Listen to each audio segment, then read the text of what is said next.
There was a time and a place where Mondays were miserable, but it's not anymore. That's right. We're here for the 2022 Super High Roller Series. Yes, we are here despite that hiccup. Thank you for joining us here at the beautiful Marriott Royal Hotel Casino and Spa in northern Cyprus. It's event number 4, the final table, the final 7. But here's the catch. We're not in the money yet, so how exciting can this be? Not only are we going to watch these final 7 battle out to see a champion, crown a champion, and see $640,000 up top, but we will also burst the money bubble. I am David Tuckman, Brent Hanks alongside me as we look at our final 7 players. Yeah, 1, 2, 3, 4. Good morning, Brent. Two of these guys going to go home brokenhearted without $1 in their pocket, Tuck. It's a sad time. Yeah. I think at least 2 of these players don't have pockets, Brent. The struggle is real. Let's face it, a $50,000 buy-in to play this PLO event. And it's Ivey's world. We're all just living in it. This is his 5th final table. Perhaps even his 6th final table over the last 8 days. He's unstoppable in northern Cyprus.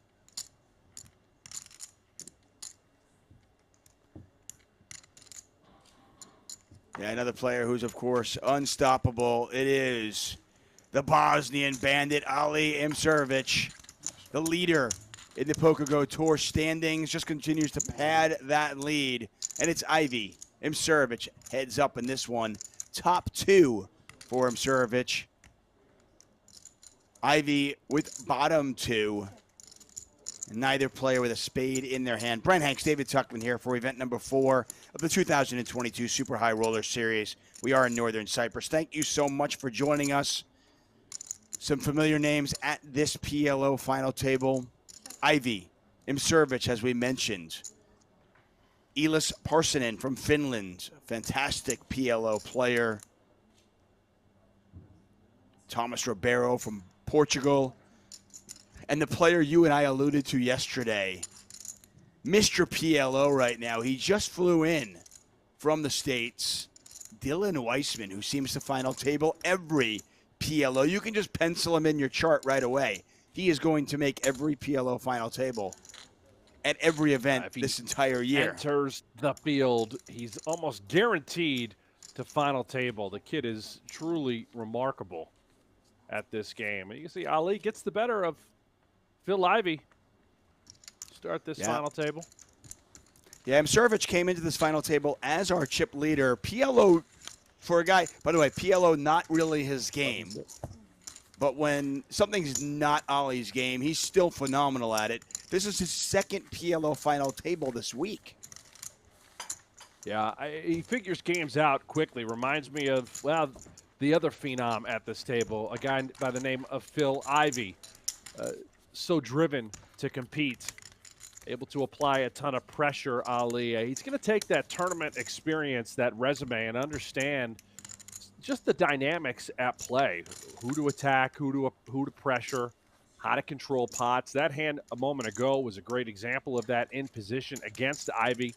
Kept it small post-flop, had the best hand, got the showdown, showed the winner. And here's one of our short stacks right here. That was not Dylan Weissman. That is Dylan Weissman. And that's Dylan a pretty hand to hit the muck. Yeah, Weissman's looking sharp right away. PLO certainly not my best game, so I'm just going to put it out there. Anything Dylan Weissman does is the right play.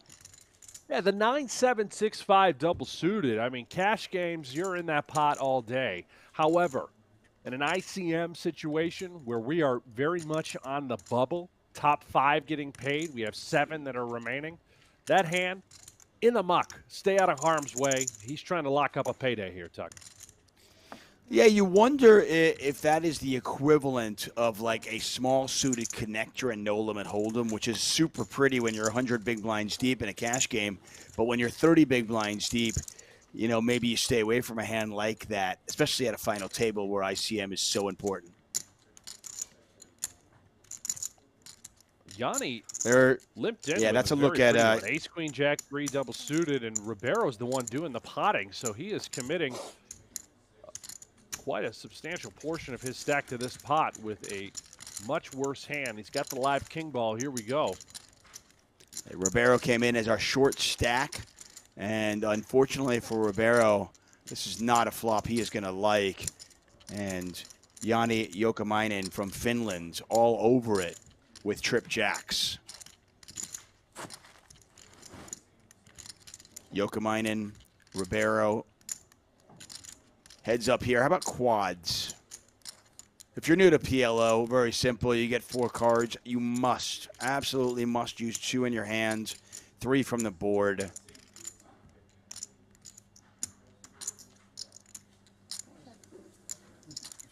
There are so many J's involved here, Tuck. Yanni Jokamainen's got 2 J's in his name. There's jacks all over the board.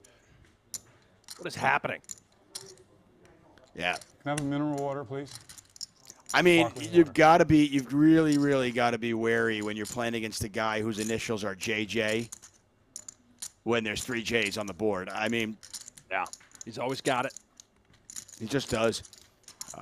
Now, keep in mind, when there's trips on the board, you must have a pair in your hand to have a full house. Ribeiro does not have that. All in. Call. Oh, my gosh. And oops. And that's how he's going home. Yeah. You know that you like it. You go out with a Fury. He was the raiser pre-flop. He was the aggressor. He blocks kings and queens. He didn't get 3-bet pre. Probably thinking to himself, you know what? I can block kings or queens. I can rep that hand, and that's how I would play that hand. So I'm going to move all in here, try to get him off maybe a small pair or certainly an ace high type hand. And unfortunately, he walked into Mr. JJ, Yanni Jokamainen's jack, and he is now our chip leader with 1.3 million. Yeah, what a well-played hand by Yanni. Limps in with I started with 6. Very pretty one. Just calls, pre-flop, makes quads, checks on all 3 streets, Tuck, just sets the trap to perfection. Yeah, he understood there you go. Thank you. something in that spot that I think a lot of players kind of forget. He just, he knew how many chips his opponent had, and he realized that he didn't need all 3 streets to get his opponent's chips. He just needed 1. And, yeah, to your point, he played that hand absolutely perfect, and he is now our chip leader. He and the man on his left, Ali Imsurovic, just neck and neck for the chip lead, and we are on the stone-cold bubble. The next elimination will take home nothing. And if somehow you can survive the 5th, you'll earn yourself $112,000. Big bubble. And a big hand here for Elas. Couple of kings. He's got hearts cooking. Queen high. 150. I'm real curious to see if Ali is looking to peel with the 7-4-4-3. Is it? Certainly is going to get back around to him. And look at Weissman. Weissman just looked at Queen 9-8 and just didn't even bat an eye. Yeah. He is very much in. All right. Yeah, and he is very much in. He's got a cash mode right now. He understands ICM so well. So I guess you guys had some good matches. Yeah, we did. Yeah. Brent Hanks, David Tuckman here. I want to thank you all for joining us at the beautiful Merit Royal Hotel Casino and Spa in Northern Cyprus. Our host for the Triton Series and here for the Super High Roller Series. Do you ever use your time banks? Sure. Sometimes. I'm trying to get better at using them. I think I've used like 2 last 6 tournaments I played. Tom Vogelsang, who won event number 1, the 25K PLO, made a run in this one. He finished in 12th, though. The Mullet, Chris Brewer, finished in 15th. Stephen Chidwick finished in 10th. Daniel DeVores, 9th. And as you all saw, Tomas Ribeiro from Portugal, eliminated in 7th place.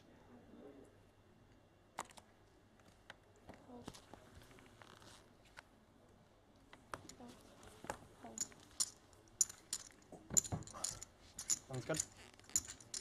Yanni pretty wide open there. King, Jack 7-4, Jack 7 of clubs. That is simply under the gun sort of tournament leverage. Not much of a hand, but extremely effective during this bubble situation. Let me read you what Daniel Negreanu put out on Twitter, Tuck.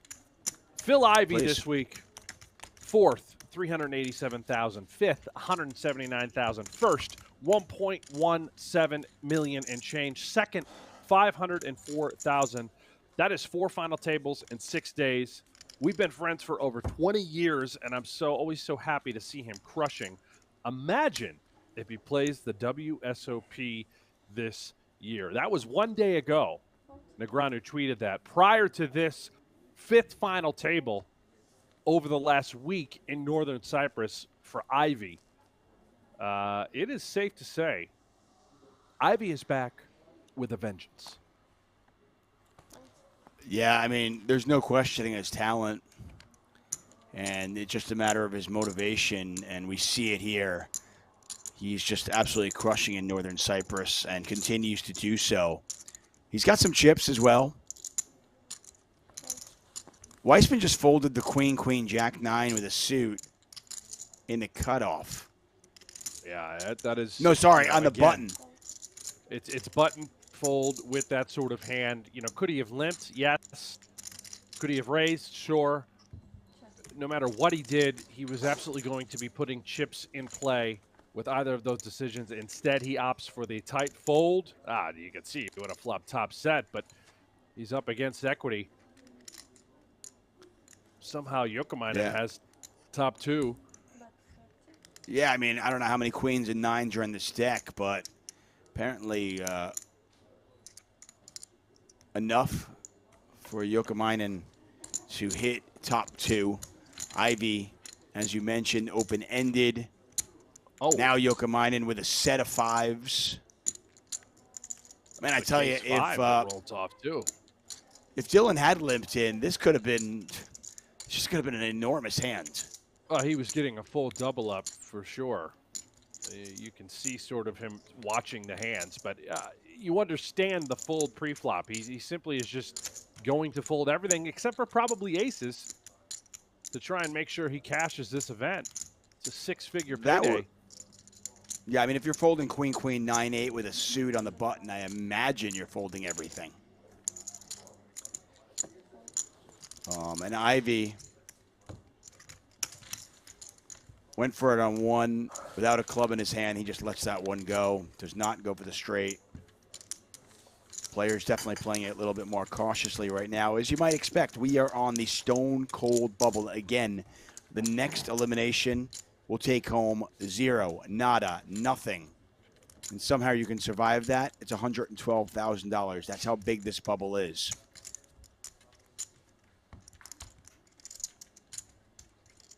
Jack Long in chat says Ivey won any of the 5. He did. I don't remember exactly what event it was. I think it may have been the second event, but he got a first place for over $1 million as part of the Triton series.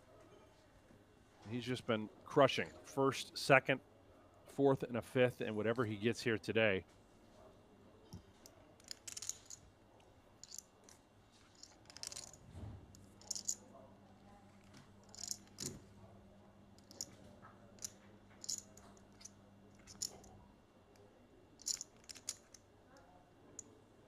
I want to welcome those of you who are watching us on the luxonpay YouTube channel and the Merit Poker YouTube channel. We'll be following the PokerGO YouTube channel chat if you want to converse with us, if you have anything to say, if you have any questions. And if you are watching on the PokerGO YouTube channel, please hit that like button, give us a thumbs up. And if you have not done so yet, subscribe. We are at 248,000 subscribers, so we are very quickly approaching 250,000 subscribers. I would love to do that on my watch this week. Yeah, just do it. Do it for Tuck. Click subscribe now. It's going to get a huge bonus if we hit 250,000 subscribers. I am? On the YouTube channel. That's, well, yeah, didn't you say you were going to get a box of donuts from PokerGO? Yeah. I love A donuts. huge bonus, yeah. Dunkin' Donuts. Love, yeah. My favorite. Nobody with much Ali of knows a anything thing here. or two about blockers. He's got 2 8s in his hand. Rainbow board right now. Let's see if he goes after this pot. Here he comes. He's going to try and represent 9-8. And Ilas Parsonen. His kings have just shriveled up. We can see it's the best hand, but good luck finding a way to win the pot when you're facing a near pot-sized bet from the Bosnian bandit, the Phenom. He's probably just going to show the 2 8s. There it is. You show 2 8s? Yeah.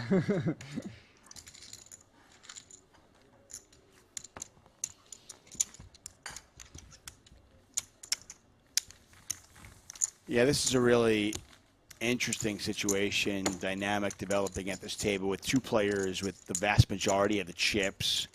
Ivey healthy, but a distant third, and then a few short stacks. You kind of expect the chip leaders just to get pretty fat right now over the next, half hour, 45 minutes until we lose somebody. Good morning to those of you who are just waking up. Good evening to those of you on the other side of the world, wherever you might be. Thank you for joining us here at the 2022 Super High Roller Series Europe in Northern Cyprus. Brent Hanks, David Tuckman calling the action. There is a look at Ayakov Onuchin,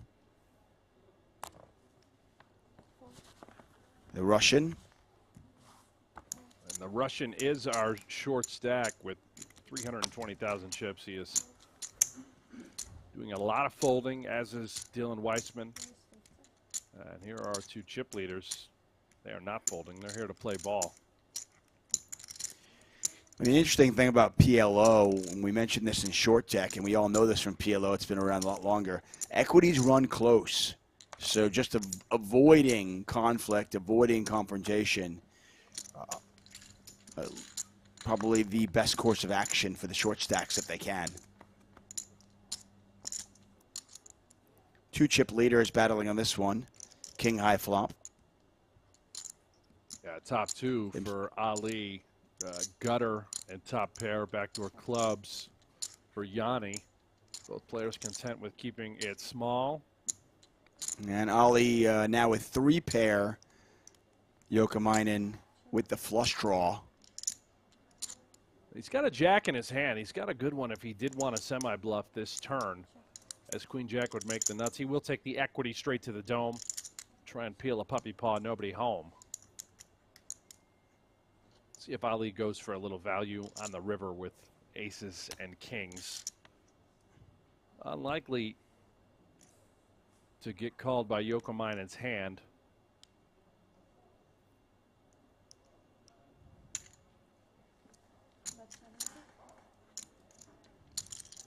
Jokamainen, one of 2 Finns at this table. They know how to play PLO in those Scandinavian countries, don't they? They certainly do. You can see this line by Ali has Jokamainen very curious, as he does have a jack in his hand. Perhaps considering making a bit of a bluff, although you question, would Ali even lay down top 2? Nice play. The best hand just wins. One of poker's most prestigious high roller tournaments is back. With a $300,000 price of admission and a $3.6 million first place prize, luring 36 of the game's elite to a 3-day fight on the felt. But only one will follow in the footsteps of Brian Rast, Rainer Kempe, Christoph Vogelsang, and Justin Fonemo as the next champion. Their journey starts tonight at the 5th installment of the Super High Roller Bowl.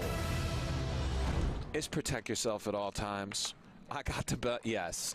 That was grimy, and I feel like it's grimy in a cash game to say you got me or you got it or I can't call or any of these sorts of things. If you look somebody in the eyes and you're like, you got me, and then you get a read and you're, no, you don't call. Yes, it's a little grimy, but at the same time, I wouldn't do it. I'm not advocating for angle shots, but it is protect yourself at all times. So fair or foul? Foul in an icky moral way. fair in a technical way? I don't know if it can be defined with just the fair and foul. It's gross, but it is protect yourself at all times. Make sure they fold if you're out there, if you're not sure. Mikita's not looking to protect himself as he has flatted Negreanu's 5K open with 2 9s, or perhaps it is in the interest of protecting himself, or his chips rather. I can really do it. Not looking to bloat it pre. I was thinking like either bet in the dark or check in the dark, but none makes sense. Bet in the dark would be sick. Neither makes sense. Like throw out 15K, that'd be sick. 15, just bet 5 in the dark? I don't know, man. I have to look, see what comes. Okay, we've got some to work with here, right? You and me. Let's go. We got 6s, we got 7s, we got 8s, we got straight draws, we got flush draws, we got all kinds. So, what we got to do here is put 1 blue chip in. Go ahead. 5-9. I can think of a card that would create some spiciness. Or more. It's up to you. Yeah. Whatever. Yeah. Definitely. And that, of course, the king of clubs. Okay, I know. I'm not asking for advice. And the next table to break. Yeah, I did, though. Oh, man. You don't like that bet? So, I can't ask table's the next to break. It is the next one. Okay. In the event that we break it. Against the rules. Rules. Bads weighs his options. You should. 16. Comes with 16. Fine. We break 16,000. This guy, I knew it. I knew this frickin' flop. He was Daniel calls. No, Daniel under the gun don't do it to me, man. Kind of Come repping on, I got the big good pair. cards. He can have some of the stuff like this, but Give me what I need. Feature on this does have some big pairs here, given this line. And wow, in she comes. And Negreanu knuckles, by the way, turns the stone nuts, and it's going to look a lot like he's worried about the 4-liner here with his range. Of course. Negreanu can have 10-10. He can have the Jack-10 suited. Feel it. So good.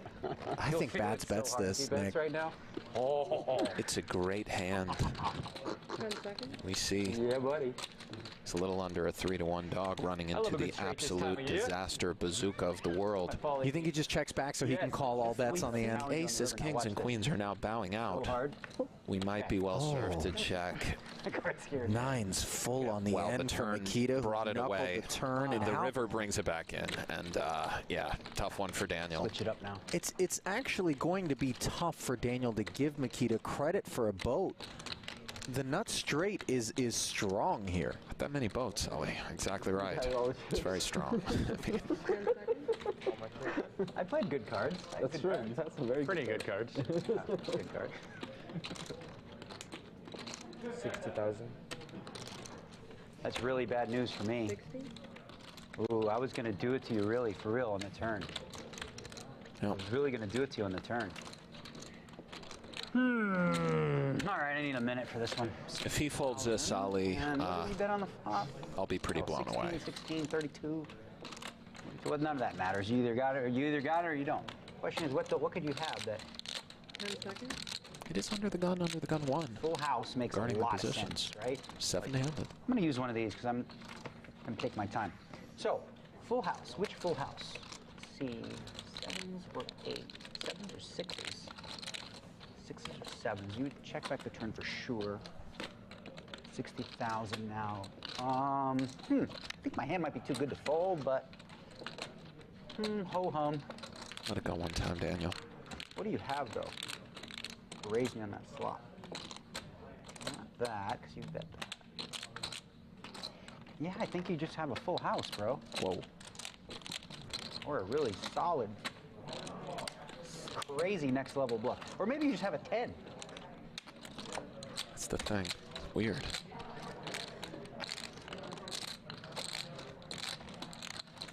See the deer. 10 seconds. Does he come with this I still fold? haven't made up my mind yet, so I'll use it. No, he comes with All the right, second take time it. Sure, extension. why not? So, put it all in. 6. I raised, that was the button, so I was under the gun here. So I don't have.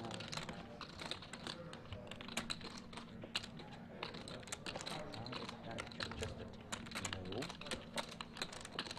Jack, no.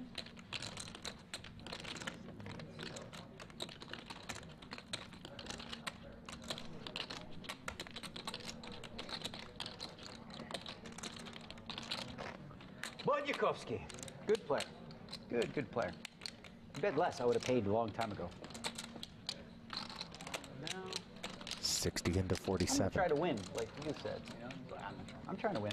Otherwise, I wouldn't use 2 of those. 10 seconds.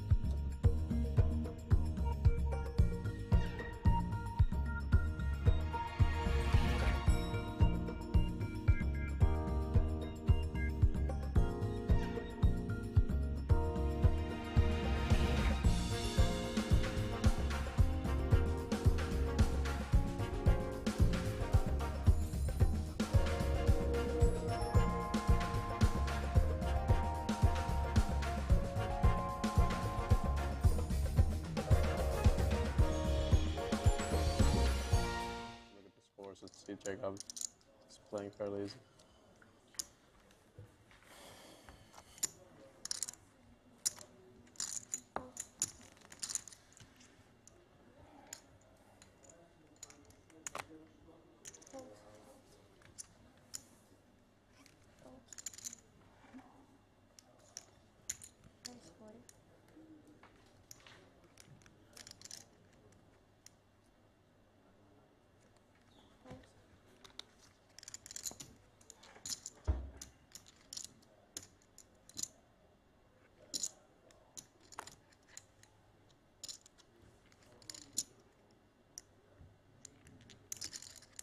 What? 140. And we're back. Right on time. As we can see, Onuchin all in with a couple kings. Well, at least committed for 140 of his 300,000. I think I'm sure of it's suited jacks looking to burst the bubble here. And how about this flop? He's got the flush draw, the pair, the gutter. Remaining jack is also live. And the Russian gonna need to fade. A plethora of outs for Ali Amshurovich. Otherwise, nice swipe. Onuchin is going home with $0. Okay, with eights, no? No. You're not dead. Massive bubble spot here. Against him? I guess you are. Against him.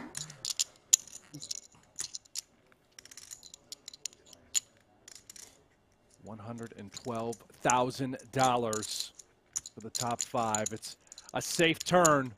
One more card to come. Ali's going to need any jack. One remains. 8, 7, 6, or a diamond. It's a 7 of diamonds.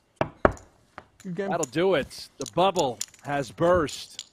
It really is nice being on your team for the run good. Ali like, if there's Collecting anyone that I another want, pot if there's adds anyone to that I that want chip to have lead on the up to side of a 55, 1.7 million, and we are now 55. in the money. Over pretty much All anyone. players guaranteed six right, you figures, made it. I'm in $112,000 for fifth, all the way up through first place. First place today taking home more than $640,000. Take a look at that payout scale right there.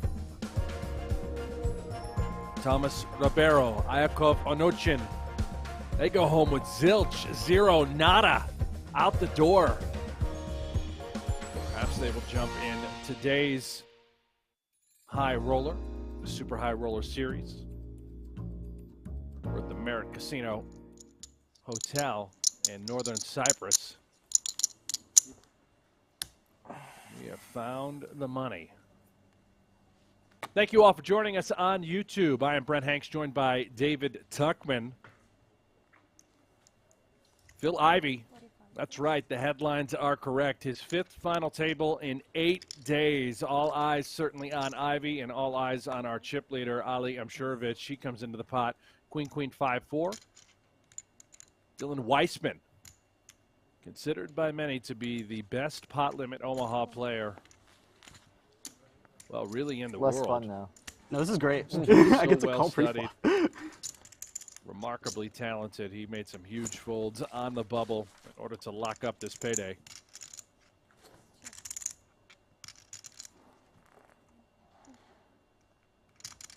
Gut shot now for Weissman. Backdoor diamonds. Ali slightly out in front with a couple of queens. You can see it was a coin flip at the moment. Now queens substantially out in front.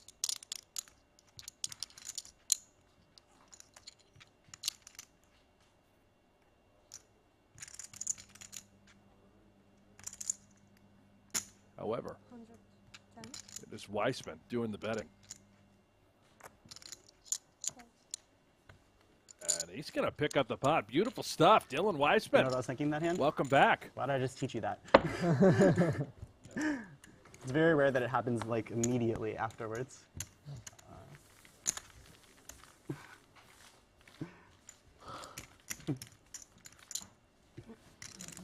Yeah. We don't have to.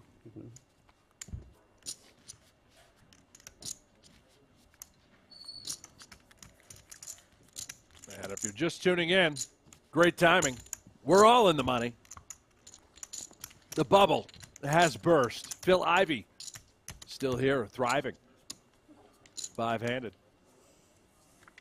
Our chip leader, Ali Amshurovich, known for his no-limit hold'em prowess. Well, not today. It's 4 cards in a dream for the Bosnian bandit. He can play everything oh so well. Give him a pile of chips and look out.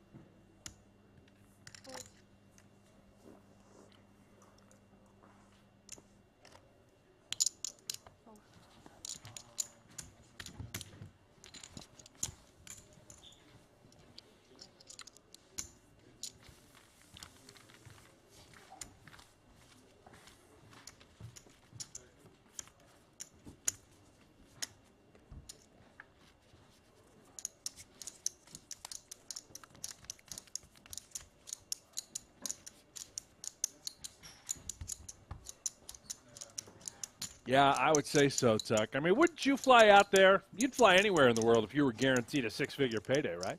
Hey, just get on this plane, come to this hotel, and we're going to pay you, at a minimum, $112,000.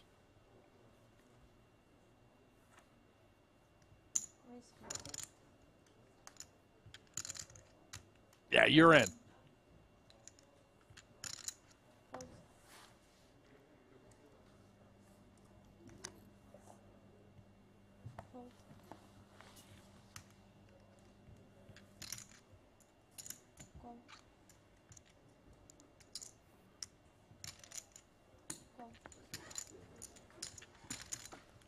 Listen, I'm getting a green light for $12. You know, I don't need the 100,000, the 112,000. If I'm getting $12 profit, I've got the green light. I'm able to make that trip.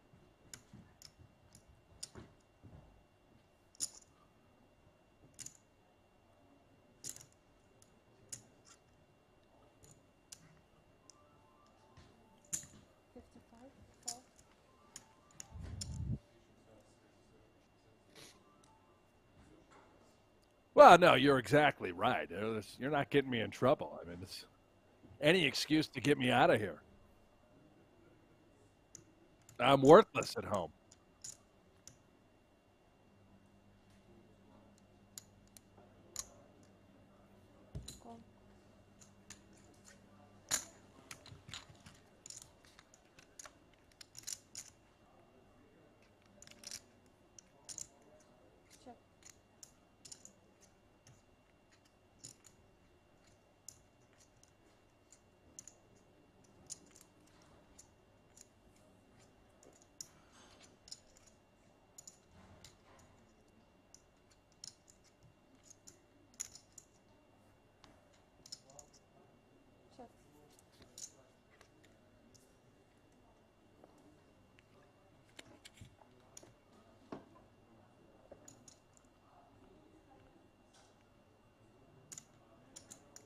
Yeah, nice run out here for Ivey's 2 kings. And Tuck, it's come to my attention via the chat that I believe you were muted this entire time. You've been talking, and only I can hear you. The folks at home cannot. Awesome.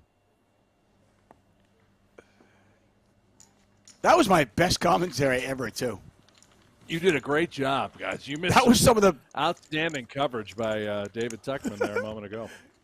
Yeah, Franco, Frosted Sun, Wheatcroft. That was the best. That's all I got. That was the best I've ever done in my entire life. Perfect time for a PokerGo Hold'em promo. That's right. You can play free Texas Hold'em poker from the creators of High Stakes Poker, Poker After Dark, and more. Be part of the shows that help shape the game with an authentic online poker experience. PokerGo Hold'em is available now in the App Store, Google Play, or by heading to PokerGoHold'em.com. Best part of that, Brent, is everybody's just hearing your half the conversation. Yeah, and I'm responding to you. They're like, what is this guy talking about? $12? His wife? What? Yeah. 5-9, 5 or 6. Well, okay. We do hope that all the hiccups are out of the way. Power outage at the beautiful Marriott Royal Hotel Casino and Spa in Northern Cyprus. Even a hotel as fantastic as that is not immune to electrical outages. Hopefully that hiccup is out of the way and we can just get down to the business of watching some Pot Limit Omaha, the beautiful game, the 4-card game that we have in front of us. There's the Finn, Elis Parsonen. 2 Finns among our final 5. 2 Finns, 2 players from the States, and 1 Bosnian bandit. Stark contrast from yesterday when we had 9 different countries represented among our last 9 players.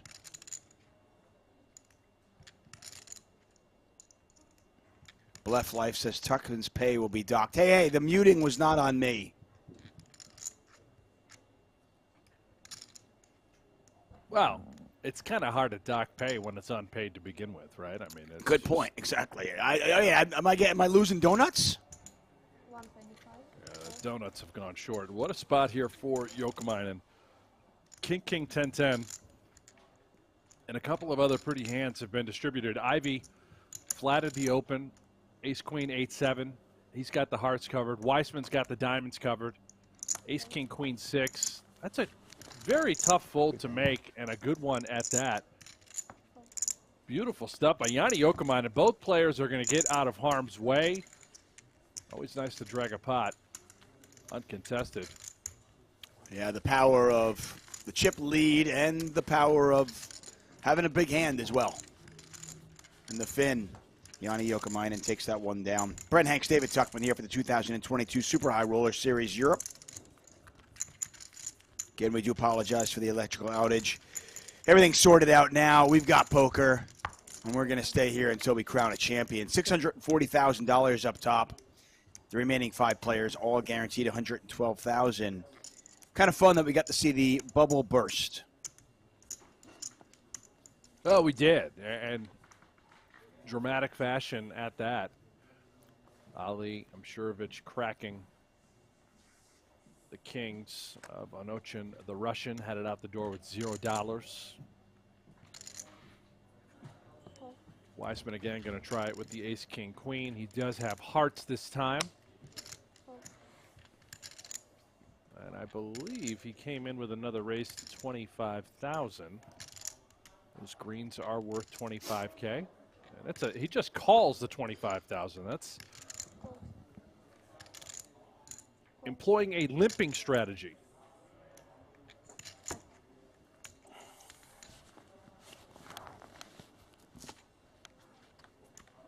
Parsonen wearing the Triton sweatshirt. It's a sharp look. I like it. Ace, king, jack, 2 clubs out there. Nobody with queen 10 here. Weissman's got 1 queen. Parsonen's got a flush draw. He's got the 10 as well. Weissman with top 2 as the best hand right now.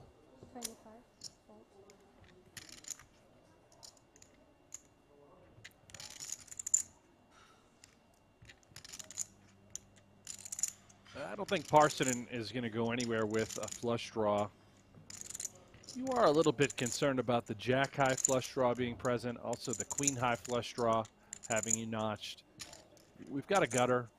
We've got a couple of clubs. He is our short stack at the moment. Right. Flips in the quarter. Pot's 150,000. An absolute brick. There aren't many bricks in PLO, but that's one of them. 3 of the hearts. changes absolutely How much nothing. do you have exactly, please? Weissman getting the count. 350. 355, thank you.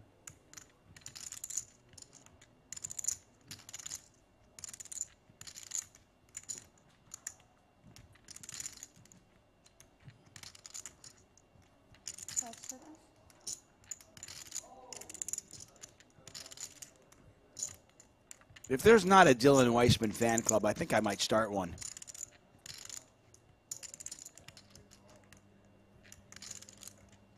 Well, now it's official. He's got a fan club, Tuck, and you're it. This hand might be over right now.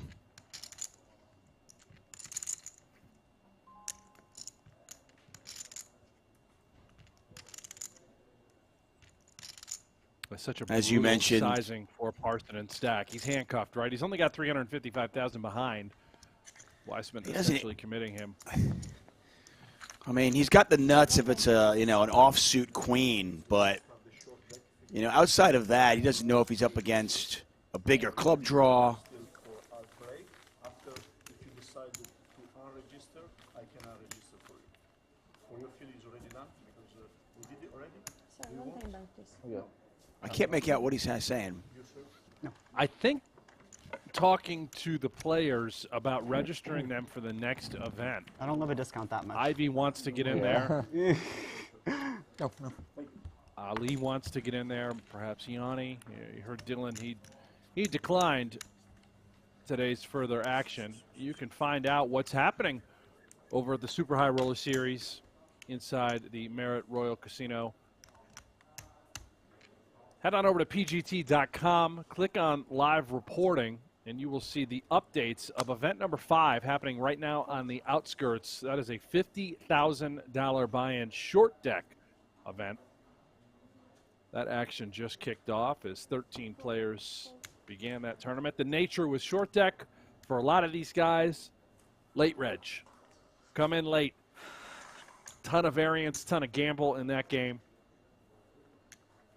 When it's all said and done, that will have Ollie, how much you have? very likely more than 50 runners.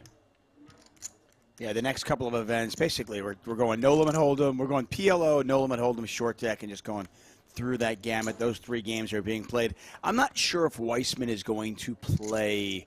He's not a no limit hold'em player, and he'll profess to that. He'll say it himself. I don't know if he'll play short deck or not for these stakes. We've got one more PLO. Yeah, we've got one more PLO event after this. And he might just be here for the PLO. I think the kid is that good and believes in his game that much that he flew out there just for the pot limit Omaha. Which is pretty crazy when you think about it. That's only 3 events total.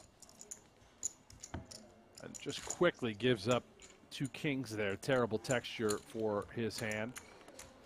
This table's so big.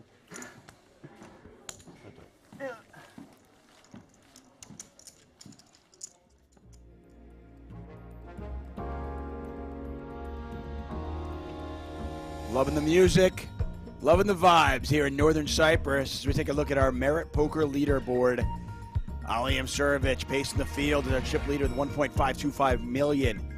Yanni Jokamainen, the Finn on 1.38 million. Ivey just having an absolute legendary week. The legend is having a legendary week.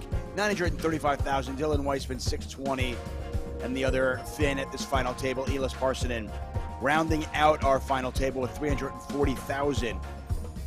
Onuchin, the Russian, was our official bubble boy. Did not make the money. You're watching the Super High Roller Series Europe. Brent Hanks, David Tuckman, calling the action. I see you in the chat. For those of you joining us at luxonpay or Merit Poker YouTube channel, welcome. If you're on the PokerGO YouTube channel, I see in the chat LeBron James Harden, GME, Nico, Time Traveler Poker, NPD, Scott, Dean C, Error Eliminator. Thanks so much. We'll be here until we crown a champion, and maybe, just maybe, beyond. We'll see.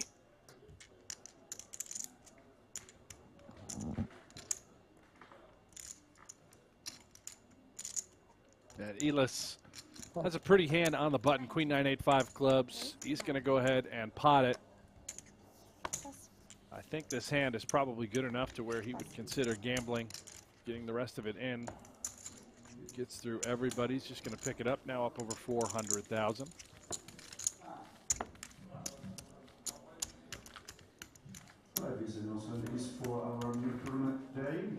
George Focus in the chat. How many in the money? Well, you're looking at it, George. All 5 of these guys are in the money. Only 5 spots paid. $112,000 for fifth. $640,000 up top for first place. Are you gonna play the short deck? I might. I'm worse at short deck than I am at PLO. What about you? No shot? No, never tried. Me neither, but maybe. Is there a short deck PLO? No. That is a thing.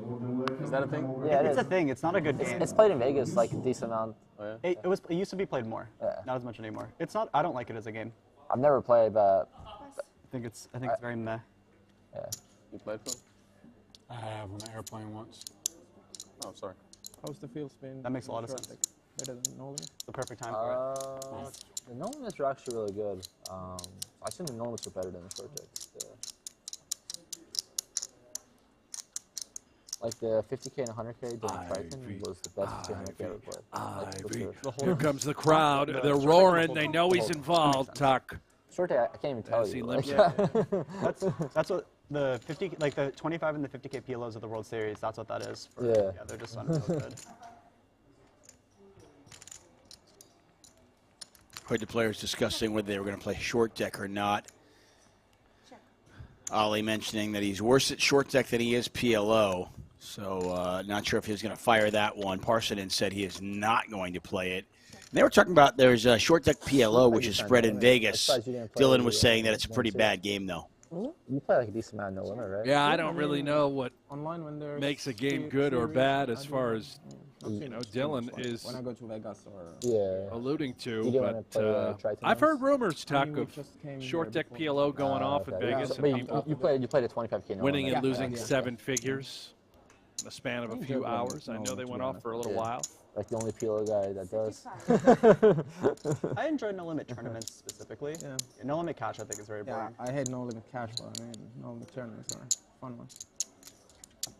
I'm just not good enough to give you, like, I just be giving you too much of my money to play them. Call here by Ivey. Picks him off. Remember, you must play your top 2 cards. Ace Queen is essentially what he called with. Beautiful for Ivey. Misha, we're gonna let you choose your table.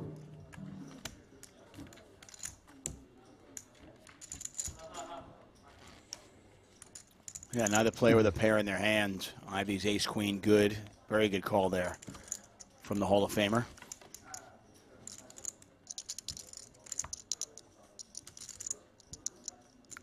I know that's the man that most of you who were up early this morning are here for. Way tougher than the 100K here.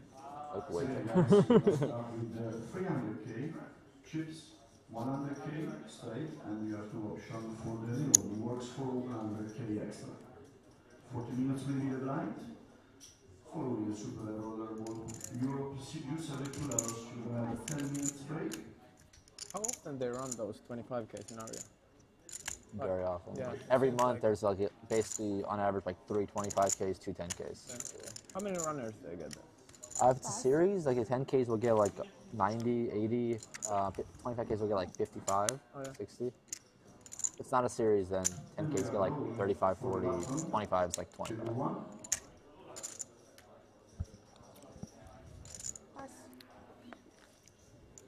Some good talk at the table. And if the table is talking, Brent and I will do our best to kind of lay out so you can hear them. Ali, the poster boy for the PGT. You can hear him advertising the high rollers that are happening inside the PokerGo studio. I believe Elis Parsonen was inquiring about the turnouts. And they do pretty much play every single month. 10Ks and 25K no limit events. Yanni here limped in with the 2 aces blind on blind. Was hoping to possibly limp pot. instead. Yeah, I've only had the privilege to play at the PokerGO studios once, but it is quite the place. I'm thinking if you could start spreading some more 2-5, 5-5 games, yeah, that would really that would work out then for you're me. in. Yeah, Sure. maybe even 5-10. Oh no, that's great use of the studio space. Honestly, let get a little 1-3 game in there.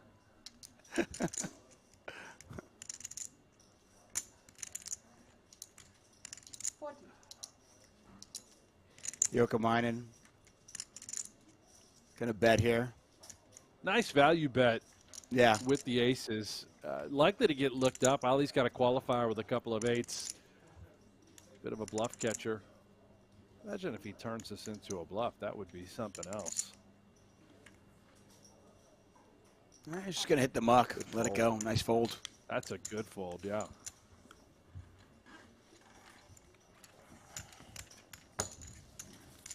Yokomainen with a pile of chips, but the gentleman on his left has slightly more, so that's always an interesting dynamic to watch at these final tables.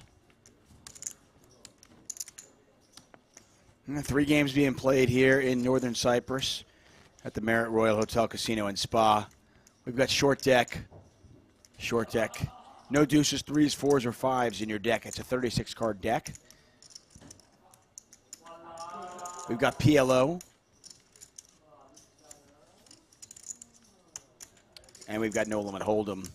Dylan Weissman flew out specifically to play PLO. And true to his form, he has made another PLO final table. Kyra Ross. Let's go, Ivey. Let's go, Ivey. Let's go, Ivey. There he is.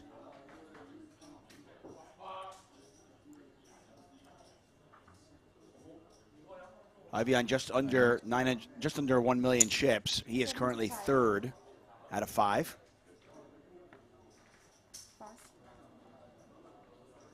You got like 700? More. I got 900 more. Thanks.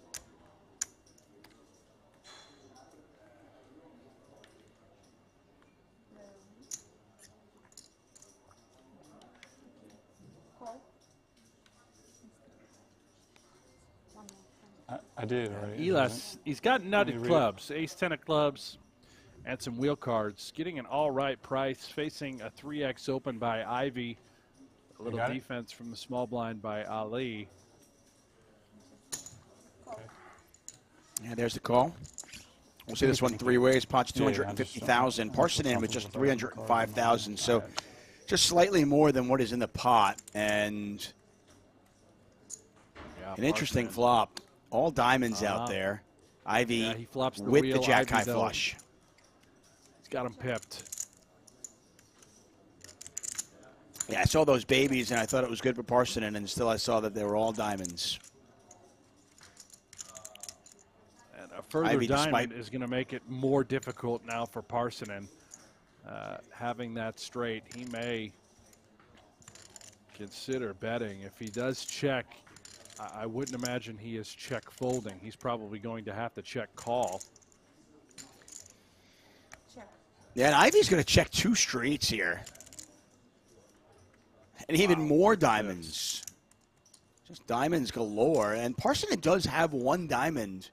Yeah, well, he's got a straight flush if you're allowed to use 1 card, Tuck, but not here today. You got to use 2. Yeah. And PLO, so it's Holly thought about it. About to bet, yeah. See if Parsonen does. If he bets here, it's for straight value with a wheel. Well, with the and by the way, having the 4 diamonds in his hand, it's very difficult for him to get raised. That's the one thing. It is. He's just going to lose 100,000 chips here. Ivey, I can't fathom is folding the jack high flush. No, never. Especially, I mean, keep in mind, Ivey raised pre-flop and then checked twice.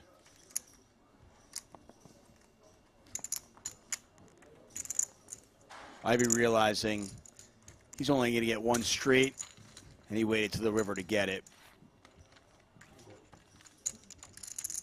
And Ivey now up to 1.2 million. The Hall of Famer just continues to add to his pile. Will he win his second tournament in Northern Cyprus?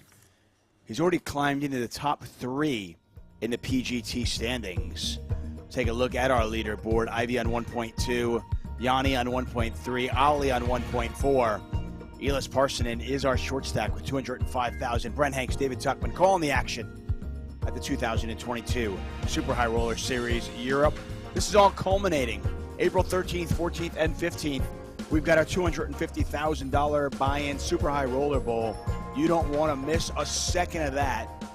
That is going to be intense and a lot of fun for sure. Every time the Super High Roller Bowl happens in or around the European regions, the turnouts are quite large, Tuck.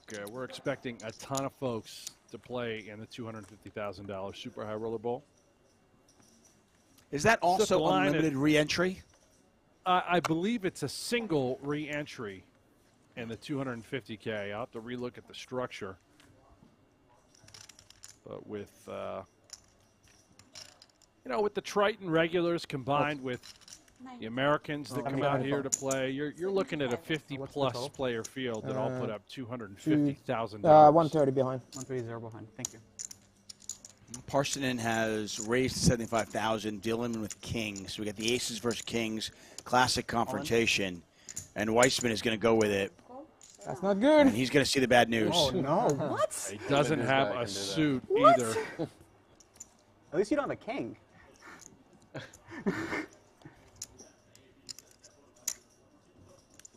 I'm gonna channel my inner Ali. 4s are really good cards. I have the 4 diamonds. You got 3 diamonds. I'll take a 4. Give us a threat. I do. Something. I want to. Something like 10, 9, 4. That's fair. Yeah. Totally. 10, 9, 4. I'll take that. Okay. Any day. Let's go. How do you get ace? That's gnarly. Yeah, Parsonen 3-1 favorite, which is hard to do, by the way, in PLO. Be that much of a favorite before the flop. Not sweat. And not even a sweat here. Parsonen now up to 90% to win this. Exactly. 4 or jack, maybe. I'll take a king too. Nope. Dos mas. And Weissman needs a king on the river. Otherwise, Parsonen will double up, and Weissman will be down to 300,000. I'll take a king too.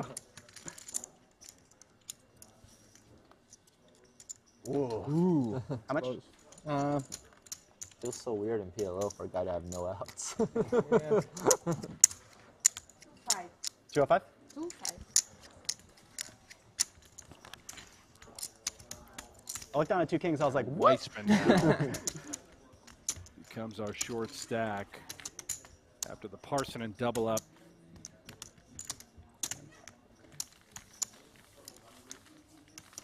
Oh, you got there now? 375. How much? 375. Yep. We continue on five-handed. Dylan Weissman now our short stack, as you mentioned.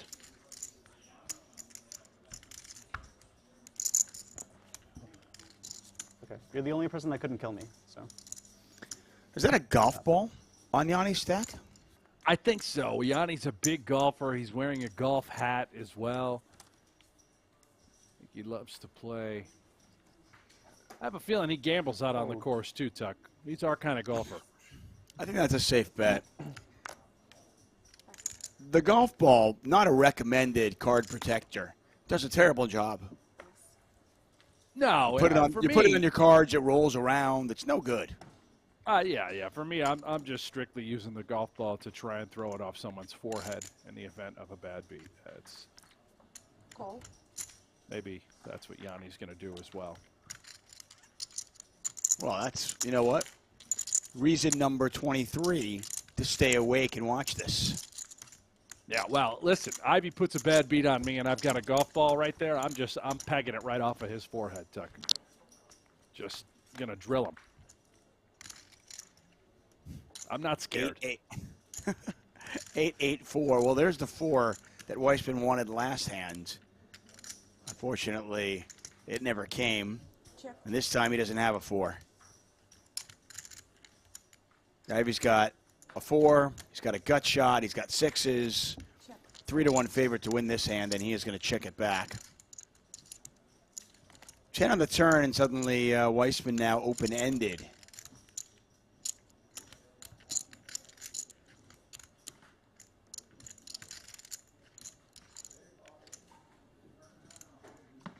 Players have 30 seconds stacked on their hands. They have those little red time cards. They can ask for more time if they need it. It's been a pleasure, though. Very rarely have players use too much time. And it seems like every time they do take their time, it's in a very appropriate spot. See Ivey double gutted here. Gave Weissman stack a quick glance. He's going to take the price to peel. He also thinks that maybe there's a world in which he does have the best hand. However, he's going to have to face, I believe, another shell on this river. Weissman with just jack high. Have to imagine he's going to turn this clearly into a bluff. Yeah, this has got to be one of the worst hands he'll show up in the river with.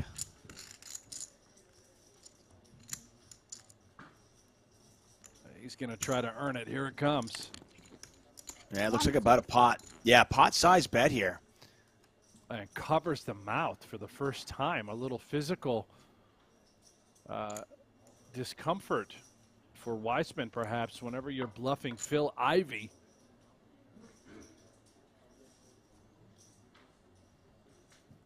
You always wonder about these physical tells when you're playing pros because they could just as easily be the reverse tell, right? Yeah, this doesn't look like a reverse tell to me. We haven't seen Weissman do the whole scarf to the face, squeeze the nostrils closed approach. Ivey knows that something's going on here. Weissman either has the nuts or he's got absolutely nothing. Yeah, Great tough spot though bluff for by Dylan Weissman. Yeah, tough spot for Ivey. Ivey just doesn't have much at all. Just 6s. Ivey thought about it, but eventually does muck.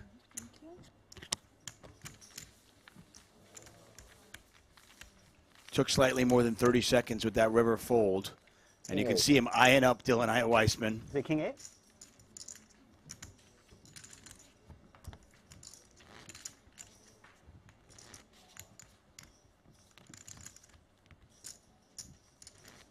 I mean, as crazy as it might seem, Dylan could theoretically have been bluffing with a better hand than the 6s Ivey had. I don't know what happened.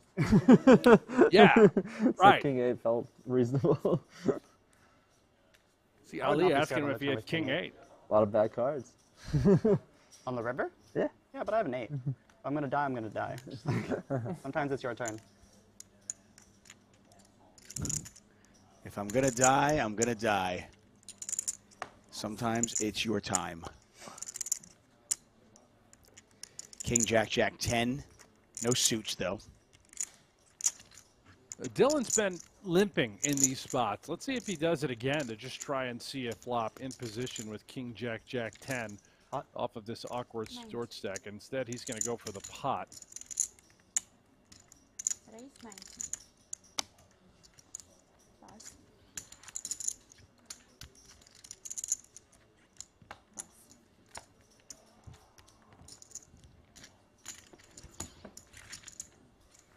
For those of you who are here to watch Ivey, he is solidly above 1 million chips right now. He is currently in 3rd place among our 5 players. Everybody's cashed. They're all locked in for at least $112,000. Are you staying for the next PLO? I think so. That's my plan, but most likely. How do you think it's going to be? When is the next PLO? 2 days. What is it? I think it's going to be worse than this one. I think it's going to be worse also. I don't know if it's going to be a 25 or a 50, though. We have to ask Carrie.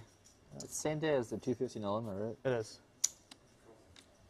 Yeah, it'll definitely be worse then. Yeah, for sure. Won't have me in there. See, that joke gets worse and worse the more final tables you make.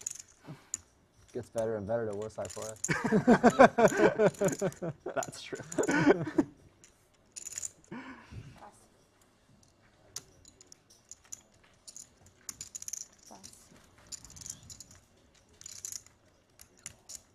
That's interesting that they're running a 50K PLO up against day one of the 250K no limit main event. I think these guys are right. That tournament's going to have a difficult time running. Wouldn't be surprised if it doesn't go off at all. Yeah, these super high roller series, you know, there's a decent player pool there, and you know, they're getting some good turnout and good numbers, but I'm not sure if there are enough numbers to support two tournaments There will be a at the same time like that, right?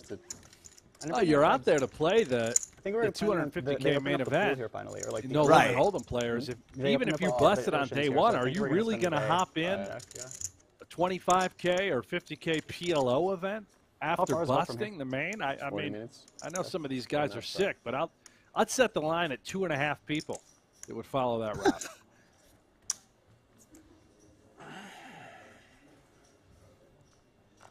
Yeah, my gut tells me I don't think Dylan's going to play the 250K, so he's there for PLO. It's going to be Dylan Weissman versus Elis Parsonen for the 50K in 2 days. It's going to be heads up. They'll get two people. Yeah, there's a lot of value in that one, though. Oh, yeah. Nice spot. Dylan limps. Nice catch. That was strong. That was strong. Yeah. Dylan's done a good job of laddering up. He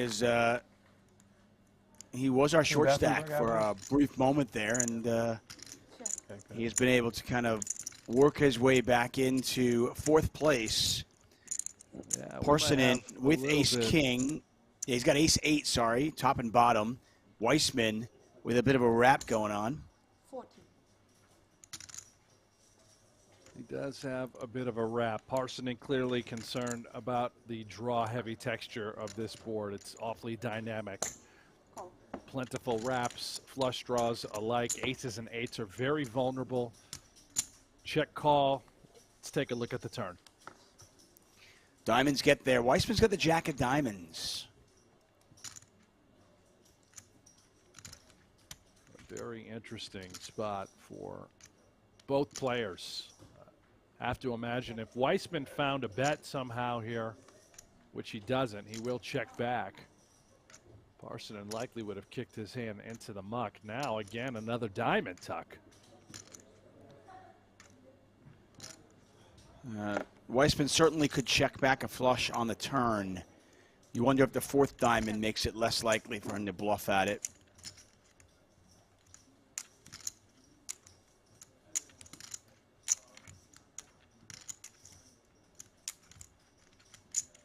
We saw Ivey just a few hands ago check back the jack-high flush a couple of times, knowing he's not going to get 3 streets of value, or even 2. So Weissman could have a flush here and check back the turn. And that's the story he's telling.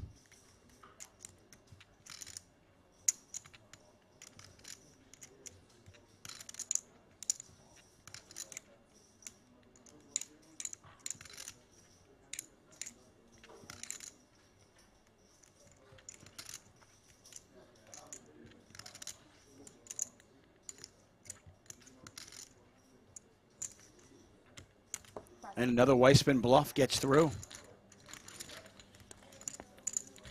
Beautiful tuck. You mentioned it a moment ago. His ability to just continue to get back into this. He's been accumulating after doubling up. Elis Parsonen.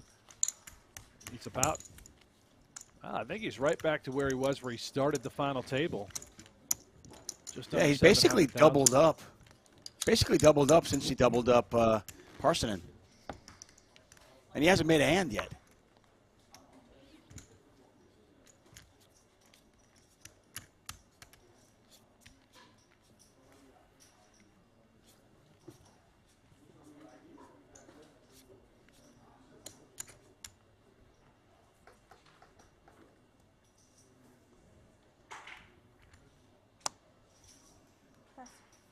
Mark L says this is exciting. This is as exciting as it gets. Yeah, Phil Ivey at another final table here in northern Cyprus. Ivey's back, baby. Ivey is back. Ali Msirovic is going to raise.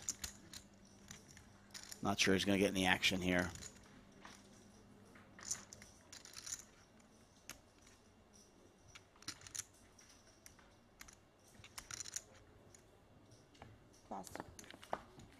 In a matter of 8 days, Phil Ivey at his 5th final table, he has managed to win roughly $2.2 million, not including today's results, depending on where he finishes up.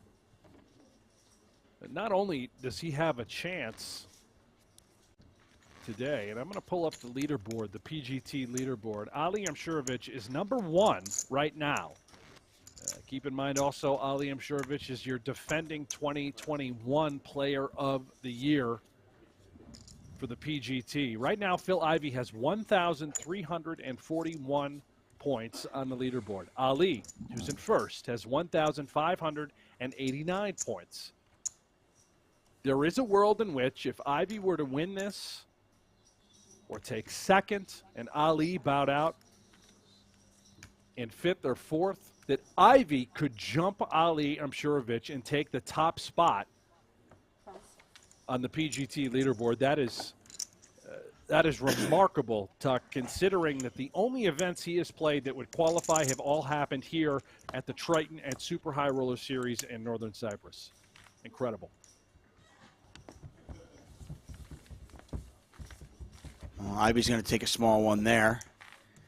He's on 1.2 million chips, and this run this week in Northern Cyprus, reminiscent of, I want to say, 2012, when he had 5 final tables in 8 days at the World Series of Poker.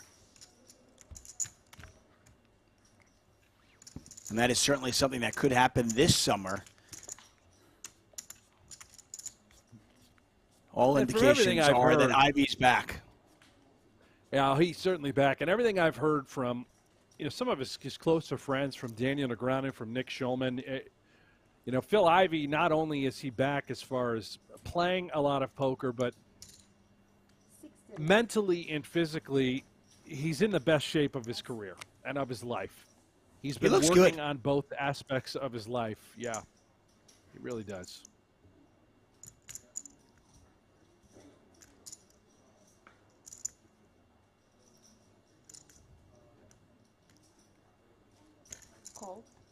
Ali raising with the ace, 6 spades, pocket kings as well. Weissman's going to call. Double suited, ace 9, 7, 6. Ivey gets out of the way. Pot is 185,000. Ooh. And Yanni Jokamainen. He's got queens. Going to flick it in as well. Yeah, flick it in.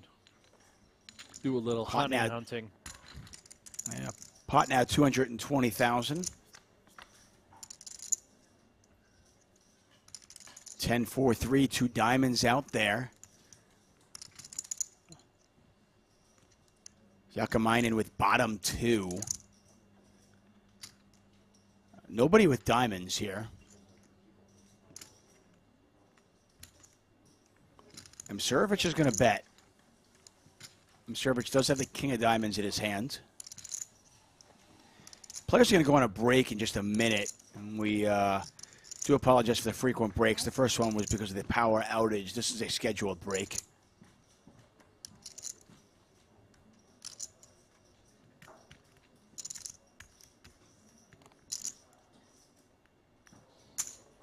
Well, the 2 chip leaders battling here.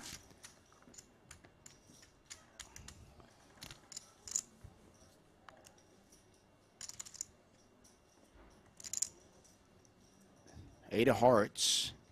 Changes nothing. Yanni, who we're looking at here, in the lead. A 4-1 favorite if he gets a showdown.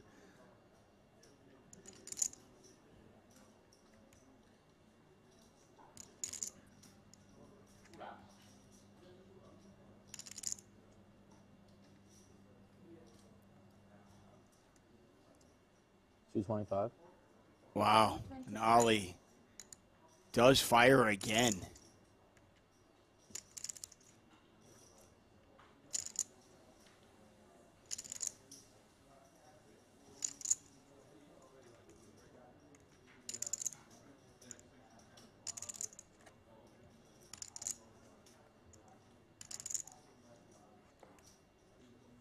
Painful. I have the best hand right now for sure, but I wanted to get to that turn.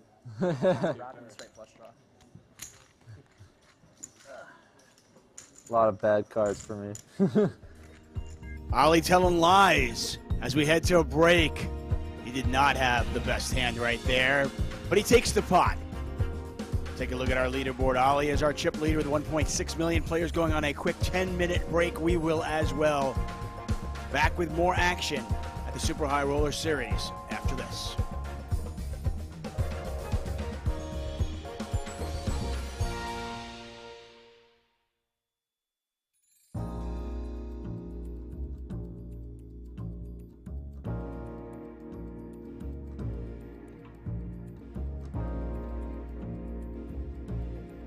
List of champions is long. Brian Rast is the first ever Super High Roller Bowl champion. Christoph is our 2017 Super High Roller Bowl champion. What a deserving victor. Ike Caxton, bravo. Tonight, the best in the world try to add their name to that list to be a champion of one of the most prestigious events there is, the Super High Roller Bowl, a $300,000 buy-in 2021 edition is next. And BK, 14 bigs, 7-7. Do we have fold equity? Let's see. Perhaps it goes in now, Ollie. All in. Yep. Curious to see how Brewer handles this. Man, I think we have to action gamble, but oof. Yeah, Klein's ace-10. It's like 130, right? 138. Disinterested. After the I'm winding prerequisite Hollywood of sorts from Solver, looks like he's out. What does Brewer do here against the 14 BB Jam? He's just in. We do what needs to be done. Heads, tails. And we don't necessarily do it because we think King-Queen is in good shape, but we feel the price is right. And now Kenny will spin the wheel with an edge in equity. Best hand going to the flop.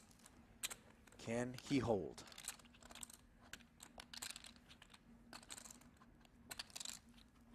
Well, a massive situation for both men. Yeah. Shortest and second shortest stack at the table. The cruel nature of poker upon us, although these are short stacks who again have to gamble, but it is now up to the deck to decide. Thank you. Oh. Brutality. I'll pair the board, dealer. A little sweat. Can we get a board pair? King or a queen, perhaps, for opportunities. Right, there you go. Oh. It's never easy with BK, but There is the queen, and now 3 outs for Bryn Kenny. He needs a king and a king alone to chop it up here. Is it there? Good game. Good game, guys. No. Good game, Bryn. Good game, sir, BK. Our first casualty here at the final table. Meanwhile, Bill Klein is open to 45,000. Michael Adamo looks down at 2 queens, which have been somewhat omnipresent here. 35. Up we go. I think within both Foxen and Bonomo's right, by the way, to take a bit of issue with the fact that at least 200,000 in chips were kind of hidden from view in the original configuration and Sean stack there. Fair enough, the chips need to be visible. Awkward spot for Klein. Adamo second in chips. Klein first. Perhaps we respect the nature of the chip situation, although Klein might have big ideas. Ace-Jack off is a big ideas kind of hand as far as bluffing is concerned. We will end at the end of the level, or we done the Look at this, Holly. Okay. Whichever comes first. Bluff me? 95. Kind of click-back territory? I doubt you have Or no, meatier than that, huh? Meatier than a clickback, and for Adamo, we saw in a semi-similar spot, Bonomo went with the just call here. See what Mike comes with shortly. This is a big flop for me.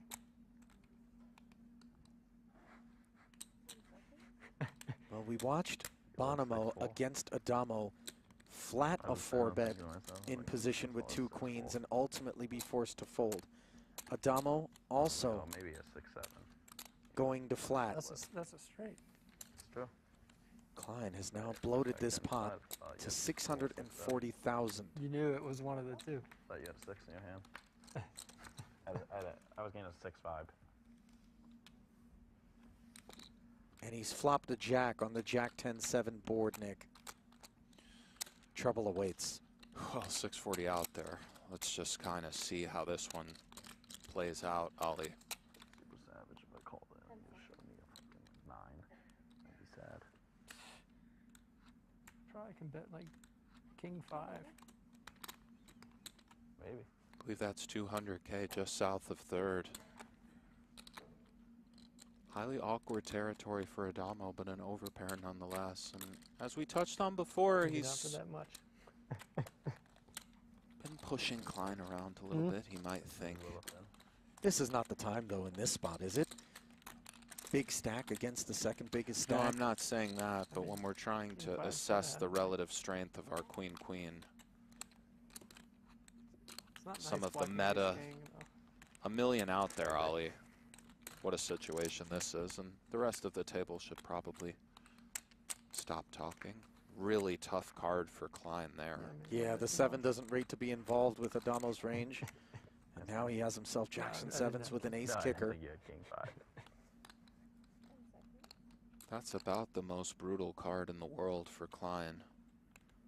It never hits Adamo and is something of a brick. Looks like he's counting out 300-ish, perhaps a stack counting of sorts.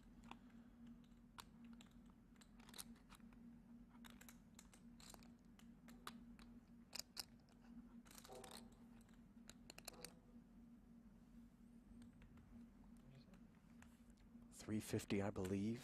I think you're right, Ollie. It is 350. Third pot. Still developing. Queens are concerned, Ollie. Adamo's concerned, but we're going to see a river worth just tons of actual money, EV-wise. Now that Klein's been called pre-flop, on the flop, and on this turn, which puts 4 to a straight out there. Oh, and he does put it in, Ollie. And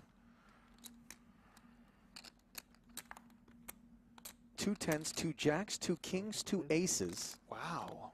You very well said, Ali. Kings and aces, we don't know if we're in Adamo's seats, but that's 6 combinations of boats. Another 12 combos of those over pairs that might not take this line.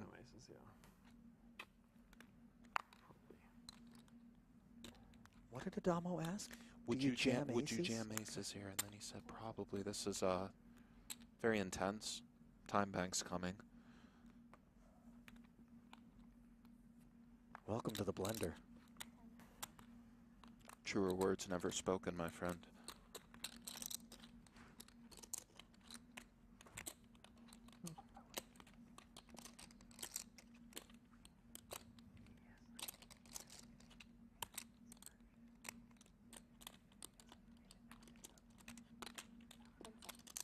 Ten seconds remain. Oh, and he does pay it off. And Adamo just continues to get it done. Wow. Klein. Oh my God. Will live, but with the faintest of pulses. 3.4. Up top, along with the ring. 1-9 in second, and that $1 million membrane. Oh, yeah. Seemingly impregnable, but with Brewer sitting on 11 bigs, it could happen at any moment. Nick, blinds at 15 and 30,000. My defense is impenetrable. My style is impregnable. I agree, which is why I didn't It's do Iron it. Mike, baby. I mean, I didn't take 6. Tyson? I know, but Correct. I'm just saying, like, in this field, The it's sweet all the same. science. Gets Never no more far from intense. Honestly, like, I could have Gets just no looked more and intense than this, probably Ollie. they wouldn't have got the cut in time. No, I mean, it's fine. I'm just won't be in, like, Blinds up to 30K now. all the game. Is Bonomo considering big boy moves right here? He Well, is not putting just them in considering, with the suited executing. 10, so note the bubble application Break of hand? pressure from Justin here with 10-4 suited. Oh, and Brewer wakes up with a nice Here we queen. go, right away. Flip of my life. And a 10 in the muck already, narrowing Bonomo's I might win this one after the ace-king. winning prospects.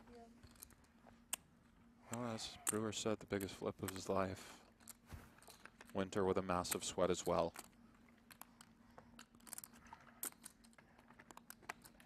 2-1 favorite on $1 million bubble, Ali. This is the real deal. 695 in the middle. Ace, queen, queen.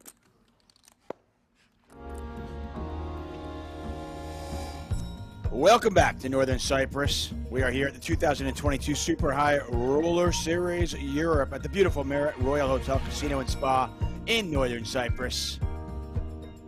Absolutely gorgeous outside and very intense inside, where 5 players remain in event number 4, the $50,000 PLO final table. There's a look at our final 5. Elis Parsonen, the Finn. Our short stack with 330,000. Dylan Weissman, the PLO expert, in 4th. And they're all chasing Ali Msurovic and Phil Ivey, who are atop the leaderboard. Ali, who will admit PLO's not his game, just continues to make PLO final table after PLO final table. I am David Tuckman, Brent Hanks, alongside me as we look at the ggpoker results. Ayakab Onuchin, the Russian, our bubble boy, Thomas Ribeiro, made the final table, but could not cash either. And the remaining 5 players, all guaranteed $112,000, $640,000 up top. You mentioned Ali, not a PLO player. He's been poking fun at himself, but the reality is he's one of the best tournament players 50K PLO in is, the it'll probably world. be a really He nice has found a golfing day way for to you. make it work for him. Not sure about that. Nope.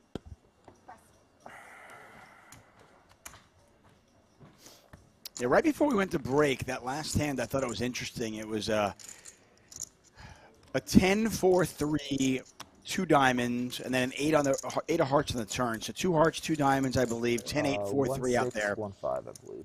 And Ali bet the kings, and he said, I know I have the best hand now, but I got to fade a lot. And in fact, he did not have the best hand. That man right there, Yanni Jokamainen, actually folded bottom 2. And I think Ali was being genuine and believing that his kings were the best hand. Absolutely.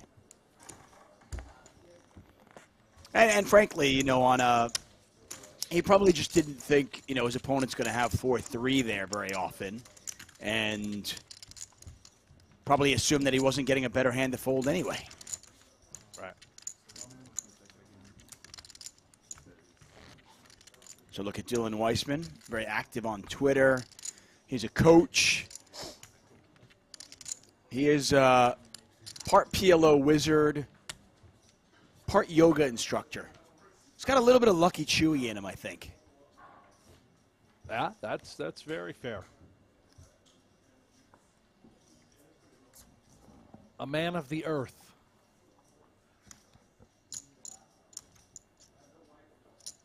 Chewy used to drive around in a Harry and the Hendersons, or what's the other movie? The Chevy Chase holiday vacation sort of station wagon. Oh yeah, the boat wagon, if you know what I'm talking about. Anyway, Chewy drove that, and it didn't run off gasoline. It ran off vegetable oil. That's true. Did he? I mean, did it go fast? Oh no. I don't think it was about speed, really, Tuck. It was chugged along at 23 miles an hour. Yeah, and he'd stop, and this is all true. And he'd stop at a fast food restaurant, McDonald's, Burger King, and he'd ask for their old grease, their old vegetable oil to fuel that sucker. That's hysterical. Anyway. I did not know that. Yeah. Jack 10-7, 2 diamonds out there. Aces are in the lead. Not a great flop for Ivey, but he does have the best of it by a long margin.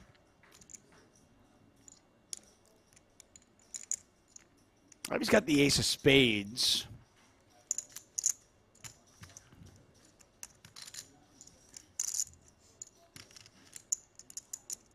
Check. Ivey checking it back a second time. Ivey now with trip tens. Again, he's got the ace of spades as well. So while he doesn't have a great hand per se, he's going to win this one for sure. Check. So down.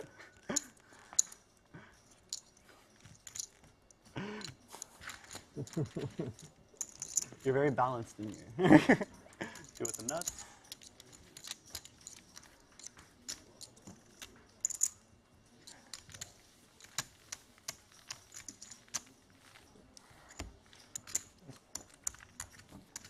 Michael Fermani, by the way, confirms you can run a diesel engine off of used vegetable oil. I got to try that. Yeah, you have a diesel engine vehicle, Tuck? No, but I want to get one because I just want to try this. I think this is pretty cool. Uh-huh. Well. I feel like maybe I could like build a little go-kart or something. I think Chewy has graduated to the Tesla now. No longer has the vegetable oil mobile.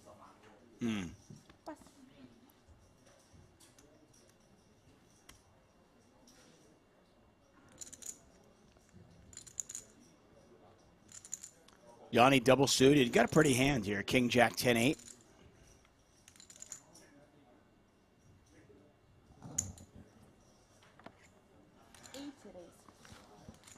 Raised to 80,000.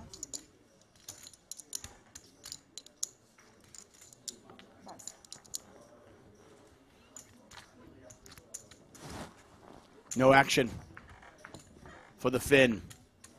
Plenty of action for us, though. Phil Ivey, Ali Imsurovic, Dylan Weissman, Elis Parsonen making his second final table this week. Ivey making his fifth. Ali just, I think Ali's got to be paying rent, right? I mean, he just permanently lives the final table. It's remarkable, right? It just shows up. Before I went to bed last night, lead. Just before I went to bed, I was reading the reports over on pgt.com, and I was reading the live reporting, and I saw Ali Imsurovic, chip leader.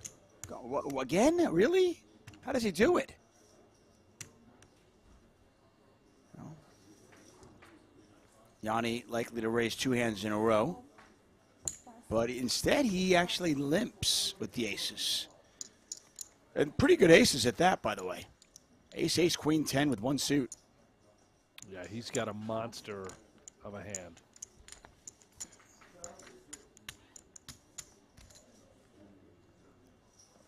Ivey's got him covered, and Ivey's content to see a flop.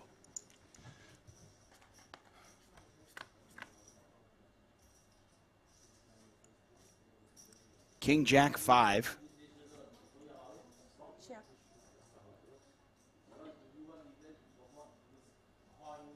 Jokamainen. A lot going on here.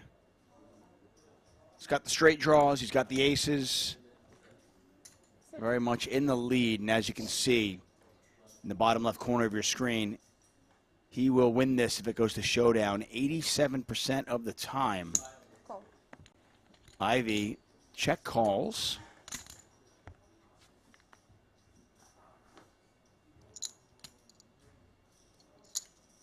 Check. And there's the ace. Jokamainen makes it straight and has a set of aces just in case the board pairs. Ivey cannot win this hand.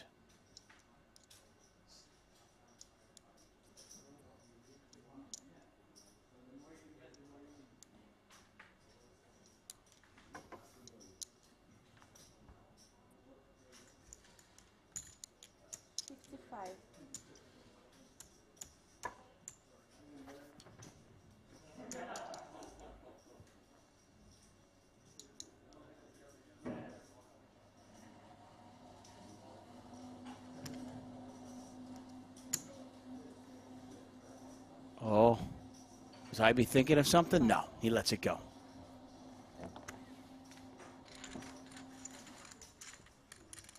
Beautiful Marriott Royal Hotel Casino and Spa in Northern Cyprus, the host of all the events this week and last. We'll be here through mid-April, April 13th, 14th, and 15th are the dates of the Super High Roller Bowl. 250K gets you into that one. And you can catch all the action here.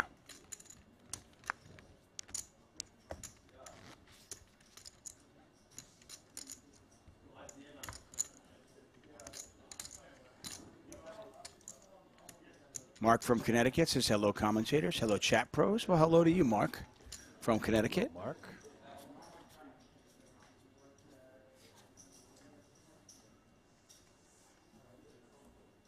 Andre Tomas says, where's Jason Kuhn? Can't believe he's not final tabling today. Yeah, there's another player who's been real hot. Kuhn, back-to-back third-place finishes.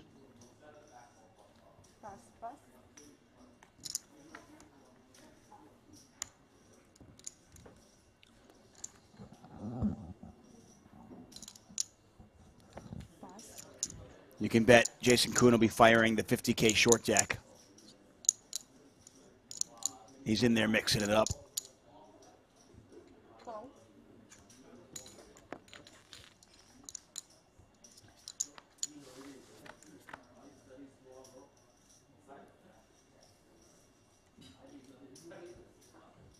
Ace high flop, 2 clubs out there.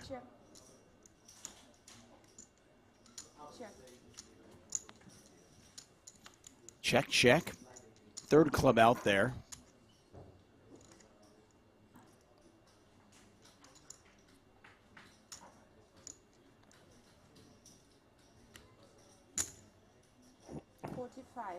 Pan Halt says, time to go to work. Literally, for me. Well, Pan, you can, I mean, unless you're operating a moving vehicle, hopefully, maybe you can watch this while you're at work. Jason McDonald says, today is my 50th birthday. Loving the action. Watching from the couch. Wow. Well, happy birthday, Jason. Happy birthday.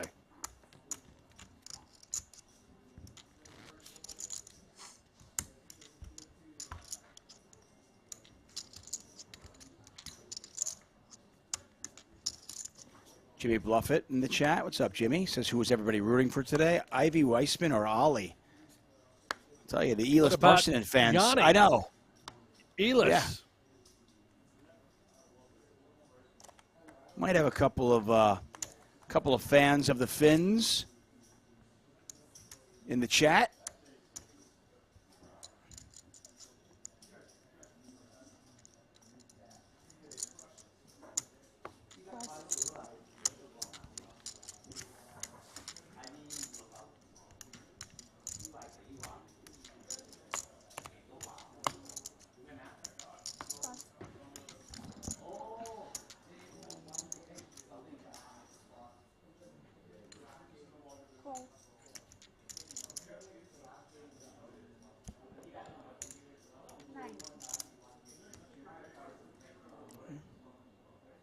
Jokamainen trying the limp game. And Serbich going to put a little bit of pressure on from the big blind. Blind on blind here.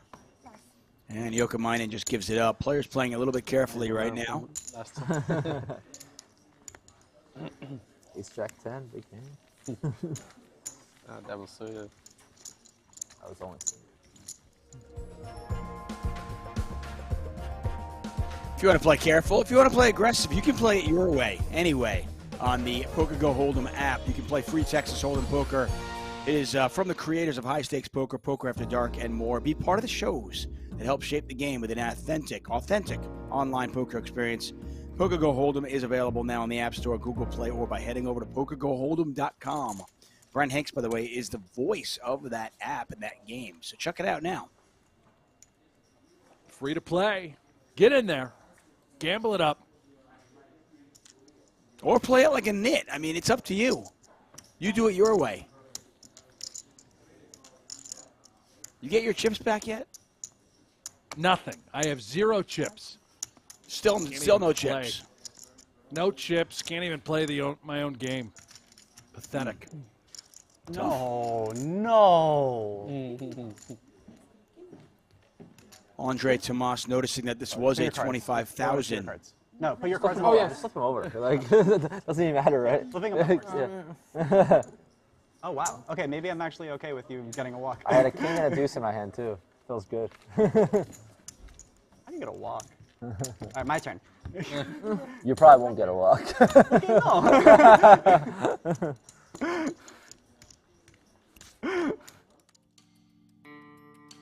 Take a look at the GG Poker results here. You'll notice it's 50K. Andre Tomas in the chat asking, was the buy-in upgraded? Yes, it was. Brent was mentioning this yesterday. 50K seems to be the sweet spot for a lot of these super high roller players, and they made this 25K PLO a 50K. Got 32 entries, 5 cashed, and we're looking at our final 5. All of them guaranteed $112,000. Dylan Weissman was tweeting earlier today. This is his biggest buy-in event, so he said, not bad for my first 50K. Not bad at all.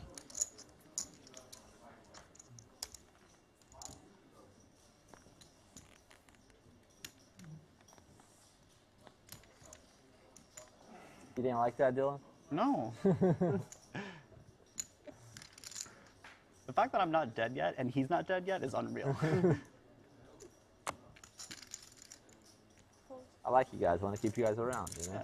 Yeah. You do. That's actually that. Yeah, we appreciate it.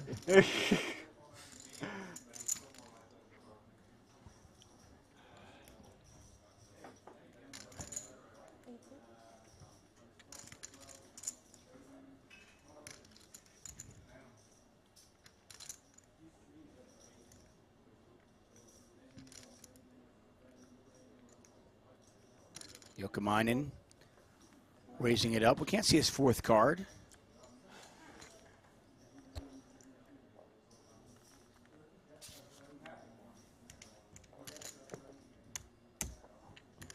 Weissman in the big blind.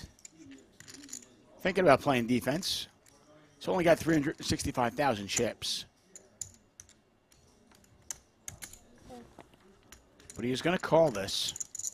Pot now 205,000.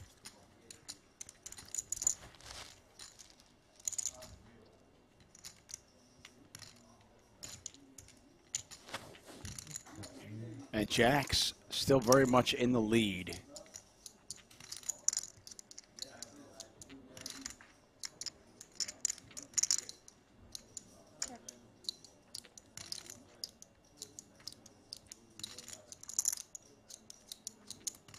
Did you get exactly?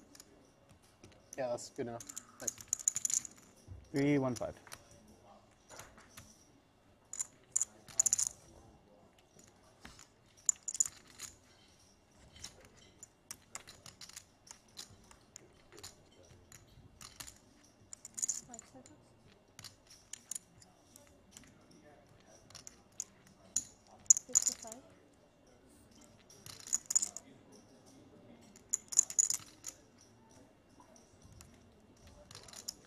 Jokamainen, best 55,000 into 205.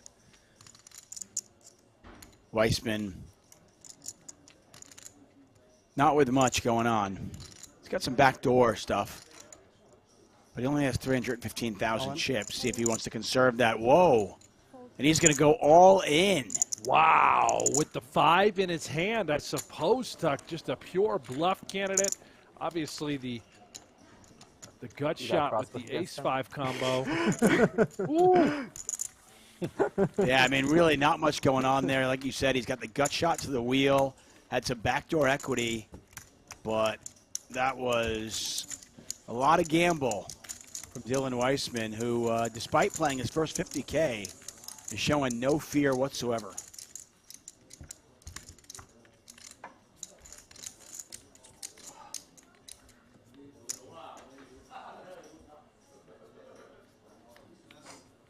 Is that just a case of his big blind defense range is going to have a lot more 5-6s in there on the 7-4-3 board? He's just I think so. I think that's exactly right. Nope. He had a perfect hand to do it with, clearly. He felt like Yanni could absolutely be bet folding a variety of pairs on that sort of texture. This kid lives and breathes pot limit Omaha. Yeah. Understands the intricacies of the game perhaps better than anybody. Yeah, that was an interesting spot, just the flop favoring his range. And then realizing also if he does get called, he's certainly not drawing dead. He probably had somewhere in the neighborhood of 35, 30, somewhere around that, 35% equity.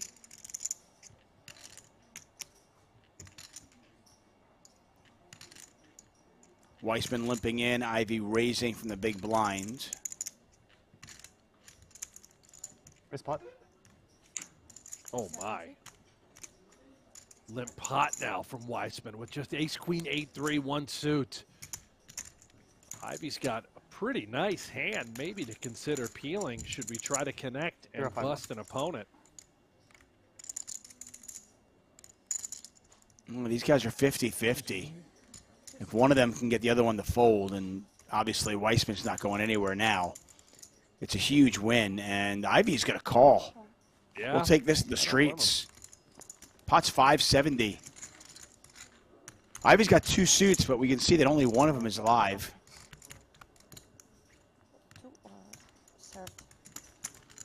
And this is essentially a coin flip. Sure.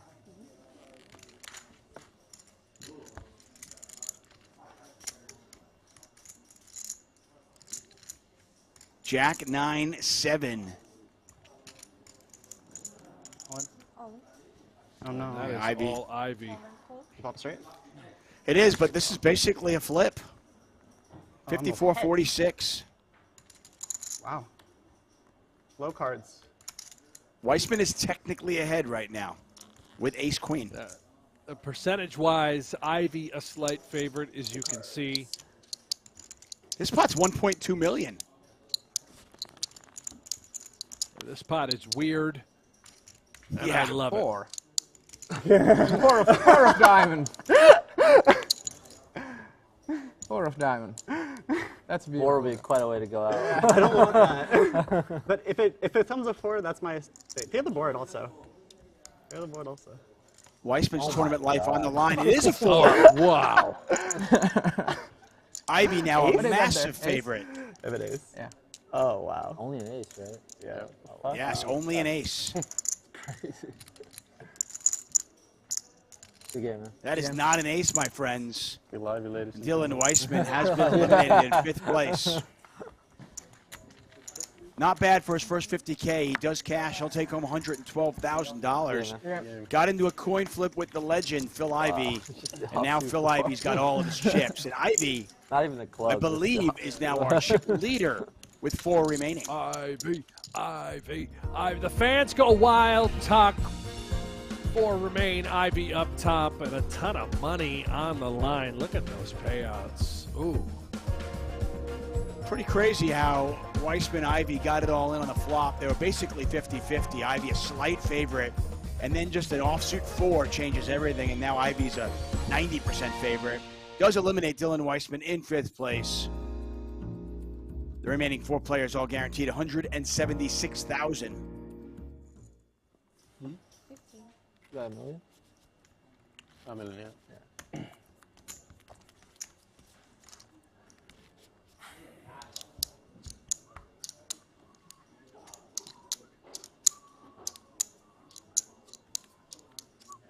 Hats off to Elis Parsonen, by the way. He has managed to parlay this short stack into a $176,000 payday at a minimum. Yeah, interesting choices by Weissman, and I'd love to talk to him about that. I've had him in the commentary booth many times. He's a really, really talented poker player. I love the way his brain works. I'm curious because he played it so conservatively to cash, but then he played really, really aggressive in the face of a $64,000 pay jump. I mean, the difference between 5th and 4th, $64K. So I think it's really strange, and I'm curious what his thought process was to play it so conservatively on that initial $112,000 bubble, but then play so aggressively when they were five-handed.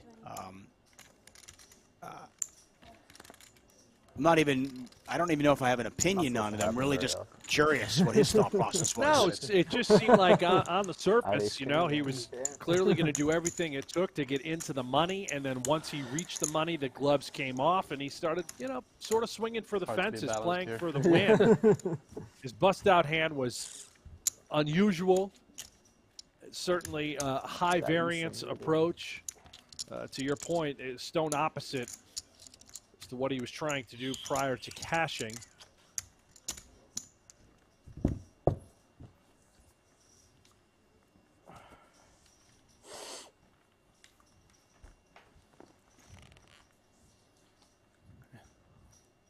We lose Dylan Weissman, but what a Final Four we've got here. Parsonen, Jokamainen, To be honest, I feel pretty good. Ali Imsurovic, and that man right there, the Hall of Famer. Phil Ivey are not only looking for his second title this week in Northern Cyprus, the Hall of Famer is threatening to overtake Ali's lead in the PGT standings. That's just possible, right? Nothing possible. I think in order for that to happen, Ivey would have to win, and Ali would need to get fourth place here. Haven't exactly run the math, Tuck, but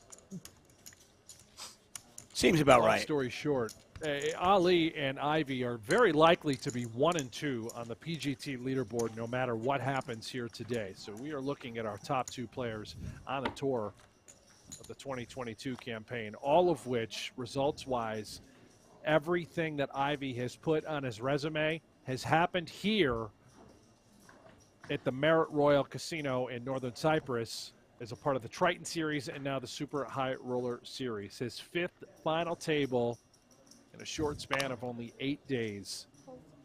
Brent, I just want to point something out to you. 160? As I look at my watch and I look down at my calendar. It's April 11th. 165 total. 2022. And Phil Ivey has just made his 5th final table in, I don't know, 8-9 days. I'm just going to call. And he's second in the PG Tour leading leaderboard. It's 2022. I know, right? In the solver era, you know, the sweet science of solvers. Ali Imsurovic certainly run a number of sims in his days, and you've got Phil Ivey, the legend himself, just out here kicking ass and taking names, Tuck. For the gentleman who turned 50 today, and for many of us who have been around poker for a long time, even when we were younger, we all became enamored. We all fell in love with Phil Ivey 20 years ago, pretty much. Sucks. I got a gutter. Me too. With 2 pair. Parsonen's all in. Parsonen's all in, and he is in bad shape. 3-1 dog as we go to the turn. Parsonen right now looking for a jack, hoping to pick up some more outs. Yeah. Should I have limped or raised that hand? A jack would give him Broadway. Pot is 360,000. Parsonen all in.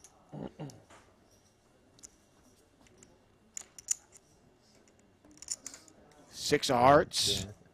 Ali now a 90% favorite. Parsonen looking for a jack and only a jack with 1 card to come. Elias Parsonen also having a great week, making his 2nd final table. Can he get lucky here and survive? No, not going to happen. And he exits in 4th place. He'll earn himself $176,000 for his efforts. And then there were 3. Plus you in back-to-back PLO tournaments.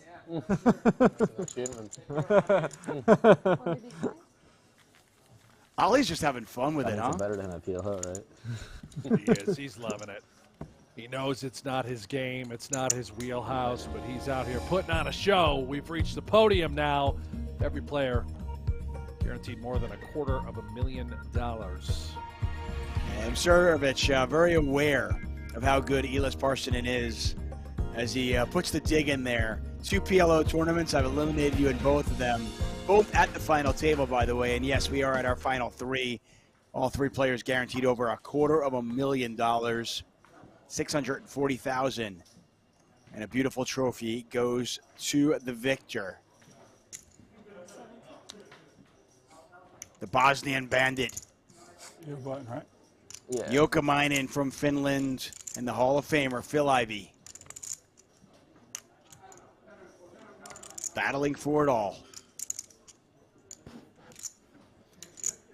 And yes, with that, by the way, no matter how this finishes out, Imsurovic will still be in the lead for the PokerGO Tour, and Ivey will be in second. What is it? 20-minute levels for heads up. Oh. Huh? Oh, yeah.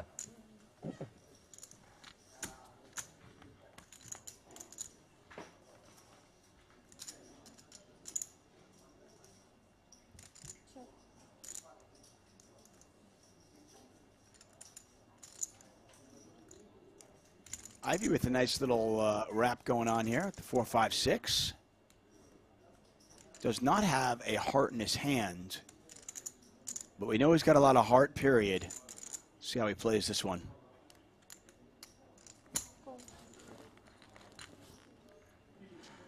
Imsurovic bets. Ivey calls.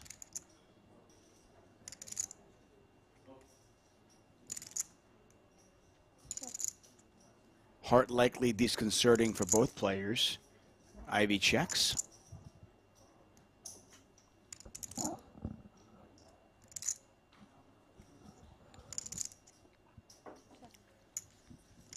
Check, check.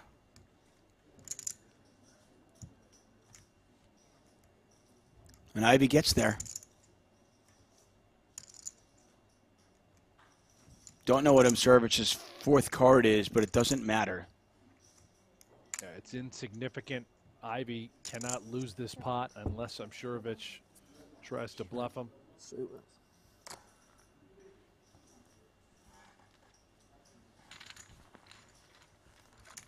Ivey up over 2 million chips now. Imsurovic down to 1.6 million. A lot of play left right here, by the way. I mean, we had a couple of shorties, and now that they have fallen by the wayside, we've got 3 players in there, and we've got a lot of play.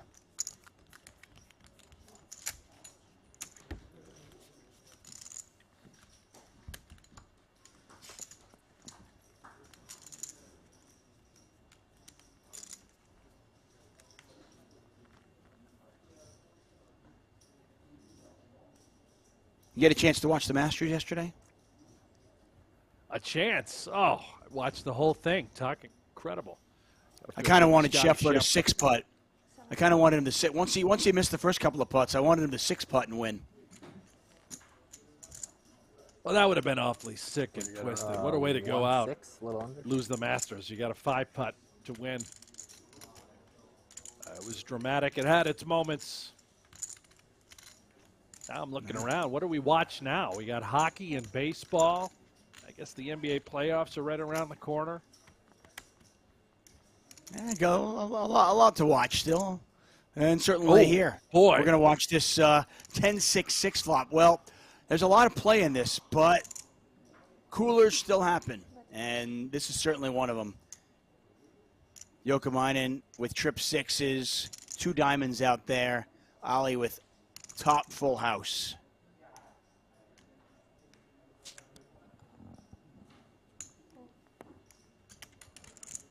Check, bet, call. Pot now just about 300,000. Jokamainen now at the full house. A disaster for Jokamainen. He does have 2%. Why? Well, he can make another 6 for quads. Otherwise, Ali is going to win. It's likely to be a rather large pot. Yeah. Jokamainen can lose to pocket 10s. He loses to 10-6, and that's it.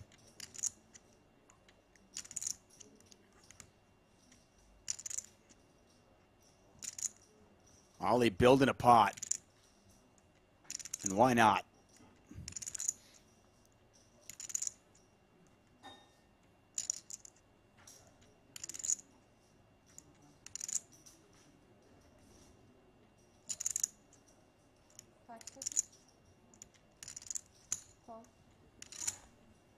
Call there Right from now, Yanni. Ali knows that his opponent has at least a 6 right now. He's going to get max value, a brutal river. Or Yokomainen, you just have to pay him the money at this point, Tuck. Check.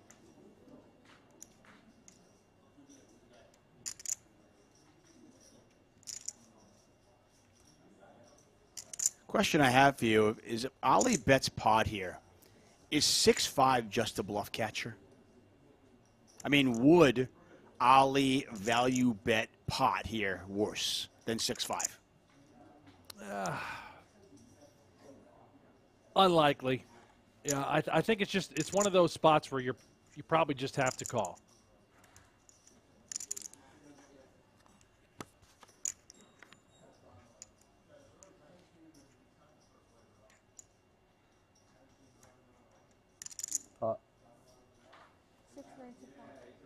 You can see the grimace from Yokomainen. Yeah. Oh, he's got the golf ball in his hand. There's the call. And look, you see it. You saw the grimace. You see the shake of the head. And you see just the resign, like, well, I can't fold a hand this good, but I know there's a really good chance that I'm beat. Every one of those thoughts. This is just a bluff catcher.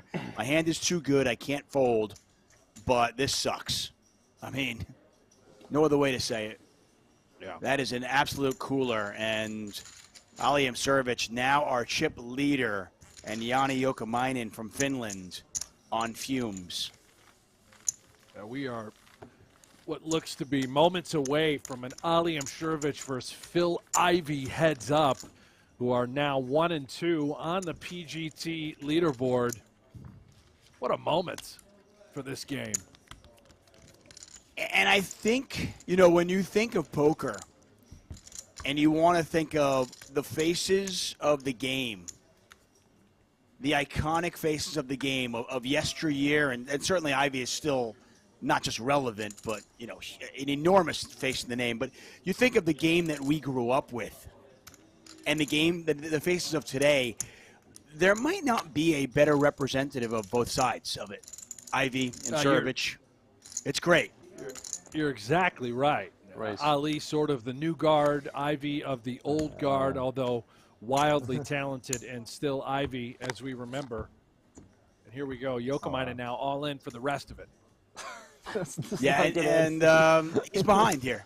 It's about he's in really bad shape. Yeah, he's got 34% equity, which is pretty bad pre-flop in PLO. But yeah, he just shares all the same cards pretty much. Does have spades though.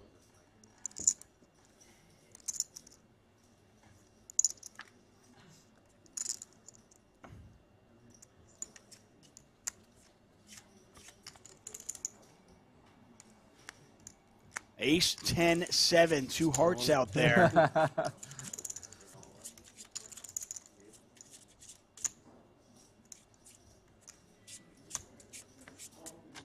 Not so Queen of hearts. Oh, wow. Yeah. And Ollie, yeah. Ollie with the nuts now. Jack of spades. They're looking for a chop, and it's not going to happen. That's a pleasure. Third place for Jani Yokomainen, who was at times during this final table our chip leader, but he is on the bad end of an absolute cooler.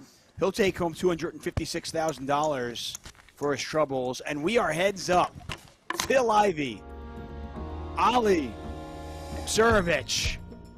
They're playing for $224,000 when we come back. Don't go anywhere. Heads up action here at the Super High Roller Series. Ivey going for the title.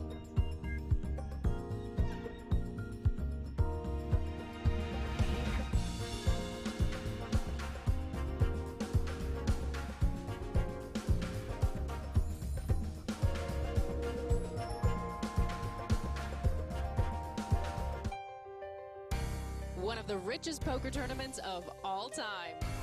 One of the toughest fields ever assembled. $500,000 to enter. No tournament has ever changed the landscape of poker overnight. Until now. I like tough competition and lots of money. You're really getting only the best of the best. You're forced to play at a high level. That's going to be awesome for the game of poker. The 2015 Super High Roller Bowl. Game on. It's time to see more fireworks. That's what it is. I'm not certain. 10,000, 20,000 with a 2,000 ante. Scott Seaver with ace-queen offsuit under the gun, and he raises it up.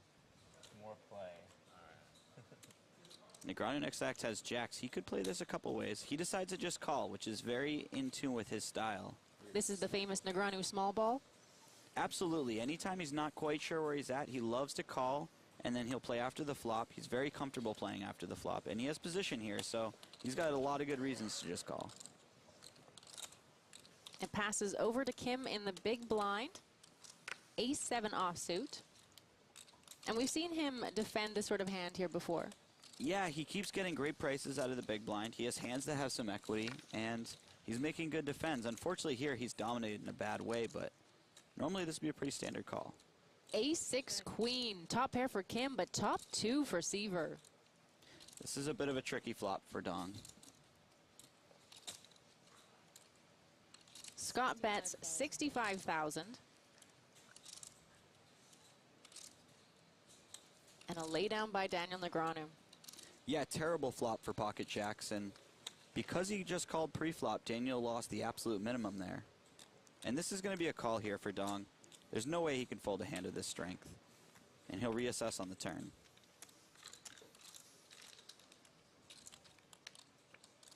Oh, well, the 7 on the turn is a great card for Scott, as Kim now has a worse 2 pair than him. Kim checks. Yeah, that's an absolutely terrible card for Dong. He's going to be putting a lot of chips in the pot now. Scott is really good at finding the right bet size. He bets 175,000. Yeah, it's a good size, and now Dong has to decide whether he's just going to call or if he's going to raise on the turn. Obviously, his hand is very strong, and he's ahead of a lot of hands. He has to worry that if he does raise, he folds out hands the Seaver could have, like ace-jack or ace-10 that he's beating. So I think what he wants to do is just call, and then if he does raise, it would be on the river.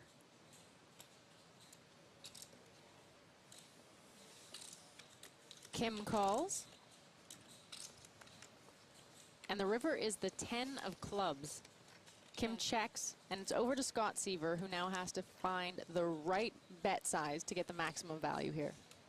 Yeah, and it'll be interesting what size he goes with. That'll probably be dictated by what he thinks of Dong's range. And for Dong, this is going to be a really tough spot. He has one of the stronger hands that he can get to the river with, but at the same time, Scott has a lot of value hands that beat him here when he bets. Scott can have ace-queen, he can have queens, he can have aces, he can have sixes. If he had a backdoor flush draw, he would have gotten there. And even king-jack made it on the river, so there are a ton of hands in Scott's range that actually beat aces and sevens here.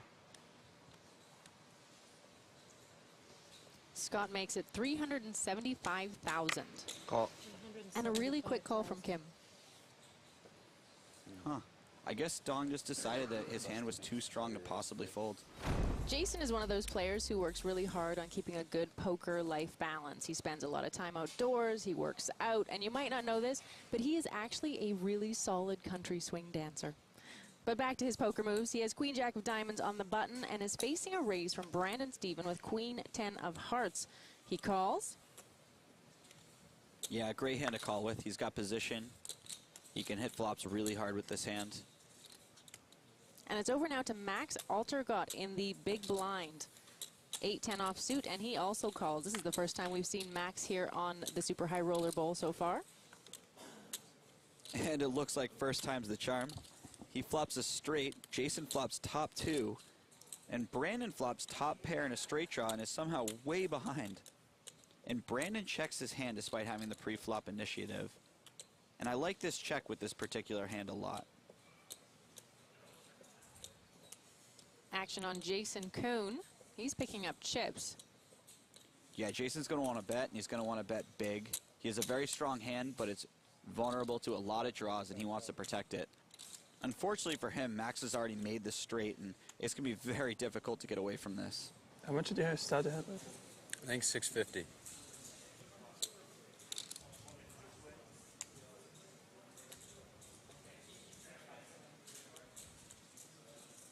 Max is reaching for chips, and he raises it to 230,000.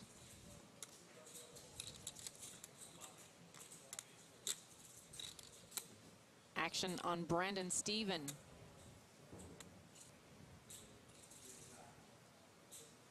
He finds himself in a pretty tough spot here. He liked his hand a lot before all of that action, and he does lay it down. Yeah, and thanks to Brandon's nice check, he actually gets away without losing any chips after the flop.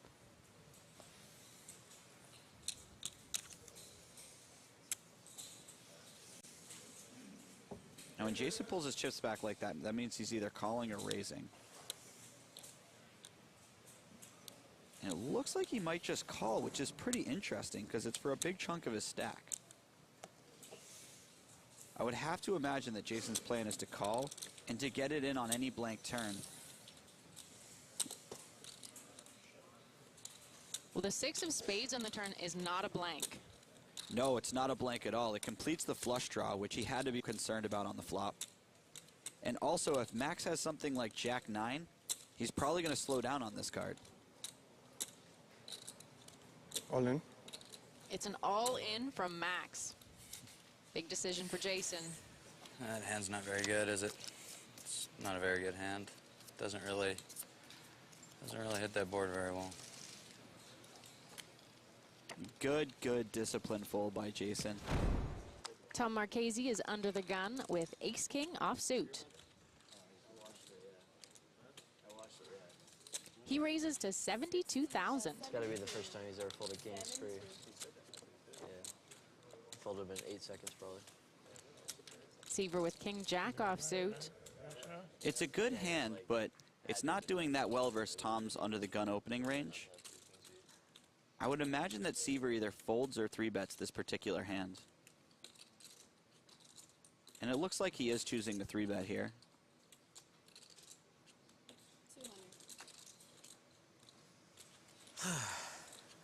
Brandon really wanted to get in there with the Jack-10 suited.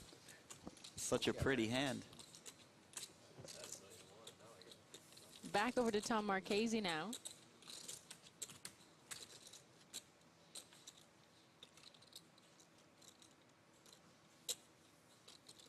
And Tom decides to just call here, and I like this a lot.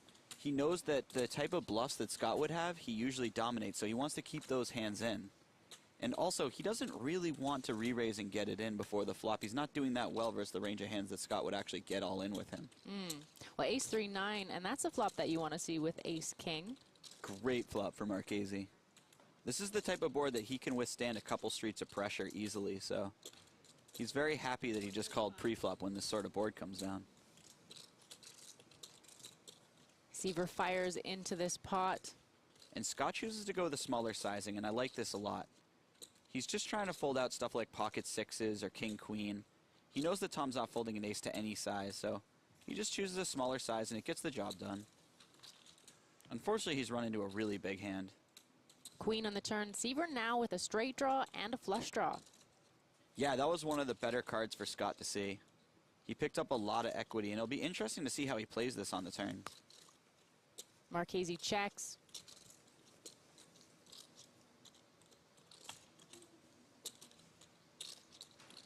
Scott checks back.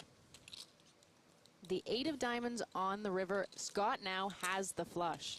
Wow, that's brutal for Marchese. He had the hand all but locked up on the flop.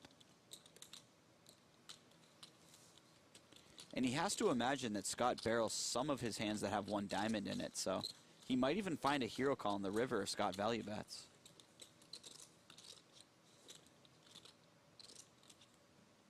Pot of 743,000. Scott Seaver reaching for chips.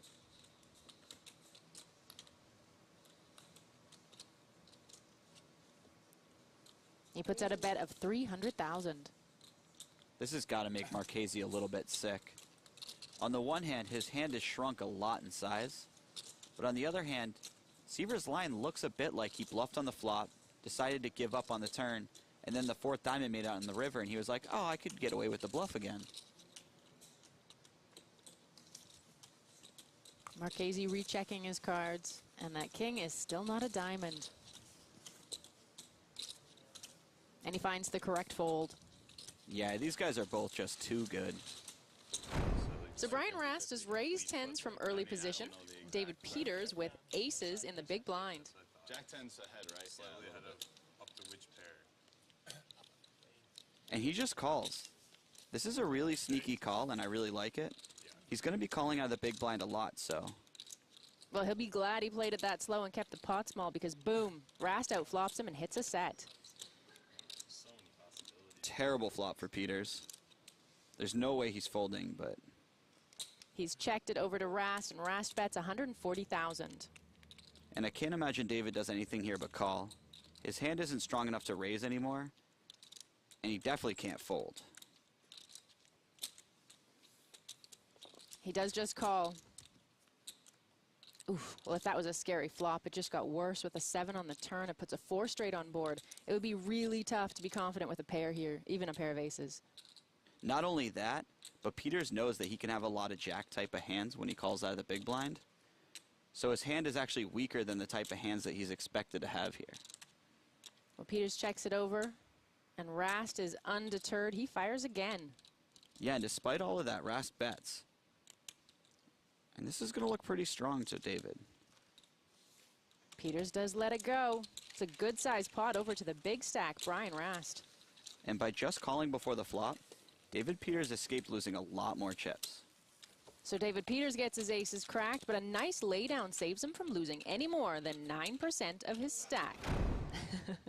Scott Seaver with ace-9 raises to 200,000 with the 3 shorter stacks behind him.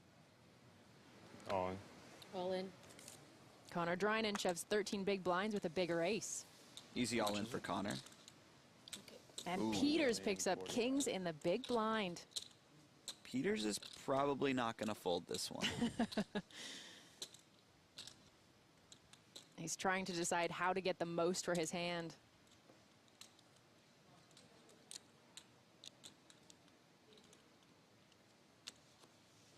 Peters just calls, clearly trying to entice Scott to stick around.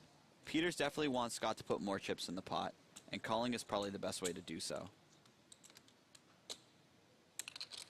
I'm gonna fold, but that's probably not right. It's definitely right, as he sees when the cards are flipped over. What did you have, Scott? Scott being a bit coy about his hand. I like how Kuznetsov just told Scott what he had in the previous hand. And now Scott's very tight-lipped when it's back on him. 8-5 queen all clubs, and Peters' hand just got even stronger with the flush draw. Not my flop. That's a terrible flop for Drynan. He just lost the ace of clubs as an out. Well, that might be his turn.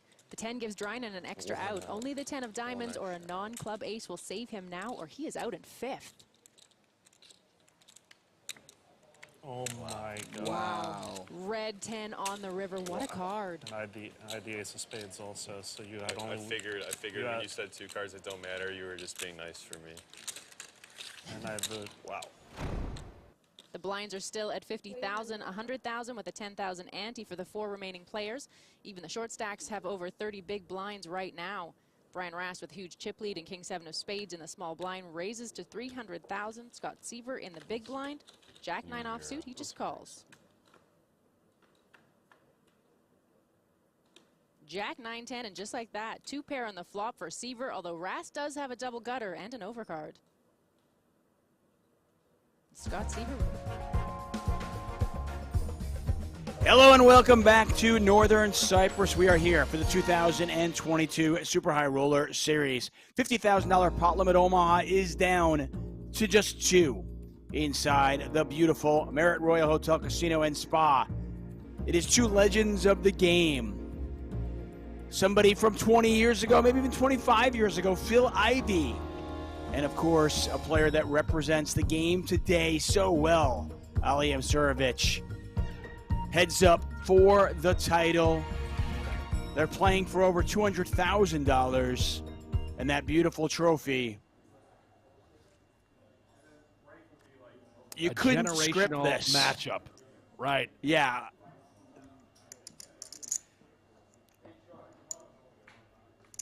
When I looked at the schedule this week and I was preparing and I thought about the players that would be there, this was the matchup that I had hoped we'd see.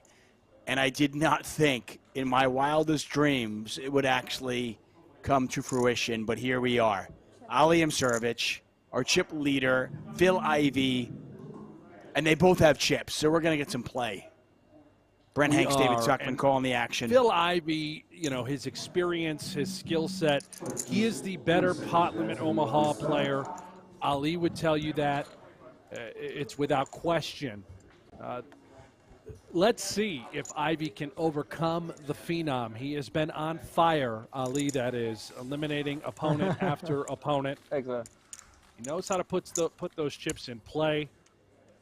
Understands, you know, very common and important characteristics of the game as far as blockers and recognizing equities, understanding the vulnerabilities of certain hands in certain spots.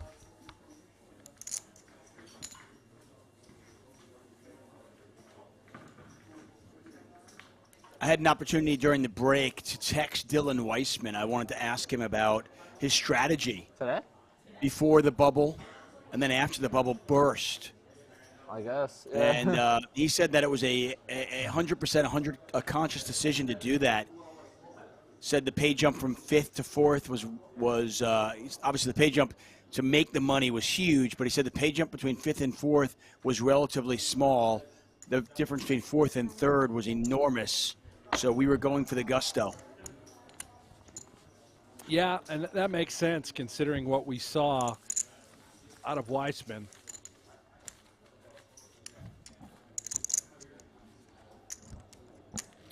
He thought maybe that his last hand was a bit of an ICM punt, but that he said it was positive EV for chips, but probably negative EV when it comes to ICM. So he questions the last hand, but he thought he had a lot of opportunities to bluff at the final table and decided to take those. Weissman finished in 5th for $106,000. Sorry, $112,000. Elis Parsonen was in 4th for $176,000. Yanni Jokamainen 3rd for $256,000. The loser of this heads-up battle will take home $416,000, and the winner, that trophy, in $640K. Ivey Imsirovic, heads up.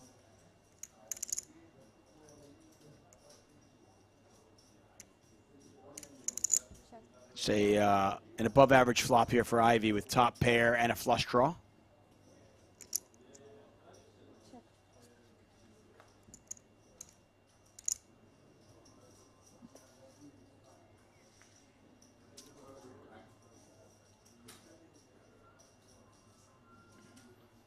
Brent Hanks, David Tuckman calling the action.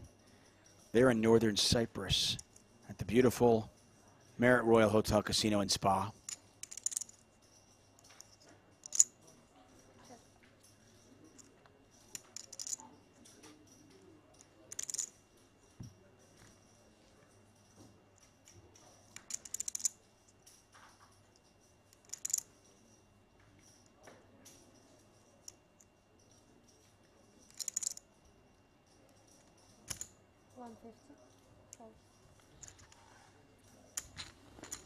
Ivey going to bet for value with jacks up.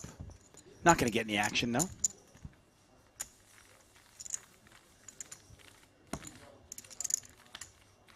Brent, I'm going to assume that you have just hours and hours of heads-up PLO experience, right?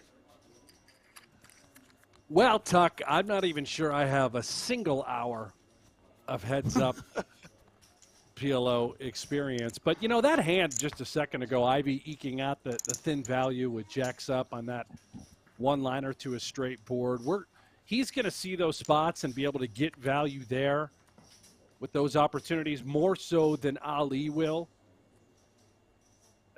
He's really a couple pips higher than Ali as far as skill sets are concerned when it comes to the great game of PLO. Pretty well. I would imagine, and I could be wrong here, but I know from online and live and just through the years playing in those enormous games, the enormous cash games, Ivey probably just has a lot more experience playing heads up. Yeah, although I'd love to compare resumes. I don't have everything laid out in front of me. Ali has been heads up a ton of times over the last 3-4 years as he's taken the poker world on by storm. I wouldn't be surprised if it's very similar to Ivey's resume. Yeah, he might be, yeah.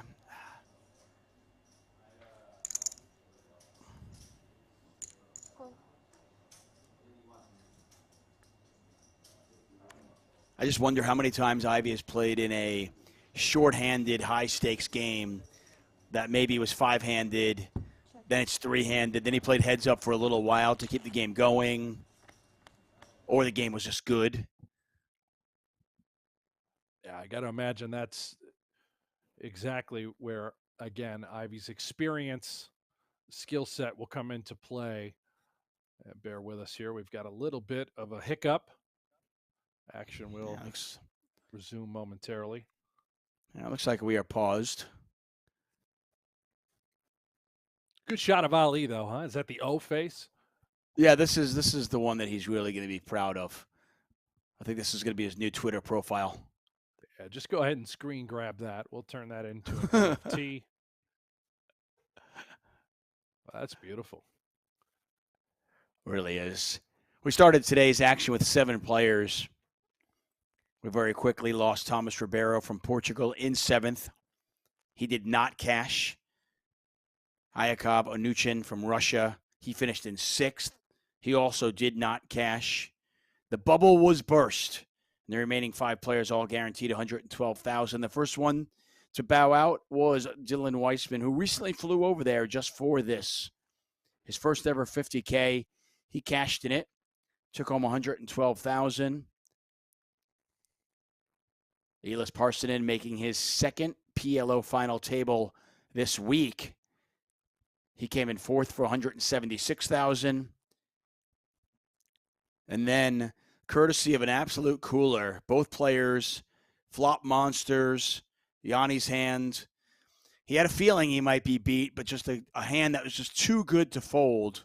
And Yanni Jokamainen, he found the door in 3rd place, earned himself over $250,000 richer. And here we are, heads up between 2 legends of the game. Phil Ivey, who's been around forever, Hall of Famer, 10 World Series of Poker bracelets. The accolades just go on and on. When you talk about the best of all time, the list begins and ends with Phil Ivey. There are a lot of great players out there through the years, but that list begins and ends with Phil Ivey. Ivey having a legendary week, even for his resume. His 5th final table, looking for his 2nd title here in Northern Cyprus, up against a guy who's just been on absolute fire the last couple of years. He is everything in the poker world right now. Ali Imsirovic, the Bosnian bandit, as you call him. He's the number 1 player in 2022, and he's the reigning player of the year. The part of the 2021 PGT Tour campaign is concerned. He's been incredible.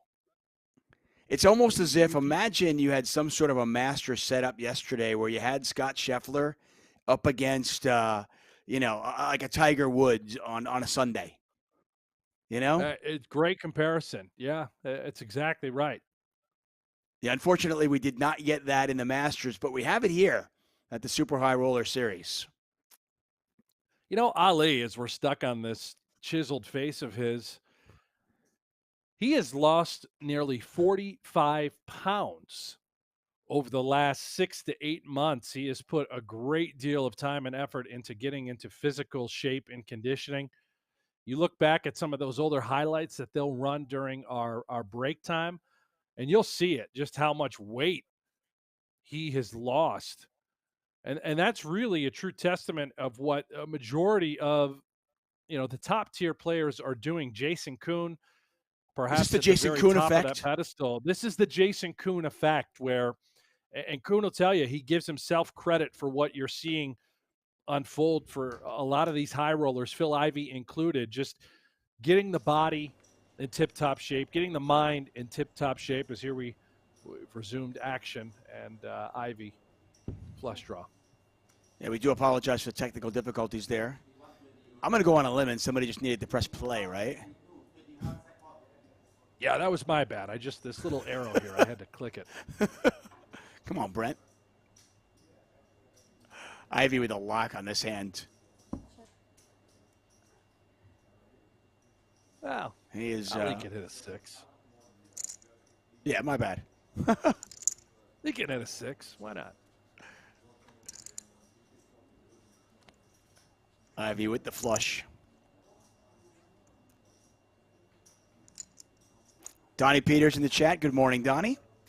We back, and that man is back for sure. And if this past week is any indication, I tell you, the rest of 2022 is going to be a lot of fun. If Phil Ivey is back, I am here to watch.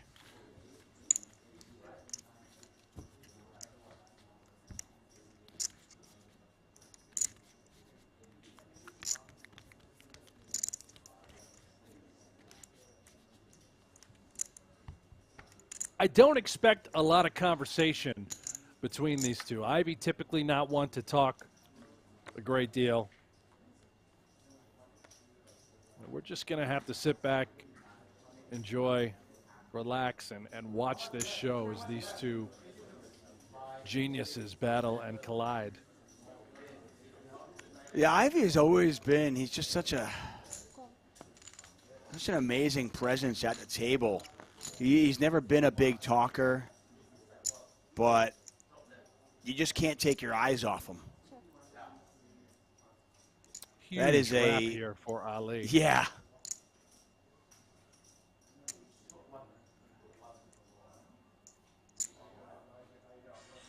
Ivey's got a little bit going on, and you can see actually that Ivey's an equity favorite here.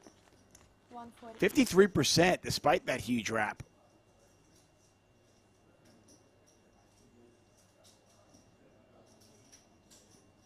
See how involved Msirovic wants to get on this one.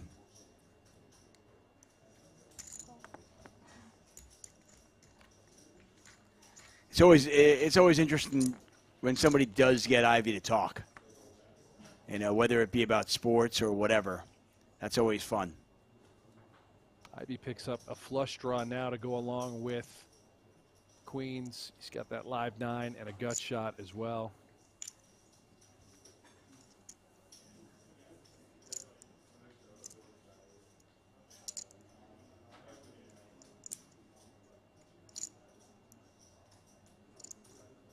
Good question from Donnie Peters, the blue wrench in the chat. I wonder how much of Ivey will get at the WSOP. That is the question that everyone continues to ask, and it sounds like we may get quite a bit of Phil Ivey based on conversation yesterday with Nick Petrangelo. Ivey's got his eyes set on the World Series of Poker. Yeah, he seems like he's having fun again. For all of us. It just seems like he's having fun with the game. He's motivated to play.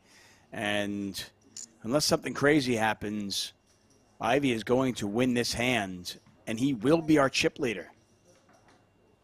So that 700,000 chip. Yeah, I don't see I don't see Ivey folding.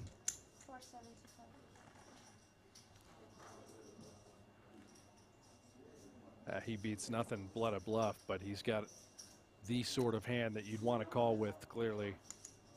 I mean, clubs missed. All the straight draws missed. I don't see how you could fold this.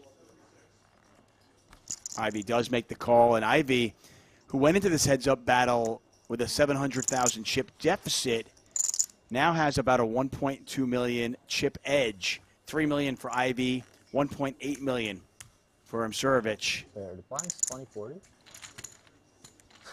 Oh, we've been playing 1530 the whole time? Or 10 minutes more than we're supposed to, I guess, yeah. Yeah, blinds have spiked up, and players didn't know it, so they are going to play 2040 now. If you were setting a line for the summer, and I'll throw this out to the chat as well, as we do see the blinds up to 20,000, 40,000. Donnie, you're involved in this one. Over under on how many World Series of Poker events Ivey plays this summer. I think he's going to play, and I think he's going to play a lot. And I'm thinking all the 10K pluses he's going to play. Yeah, and of course, let's not forget about the prop bet element. If anyone puts a bracelet bet together against Ivey, that'll drive him even more to want to continue to play. You mentioned that he seems like he's having fun now, but let's not ignore, sort of the drama that he went through in his life as well with the lawsuits and legal shenanigans. All that seems to be in the past. We get rid of all that. We get rid of all the drama. The headspace is now clear. He can focus on being Phil Ivey, the GOAT. There's no big blind? There's a big blind, right? Yeah. You're making it 120 total, right? Yeah. 120. Yeah. 40, 40, 80. I call. Okay, it's race 120. Yeah, you made it 120. Am He I- potted. am I No, missing something? you're right. You're right. Yeah. Okay. Yeah. It's 40 and 40, right? Yeah. And I made it 80 more. 40 answer. 40 Or, big then he blind. made it 80 more. He called. 120 race. Yeah, I made it 120 80, raise he total. called, right? Yeah. It's good. It's good. Come on. Right? I think so. No, you're right for sure. Your totally race 120 or 80. You meant made it 120. I made it 120, yeah. Oh, okay. You're asking me which one. Okay. Okay. Okay. Sorry about that. 124. A lot of hearts out there, and Ivey with the nuts. Well, I guess not technically the nuts. 6, 7 of hearts would be the nuts, but we're heads up here, so.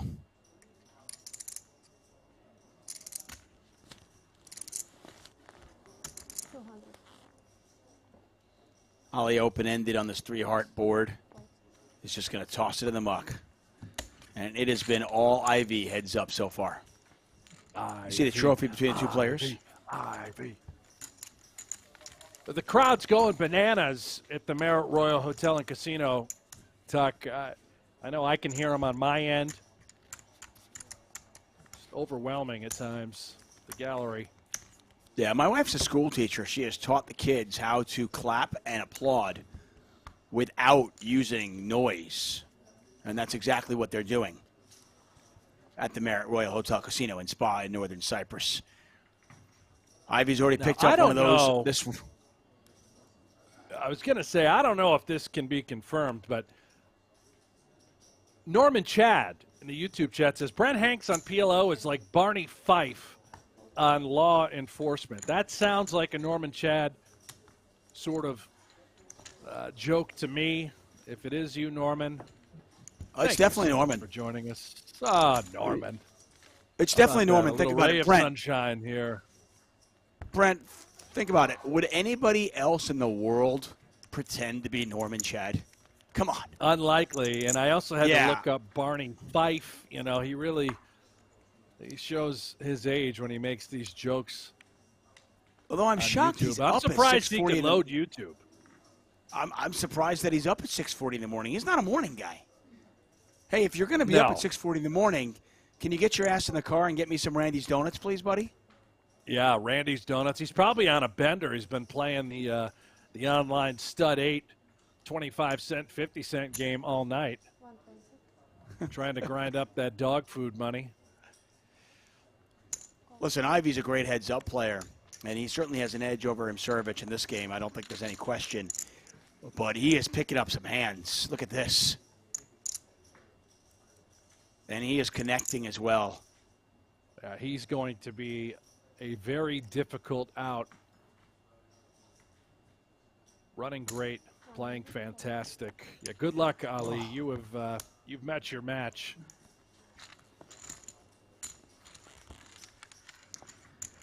Yeah, this just reminds me. Remember Jason Mercier's historic run when he made that bet with Vanessa Selps, and he almost got it, and 2 bracelets, and then he was heads up for his third against Ray D and Raz. And you could tell, heads up versus Ray D, and it was just David versus Goliath, and taking nothing away from Jason. But Ray D was in another league. I mean, Ray D just owned him heads up. And this kind of feels the same way. You're talking about 2 legendary players, but I think Ollie's I didn't even know you could have a a skill advantage in Raz. Is that's a Oh, thing? that's most definitely a thing. Wow. Yeah, Jason got very unlucky in the world of, getting heads up versus somebody. He got heads up versus somebody who happened to have an experience and skill edge over him, which is hard to do. And Ivey just continues to smash. But Ollie's got a set of sevens here. So this one could get interesting. Yeah, got a straight draw. Up. Yeah, we got a straight draw, a flush draw, and a pair for Ivey. 120. And a set for Ollie. So Ivey with 30% equity as we head to the river. Pot is 360. This is a big Double river gutted card. Straight at that. Any deuce, any six, any shovel. Ooh. There's the six. Yeah. Man, Ivey continues to run well. This is going to be tough for Ali. Yes, we're concerned about 4-5 coming home, but he is, of course, going to pot it. Straight value for Ali, and now we are going to have a major decision on our hands, essentially for our tournament life. We know Ivey has the nuts. Get ready for it. 9-10 back.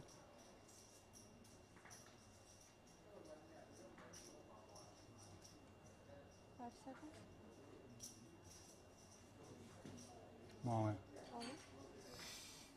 That's so dope. I mean, how could you go? Yeah, I guess you could, but I don't have a good one to call with.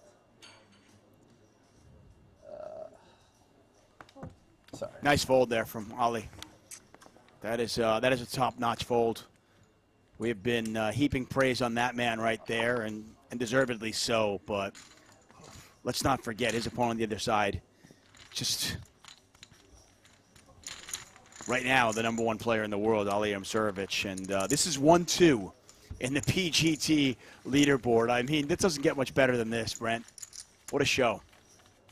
It certainly is, and you heard Ali mutter, how could you bluff me there? He drilled it, right? Ivey can't really show up with any bluffs in that spot. It would have been absolutely reckless and mind-boggling facing a pot-size river bet by Ali. Ivey just has the goods there 100% of the time.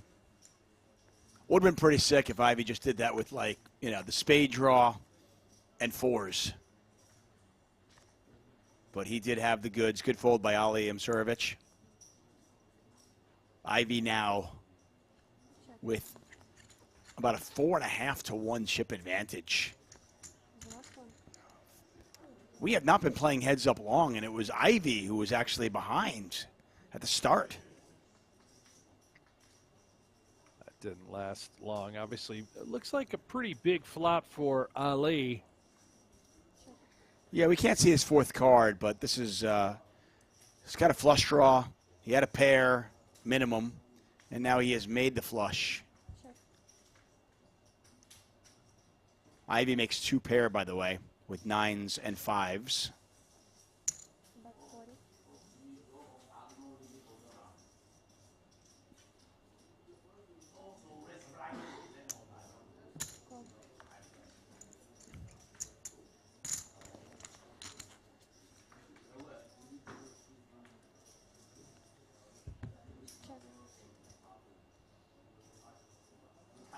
Ivey obviously just sort of policing the situation with that call. Producing a small bet. Ali going to go for it here, max value. Yeah, Ivey's getting a pretty good price there. Amsurovic only bet 40K on the turn. But Ivey makes the correct fold on the river. Amsurovic finally stops the bleeding for just a moment. He's back up to 1 million chips.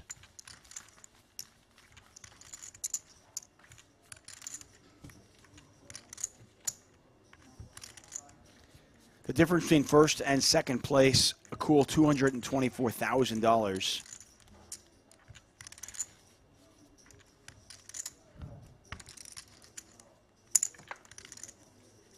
So I keep bringing up the PokerGO tour. Brent, tell us a little bit about that, and what is that all about? we're looking at, you know, number 1 and number 2 in the standings right here. Yeah, so it really comes down to December. The top 21 by December, after following the Poker Masters and the Super High Roller Bowl, which will occur this fall, top 21 will qualify for a $500,000 winner-take-all free roll. That is our PGT Tour Championship. Everything will come down in December, and Phil Ivey at the moment certainly going to qualify for that. Ali Mshurovich, as you stated, he is number 1 on the leaderboard, Ivey number 2. So throughout the calendar year, every event, 10K plus buy-in, will count towards the standings of the PGT leaderboard. And you're going to have a battle as players try to accumulate points in order to make sure that they get a piece of the pie.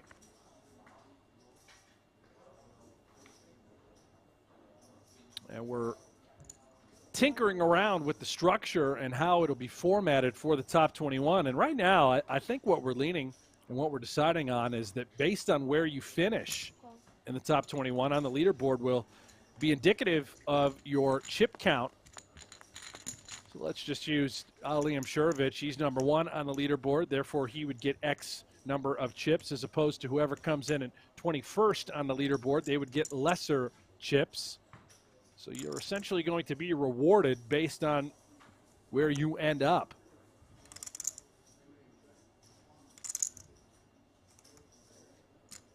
$350,000 in the pot on this one. 765 Rainbow. Mshurovich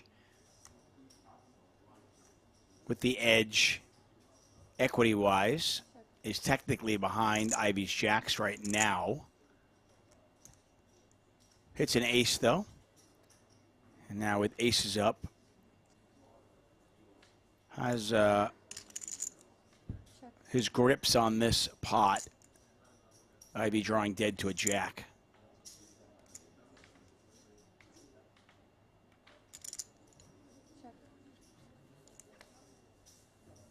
No. Yes. He did that? He hits the 2-outer? He hits the 2-outer. And he has to feel really good about, of course, a set of jacks here, considering that Ali checked back the turn. He wouldn't check any straights. This is going to be impossible for Ali to get away from. This jack really doesn't change much. Yes, ace-jack gets there. Ooh.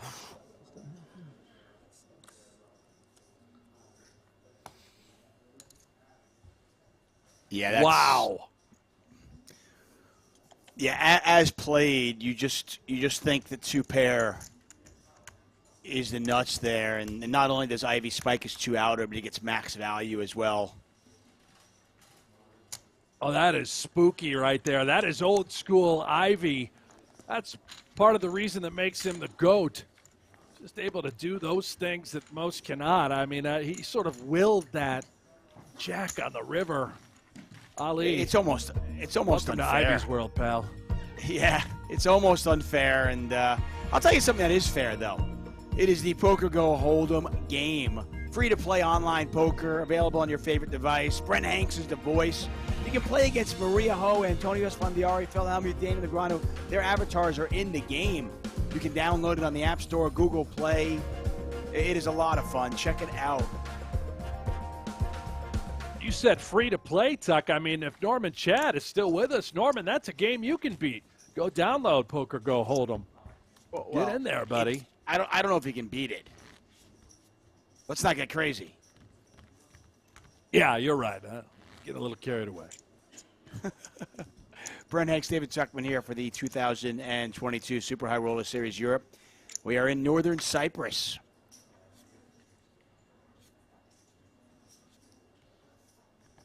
The beautiful Marriott Royal Hotel, Casino, and Spa. Our host. 150? Do we count it? 150. Ivey's going to raise to 150,000, which is pot. Mshurovich makes the call. Mshurovich, by the way, down to 300,000 chips. And he's in a rough spot here. We've got live hearts. Every other card seemingly dead. Ace 8-7. Talk about denying your opponent equity. This is 50-50. Another ace out there. Ivey's 10 still best.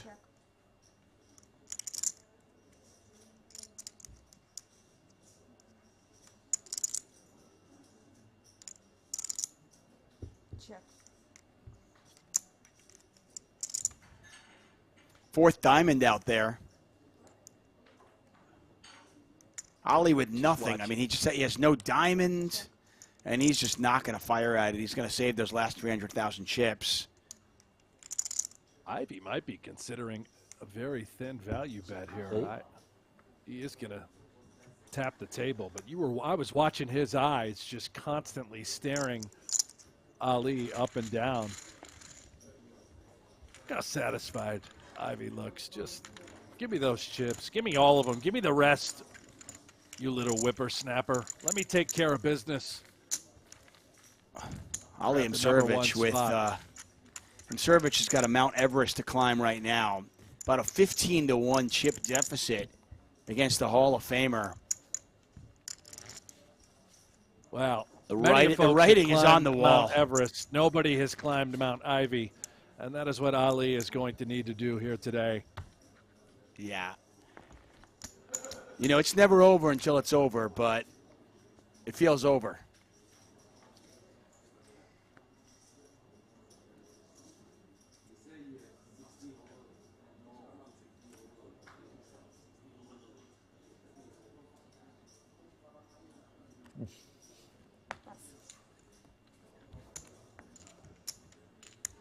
This is frustrating for Ali. He doesn't have a single one of the turquoise chips. Ivey has collected every single one. Those are 25K chips.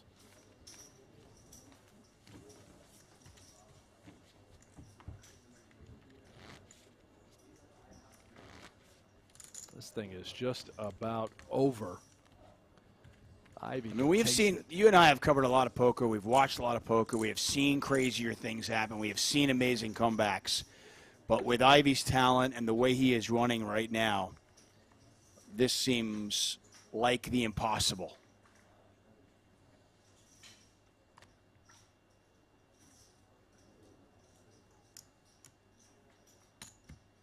$150 raise. Call. They're going to go with it. It certainly looks that way. Servich with just 75,000 behind. This pot is 350,000.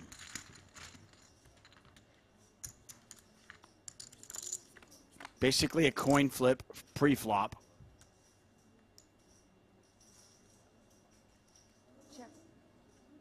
Jack 6-6. Ivey is live. He's got some tickets that he can win with. Ali gets it in good at the moment. You can see. Here we go. Nice. Yeah, smile from both players. They realize neither one of them have anything right now.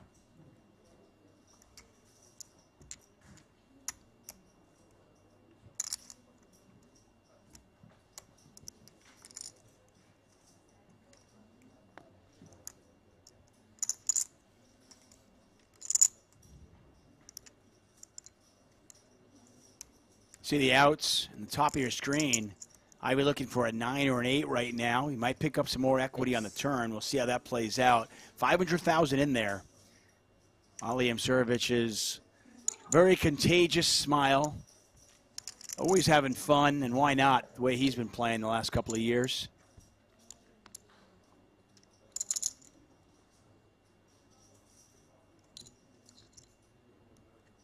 Three of diamonds on the turn, and Ivey's outs remain. Just a 9 or an 8. He just hit a 2-outer. Can he hit a 6-outer? No, he can't. 75. All right, back in business, Ali.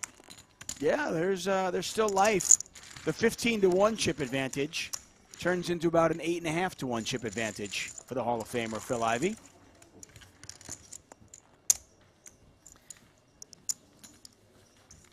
Don't know exactly if and when this might end, but if it does end shortly, we'll go on a break and then come back with some short deck Again, the 50K short deck event has begun. So we'll get coverage of that for you a little bit later.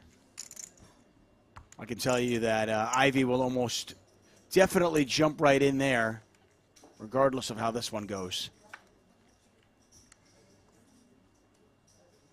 I think Ali will probably play short deck as well. This could be the finishing hand right here. Let's see what Ali does with the king, queen, six, deuce. He's got one suit. Ivey, of course, with aces. 150 raise. Ivey raising to 150. Msirvich does make the call. I'm sorry. Take it. Oh. Pot now 350,000. Msirvich with a pot size bet behind. How convenient.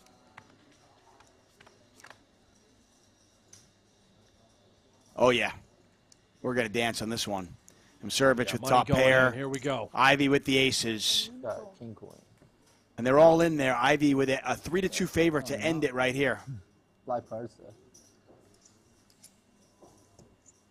Yeah, Msirvich's pair, second pair are all live. Looking for a king, a queen, a six, or a deuce.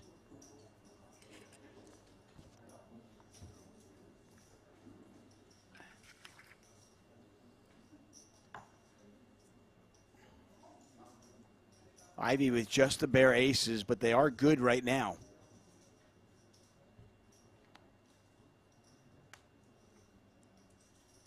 Four spades, and that is going to give Ali a few more outs. He's got a straight draw as well. His outs are on the top of your screen, 15 of them. Yeah. But they do not come, and that's it. Ali Msirvich finishes in second place. He'll take home $416,000, and a Hall of Famer, Phil Ivey. Just absolutely crushing the competition. There's your champion. $640,000 for him, Phil Ivey. Wow, Brent. Just amazing. Ivey reigns supreme. His second win in only 8 days. His fifth final table, and he has accumulated just shy of $3 million, all right here in Cyprus. Champion, once again, Phil Ivey. What a final table. Take a look at our GG Poker results. Ivey reigning supreme, as you mentioned. $640,000, another win in the bag for the Hall of Famer. Again, we're going to take about a 30, maybe 40-minute break. We're going to come back with some day one 50K short deck coverage. So don't go anywhere. Well, get a cup of coffee, walk your dog, and join us in 30 minutes. Here we go. Ivey wins again.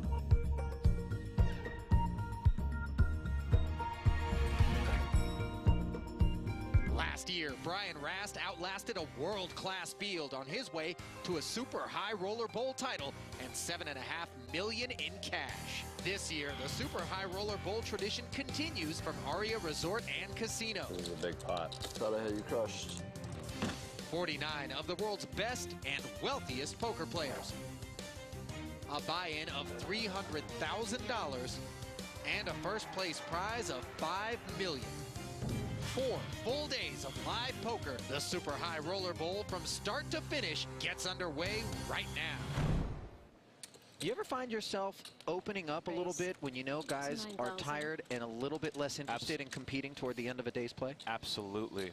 That's a really big part of tournaments, having the feel for those situations. And recognizing also that people can be polarized when fatigued, where they either have it, because otherwise they wouldn't be out there stepping out, or they're just phoning it in. Right. Taking a more conservative approach with their medium strength holding. Exactly. Because they don't want to think as much, and there's a lot of thought that has to go into those gray area type plays, as we see 3 players in a raise pot pre-flop, and the flop yield is queen 7-6 with a couple of clubs. Goes without saying, that's a nice flop for Budiga. Yeah, top pair with a king kicker.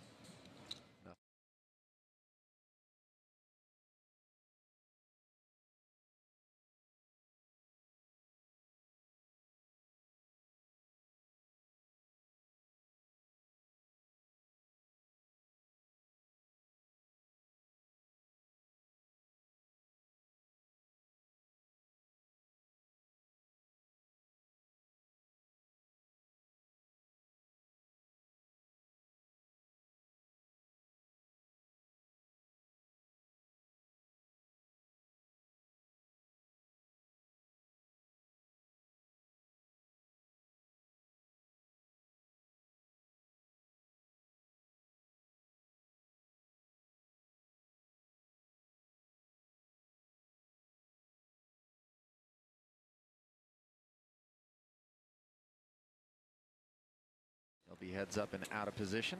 We haven't seen too many vicious coolers this tournament, Ali, like No. 8-6 deuce or something crazy. And look at this. I mean, listen, I just want the people to know, I swear on my life, I cannot predict the future.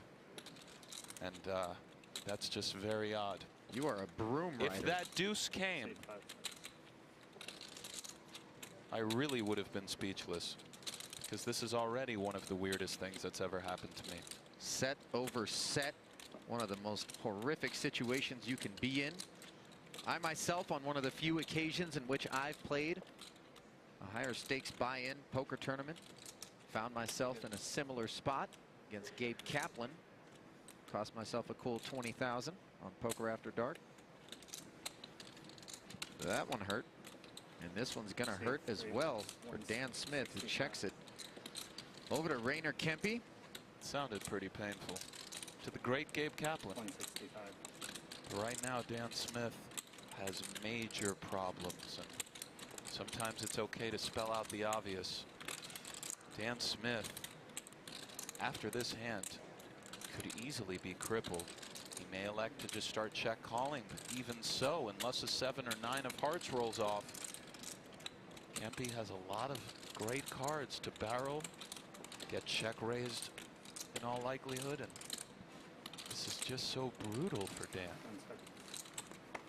And he's using a time extension here. Why do you suppose that is? He knows he's going to continue in the hand. He's not trying to make it look weak, is he? Of course, no. He's trying to decide whether to call or raise. I mean, there are times you are beat here, and again, being the relative chip leader versus another chip leader, this is an interesting situation because he might be well advised to simply call the flop. However, if he raises it, he does know that he will probably have to go with it. There are some extreme. 475,000. 475,000. Music to the ears of Rainier Kempe with 2 8s in his hand. A set. And he's got to believe he's golden here, right? He's not up against the 7-9 and probably not up against the 2 10s. Not impossible, though. Not impossible, for sure. Golden is a touch more than what he's feeling, but he's feeling pretty good. It's one of these spots where 2 overs in the flush draw come to mind, maybe. I don't think Smith Queen Jack of Hearts. Yeah, no? exactly. I don't think Smith check raises Jack Queen of Hearts. The hand is too good. You kind of don't want to be forced to sort of fold it given stack sizes or decide you have to get it in because you've put yourself in a spot where Kempe using a time extension. Pot odds are just too good, and this is a really sickening spot for Dan Smith. And I just don't know how I just went out there and said we haven't seen a vicious cooler. I feel bad for Dan. Of course, me saying that did not influence the flop, but it's very weird. I'm having a very philosophical moment. This is a situation where Rainer Kempe is that speeding commuter train and Dan Smith is that car stuck on the tracks. In all likelihood, they will get it in. My only question, as crazy as it may sound, is there any way Smith finds a way to get away from this on the flop? Just given that we're on the bubble, he's such a great player. I'm all in. And Rainier Kempe says, I'm all in. Kempe's reached. Yeah, Snap call by Dan Smith. But you notice the trepidation in his voice. He called. He doesn't want to have to play this hand on the bubble. So Two sick. relative chip leaders.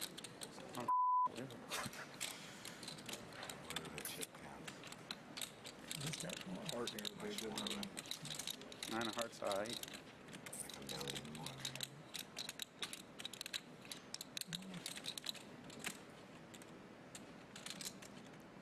It's looking pretty thin at the top of the screen next to the outs graphic. Does have backdoor hearts. And of course he can hit that 6, but yes, 9% is pretty thin and just a deflating feeling for Dan at the moment. So brutal. He's rooting for a heart on the turn.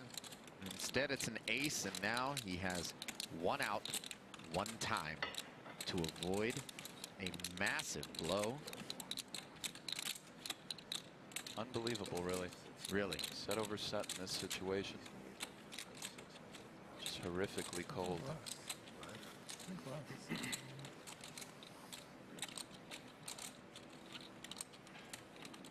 Dan Smith can't connect with the one-outer on the river. Set over set, one of the grossest feelings in all of tournament poker. See 3 calls. Berkey, undeterred by the outcome of the last hand, limping again, this time with ace-9 suited on the button.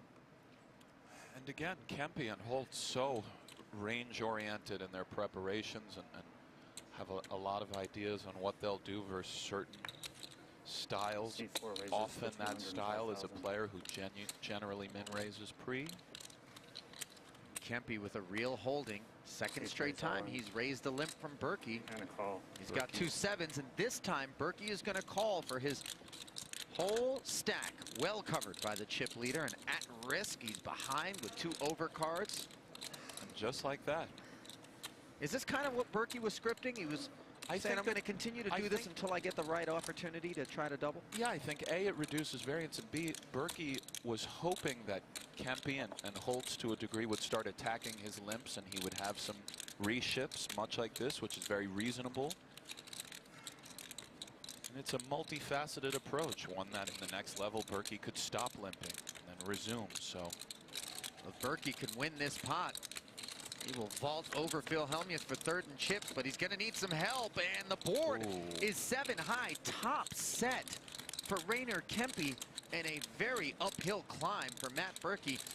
If he doesn't get help on the turn, he'll be drawing dead and done in 5th. Some possible splits. certainly. Needs a spade, 5 or a 6. And he does catch the spade. Wow. There it is. Best case scenario. He now needs 1 more of those spades. 7 outs once for his tournament life. Rainer Kempe's thinking red card.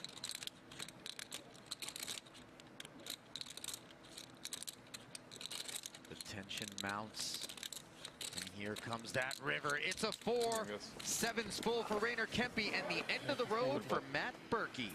Good game. Good, Phil. You definitely win best dressed. Thanks.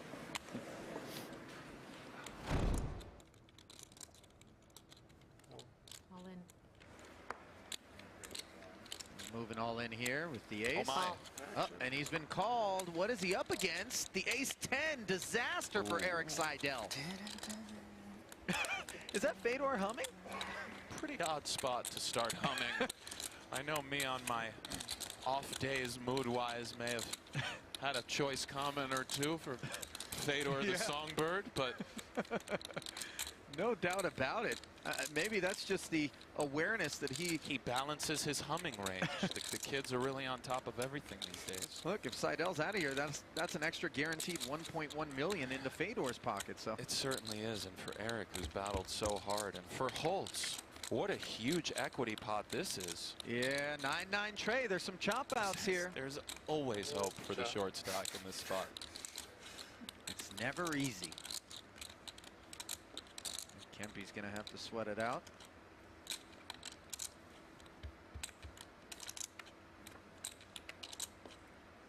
Now picking up some more chop outs. Yeah, the ace on the turn. Notice that paint. Can't win anymore. Seidel cannot win the pot outright. That is correct. Very, very insightful observation. He does pick up many chop outs. 9, an ace, a king, queen, jack. Instead, it's a 6, and that's all she wrote for Eric Seidel, who really fought hard. You can't say enough about Eric Seidel. You just can't. How do you normally celebrate, Nick? You make a big score. You got a go-to? That's a good question, Ali. First, you got to win one. You know what? It's too late. And why don't you keep your little jokes to yourself? Two-time bracelet winner, one-time World Poker Tour There you winner. go. There you go, Ali. I know. Thank you. I know who you are, buddy. I also have won multiple tournaments in New York City underground clubs when I was 16, 17. Took Wow. down quite a few, like 4 or 5 player just in big tournaments. They know what's up. Oh yeah. You guys know who I'm talking about. Those Colossus events. They remember. $25 buy-in, 6 of us, vying for New York City poker history. Right. 1.2 million. I myself. Raised 1.2 million. What have we walked into? Looks like both players with a pocket pair. Holtz making it 400K with the Ducks. This is close-ish for Fedor. All in. Oh, and he says all in. Wow. And just like that, Kempe. And a snap call from a Kempe. 4-1 This could favorite be to it. take it down. Fedor with 2 Ducks. A 4-1 dog roughly against Rainer Kempe's 2 Just 8s. for the spot of 2 Germans being heads up and the guy winning with 8-8, it's kind of it's kind of the cherry on top. Not sure said the guy's Holtz winning? is seeing any cherries on I'm top at the just, moment. You know, mentioning Anticipating. No, he's kind of got the step. Deuce. You know what? I won't be mad at you. I know you won't. I know you wouldn't be. I know you wouldn't be. Tend to believe Fedor there, but nonetheless, he's thinking deuce. 10-9-5. Running hearts, of course. But if Fedor doesn't help, Rainer Kempe is our 2016 champion, Ali. And the turn card is a 4, down to just 2 outs once for Fedor. Otherwise, Rainer Kempe is our champion. This is for a $1.5 million difference between second and first place money. Can Kempe seal it? Yes, he can. And Rainer there it is. Kempe is your 2016 Super High Roller Bowl champion. Wow, and I didn't expect this confetti shower. I was not told about this. Wow. Nobody consulted with me. Give Holtz the ring. Ah, guck mal, ein bisschen bling bling. It begins in this city, in this venue, at these tables. 56 players will enter this room, each with a singular goal, winning the Super High Roller Bowl. I would say that the Super High Roller Bowl is the best tournament of the year, and I say that with confidence. $300,000 gets you in, $6 million awaits the winner. Of the one event on Earth for the highest stakes with the toughest field for the biggest money. The 2017 Super High Roller Bowl. This is where it begins. Let's play some poker, boys.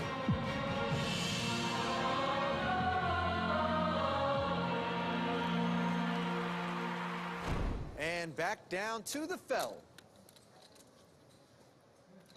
This feels like last year. Somewhat, perhaps. A suited connector is a nice hand to have in your small blind 3-betting range versus really any. Oh my goodness. What about is it nice when this happens? Because this is a classic. Wow. I mean, Top set against a straight. A cooler like this early involving Phil Hellmuth is really astounding. What sort of run out can Hellmuth possibly get away from here other than 4 to a flush or a straight, perhaps? The runouts that Hellmuth gets away from kind of slow down the action anyway, were it to be an 8 of clubs or jack of clubs. So, Correct. of course, that's nice for Phil. This, it goes without saying, is really problematic. And he does elect to raise the flop, and oh boy. Bottom, I'm as random seemingly as Phil can be. When he raises 7, 9, 10 with 2 clubs and a 3-bet pot, it generally indicates strength of some sort. Correct. Whether it's... What's the bottom end of that strength, though? And Phil, most of the time, would call here on the flop with king, queen of clubs because he doesn't want to have to either get it in or simply incinerate that equity. And Bonomo elects to call, which is... And he picks up a flush draw to go with his 10 high straight on the turn. Not that he's concerned about being up against Jack 8, of course.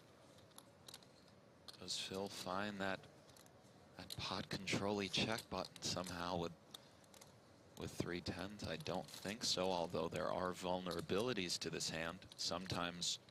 And a lot of cards on the river you don't want to see. You do want to protect against a lot of cards you don't want to see, but you have to think about the overall scenario in the tournament. Everything comes into play. There are some benefits to checking here, but it's very hard. 60,000. Justin could easily check jam here, given that he could pick up a variety of draws. 7x of hearts. This is going to be, in all likelihood, You may want to put the greens on the bottom. an all-in from Justin, and Oh, I know. wow. Yeah? I mean, could King Jack of clubs factor in here? Wait, I'm giving too much information. Certainly you fear King Jack of clubs, or King Jack in general, if you're in Phil's seat. Although Same check thing raising the flop with King Jack in general, Same. less likely, I would imagine, no? could happen. Same thing from Justin. You fear running into a straight. My God, there it is. And it's all in the middle. Oh my God. I escaped. Oh, man, that's going to be hard to pair the board. Oh my God. Well, just needs a 7, 9, or queen here. Wow. Fill them out. 30 minutes, go get that. 10 will work as well. Oh, we'll go take your time. I guess maybe I should have 3-bet you before the flop. I knew you were going to 3-bet me light a lot today. That's what I do. I know.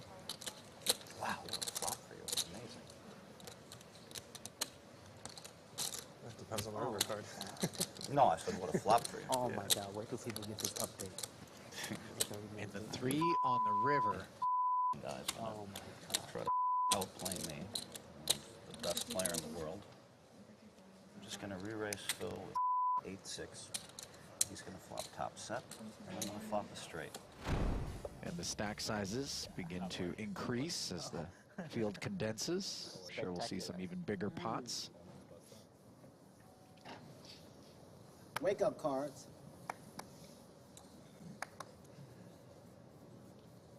Ace-10 suited for Czar Rast. That was his online handle. It was. I've tussled with him many times, both online and live.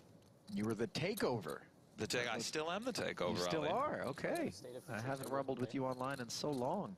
Yeah, I'm around from time to time when I duck out of the country and get that itch. Of course, online poker no longer available except for specific states here in the U.S. We're talking New Jersey, Nevada. Ridiculous. Ridiculous. A little bit shocking. Certainly disappointing for the big fans of the game. Everybody's suited here. Nice guy. And the board, 2 clubs. Queen 8-6. Rast with the nut flush draw. Hart with the flush draw and open-ended straight draw. And Katz with a pair of 8s. Serious connection to the board via Rast and Hart. And given that Kevin is sporting a 20-some-odd BB stack, slightly more, I believe. Very likely to be going in here versus Rast.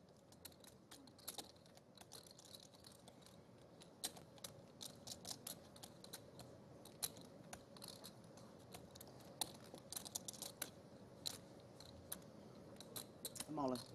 All in. And sure enough. Of course, the correct play for Kevin. Call. And Rast says, I have to call. He happens to have the best hand, and it's got More Kevin like in pretty rough shape. A 2-to-1 dog for Kevin, and rough shape indeed. Yeah, you still got a bunch of... Oh, I know I got out. I just didn't want to see that. Yes, that's true. You want to see ace-queen. Don't forget about the red 9. Where's the red 7? 9. Just put it straight out there. Blank it out, put it straight out there. Just anything with a club. Blank it out, put it straight out there. Got a wrap. A wrap of outs. The hold'em wrap. Minus the club. That's not my specialty. It's not really mine anymore either. But it used to be. Here's the turn card. He It's a does hit 5. that straight, so now it is Brian over a 4-to-1 dog hunting for those clubs. Only 7 of them. You're a lucky dealer. You good. That's my girl. Let him feel it. That's my girl, huh? Come on, Mad Dog. And at least there's a... Hold on, Mad Dog. Here comes the river. It's a 7, and Kevin Hart. Hart retains life. Kicking that. Kicking that. Oh, boy. I believe Vogelsang wakes up with Can you aces. please be quiet? I'm asking can't- very nicely. I'm You allowed can't to say talk. anything. Carrie, you can't. Where's that in the rule? Can you call the floor, Floor, please? you really can't Floor. even say a word. Floor. That's not a rule in poker. Yeah, it is. What, talking? You can't talk right now. Only heads up. Everybody's getting a little testy, Ali. Well, listen, a lot of money hanging in the balance. That's man. right. Stress getting to folks. So Kernick and Kuhn are about Why to you allowed throw talk down. during the hand? 10 seconds. What's the rule? You are allowed to talk. Even with three-handed, him left. Absolutely. Okay. Absolutely. Okay. Can I have 30 Stand extra corrected. seconds? Because I've been trying to get him to stop talking. We've been calling him before. Absolutely, he should get extra time. I've used the time make up. I spent 2 You minutes should trying have to as get much time as you want. 115 when he called for the floor. It was at 115 when he called for the floor. I looked. Multi-way pots, even if a player is all in, Okay. it's still considered a multi-way Not a word. pot. My apologies. I was So, wrong. How much time was left? So Justin's already used the time extension, so he has until 1 minute. Here, Can I I'll say give him. something? I'll give him one of my banks. I'll forfeit it. Can I say something that was a munch of talking, so he really should almost start over. So a reasonable, said that. Well, let's not get carried away. How many time banks are we going to make up here? You know, Justin, would you That's view as fine. reasonable? Okay, 30 seconds starts right now.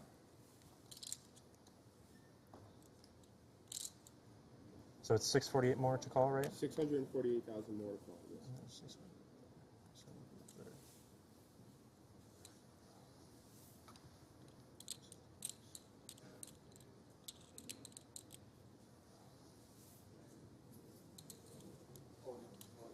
I call.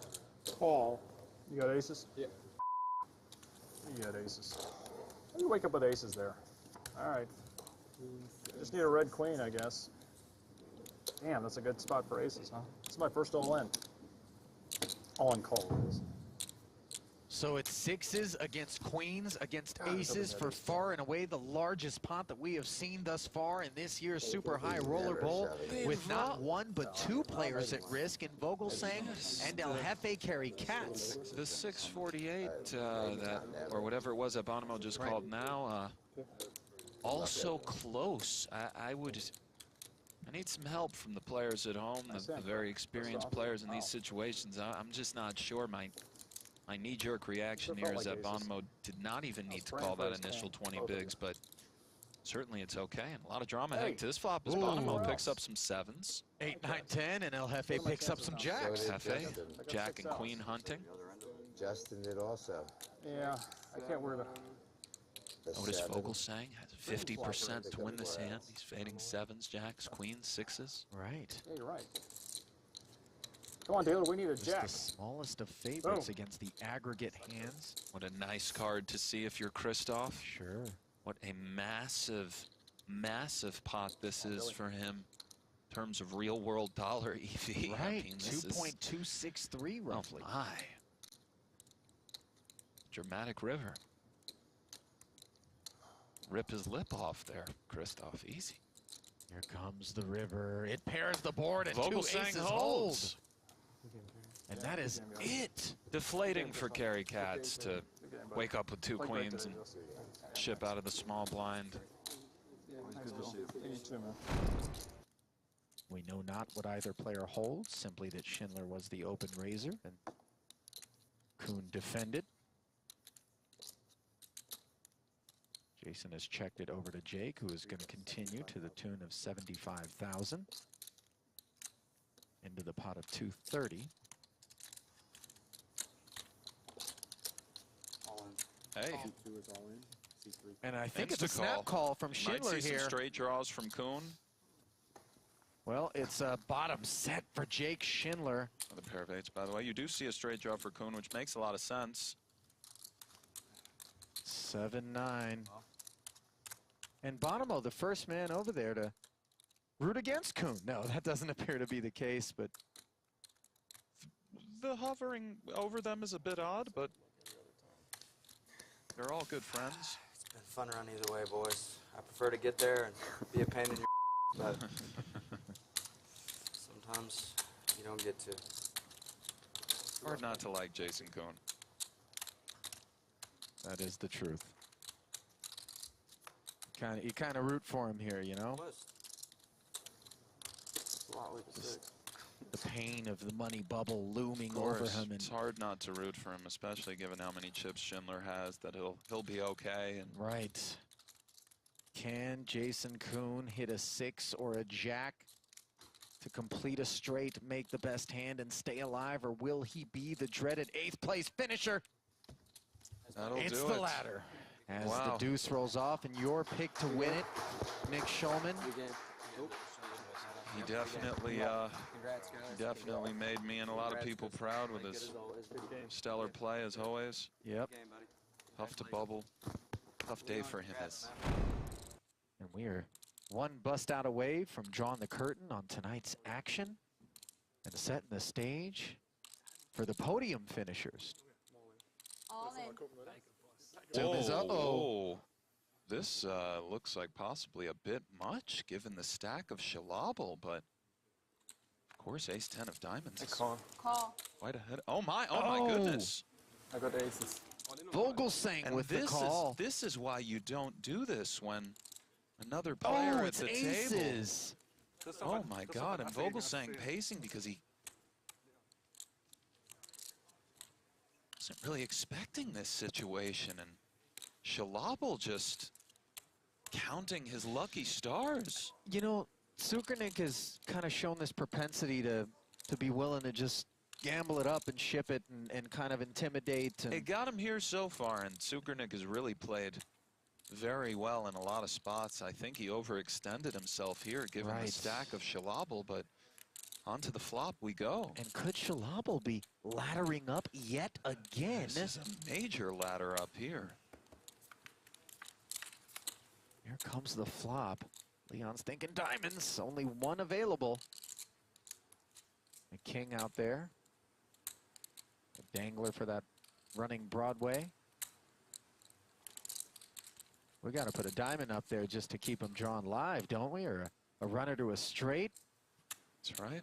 And Christoph's thinking, just put the 4 of clubs out there. Yes. Here comes the turn. It is a diamond. The suspense is always there.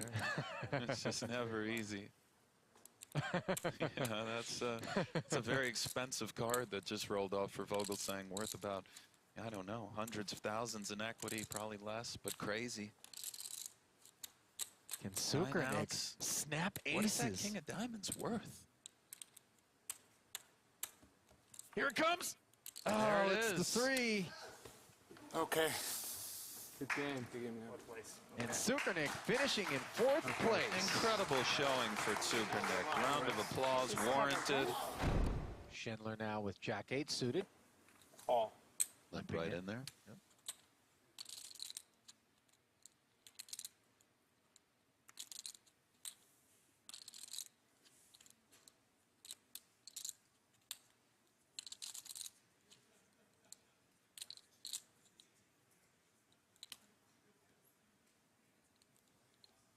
Check. Christoph, as usual, taking his time, regardless of his range, and then making his decision, which is a check, and 10 trade deuce on this board. Both players, of course, sort of connecting to this board as Schindler has some backdoor possibilities and swirling around that 10. And Vogelsang, top pair, 7 kicker. A very good hand playing heads up. First, this smallish bet might Christoph raise simply to get some chips in the pot, which was with which what figures to be the best hand. Call. No. Onto a turn. Ooh, look at that. Has to be the most fun turn card in the deck, Ollie. Christoph makes 10s and 7s. Schindler with a gut shot and a flush draw. A very standard spot for Jake, of course, to 400,000. continue betting.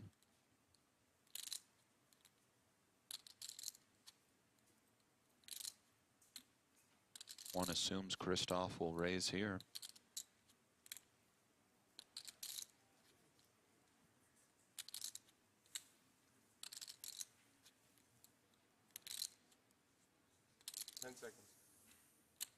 raise. And this is one of those spots, 1,500,000. Nick, where that lack of time extension really looks to play in as Christoph has check raised to 1.5 million, another 1-1 for Jake to call. And I think Schindler's call here is quite standard and will be getting made. I don't think Schindler comes over the top here. 10 seconds. He calls, perhaps has some river bluffs in mind if he misses, but Call. see what this river brings. Schindler finds himself as a 3-1 dog. Don't look now, there's 3.5 million in the middle. This is a big one. And the river pairs the board with a deuce, and not necessarily your favorite if you're Vogelsang, as any overpair now has 10s and 7s beat, but it was a limp pot pre-flop.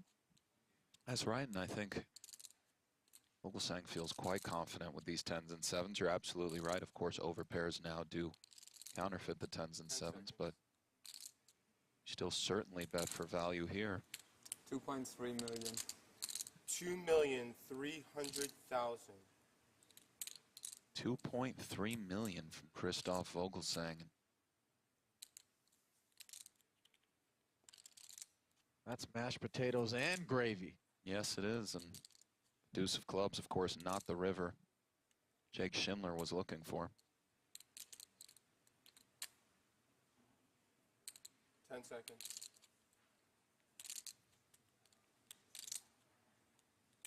All in. Whoa! Oh my goodness, Ali. All in.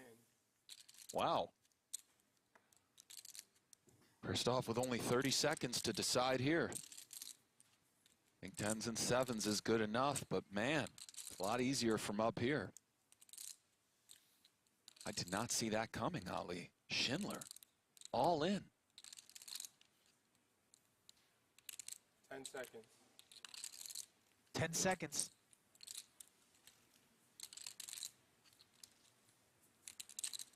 Call. And Vogelsang makes the call. Schindler's bluff does not get through. And that's it. Good game. We have our champion, Ali. Wow. Yes. It's one of poker's most exclusive tournaments. A $300,000 buy-in feeding a massive prize pool of over $14 million. 48 elite players came to test their skill in a 4-day battle of strategy, aggression, and endurance. This is the 2018 Super High Roller Bowl. I don't think Chewy's ever been in a market. Ace-9 in Ivey's hand this time. He makes it 6,000 here on the flop with top and bottom pair. Petrangelo sticking around as the third heart rolls off and gives him the flush. That was a dramatic pause that I put in there, as it wasn't self-evident. And I think Petrangelo's considering leading as he defends the big blind here. Yeah. The 7 of hearts is rich with possibilities regarding Nick's range in form of the 8-10 and all the flushes and some 2-pair combinations. And the idea behind the lead here is that Ivey gets very pot control-y on turns with his ace-X, and we want to simply build the pot with our flushes and charge certain hands that have equity. And oh my, Ivey rivering 9s full of aces. Petrangelo's hand absolutely strong enough to lead here, and he will. And of course, Ivey will be raising either in the form of a shove. He goes so big that it looks like Ivey will shove this river. And Petrangelo is going to go into a tank, probably think aloud as he often does, and we will probably get some inner workings into his poker mind. And he graces has us Ivey with his thoughts. well covered here. He does. 10 seconds.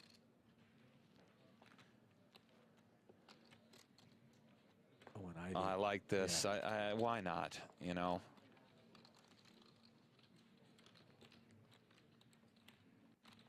This is going to be a difficult laydown for Petrangelo. He might make it, but it's going to be tough. Is Ivey doing this with King of Hearts 10? Is he doing this with the dry Ace 7? flush. Does Ace 7 ever do this? Queen 8 with a, it's going to be really hard to get away. Hear what Nick has to say. Well, so far it was an F-bomb. You do now have a bluff catcher, Ali. Phil never proudly does this with something like ace-jack, nor a straight. What about trip nines? No. Never. No, Ever, not ever. first that sizing. On the end, trip nines are happy to call or turn their hand into a bluff, but again, bluff catcher. I think having a flush here just, it makes it hard. Let's go through range. Ivey has nines full. He has other full houses, given that Nick led turn. So he has the aces, jacks, sevens, all the nines full. That's a very healthy amount of hands. To counteract that, his bluffs are king of hearts, X, some straight draws that had one heart. There might not be enough. Ivey also has bigger flushes. Pietrangelo might find this fold. If you think he's under bluffing things like ace-7 and king-10 with the king of hearts, there is a chance Pietrangelo puts this hand in the muck. It's pretty reasonable, frankly. This is a dicey, tough situation. It's hard for your opponent to have the hearts as well.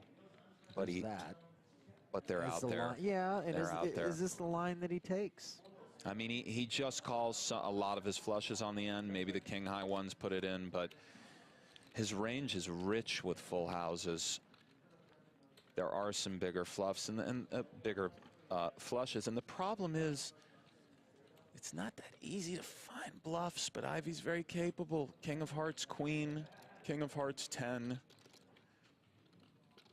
Just other stuff, I don't know, 7, 10 with the 10 of hearts.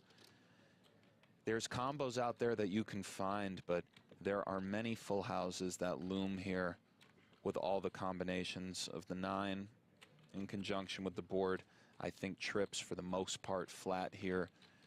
Not that easy to find a ton of bluffs, and pretty interesting to see if Pietrangelo finds this laydown. And when I say finds, I don't even mean he's finding the correct play versus range, or of course right now it's correct. I'm inclined to think probably this hand is okay folding here. Probably pretty safe. If we could sim this spot out a million times, this actual spot live, I don't think Ivey takes off here that often with king 10 bluffing, so let's see.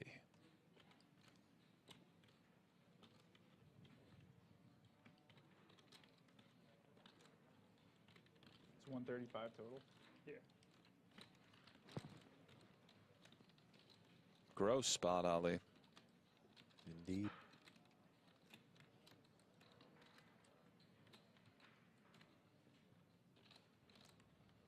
Hey, Paul.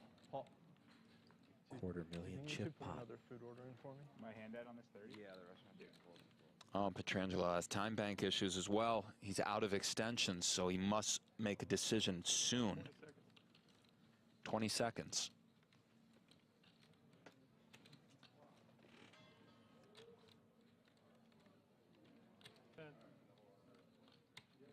Seconds now. Great fold. Found it. Yep. Beautiful. Time well banks done. well Well done, invested there. Pietrangelo. Yep. Absolutely. That's why you use him.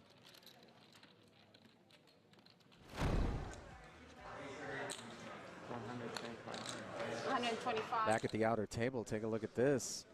Badziakuski has flopped an open-ended straight draw up against Stephen Chidwick, who has the overpair with 2 kings, and Makita has bet $125,000 into the pot of 150.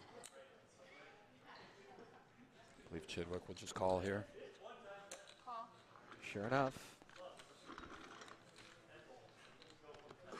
Another 250 into the middle, 400,000 the pot size. Chidwick checking once more. Maybe Makita will be okay to just check back here and try to hit, occasionally bluff the river on some runouts after getting called on Jack 10-5. However, there are some straight draws that Chidwick may have that have to fold in some ace high. So it's close. Definitely has outs.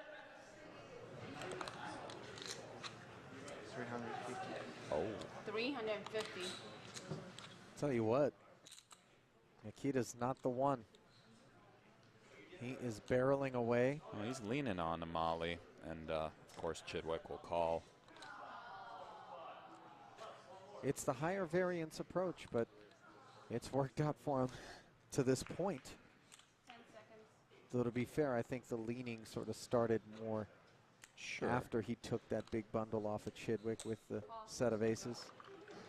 Steven calls again, and if you're Mikita, you got to be asking yourself, I got an almost pot-sized bet in on the flop that got called. I put a meaty one in on the turn here that got called, and on the river, I just got an 8.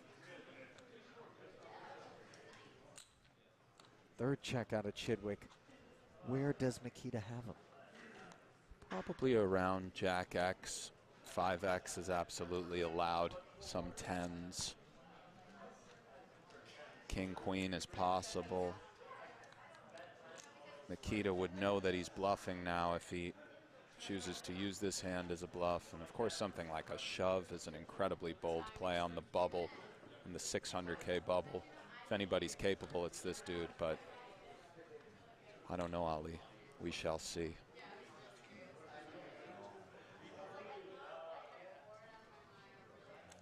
All in here would be tremendous to watch. I don't think we'll be fortunate enough to see it, but he is still thinking, Ali. Fully aware he would be turning his hand into a bluff, essentially, if he puts something crazy out there.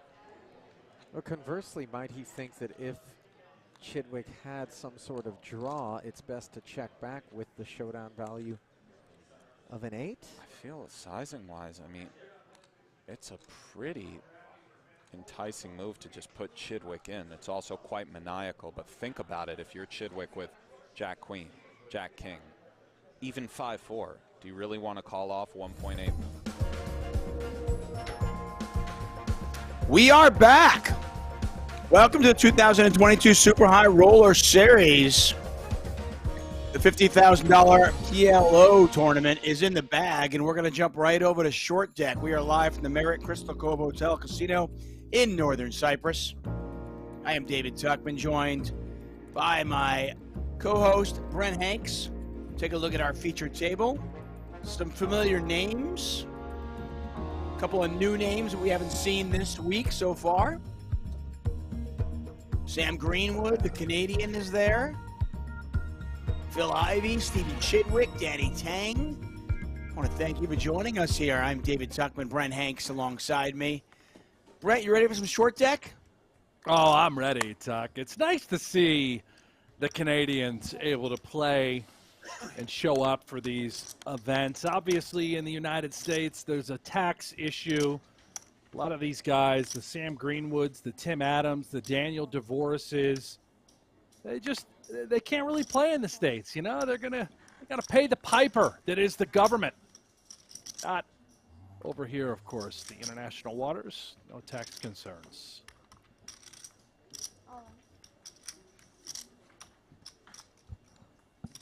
If you're new to Short Deck, this, all in, yeah.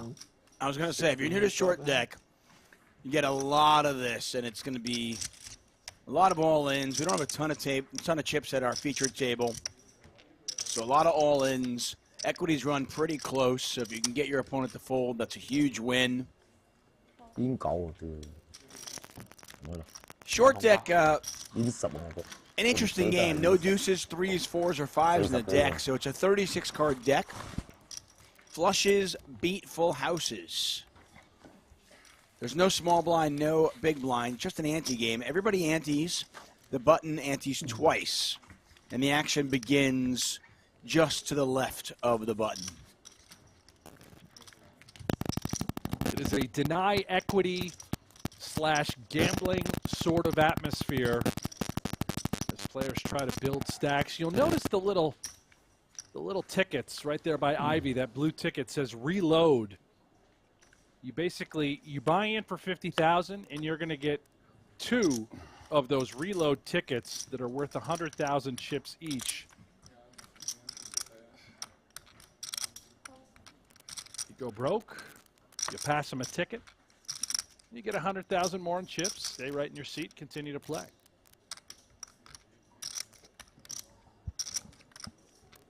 I mean, it seems fair. You pay $50,000 US, you get 3 tickets. I mean, I go to the park, I go to the carnival.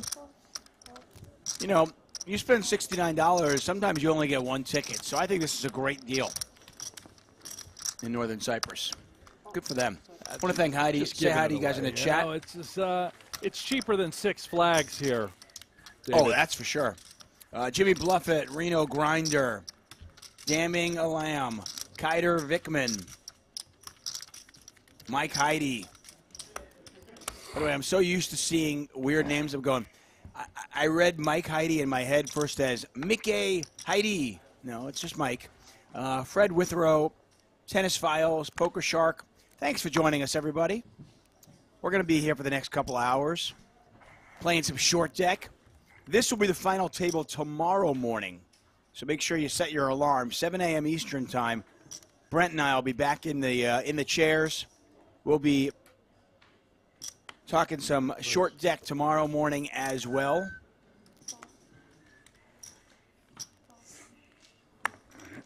And it all ends April 13th, 14th, and 15th with the $250,000 Super High Roller Bowl.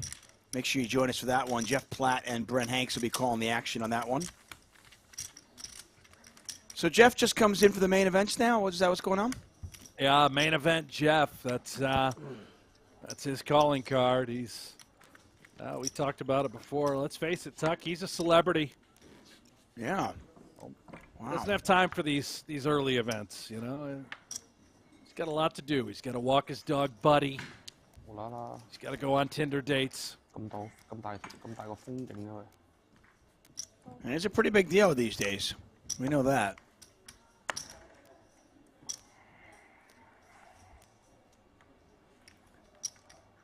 Doug Cronkite in the chat. What's up, Doug? It says, wishes there was a small place or a place he could play a small stakes short deck game in order to learn.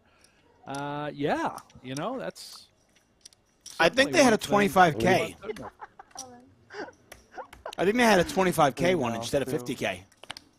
I don't know about GG. Obviously, we can see they're a main sponsor here, but do they offer low stakes? I believe they do. Well, I believe they do. I know the World Series of Poker. I know we had a 10K short deck. I wonder if we have a 1500 this summer as well. Did we have 1500 short deck last year? I don't think so. I want to say No. I saw Matt Berkey put out a post. Just a 10K variety? You know, yeah, and he was saying that they need to drop it down to appeal to the masses. A little short deck bracelet event, little gamble.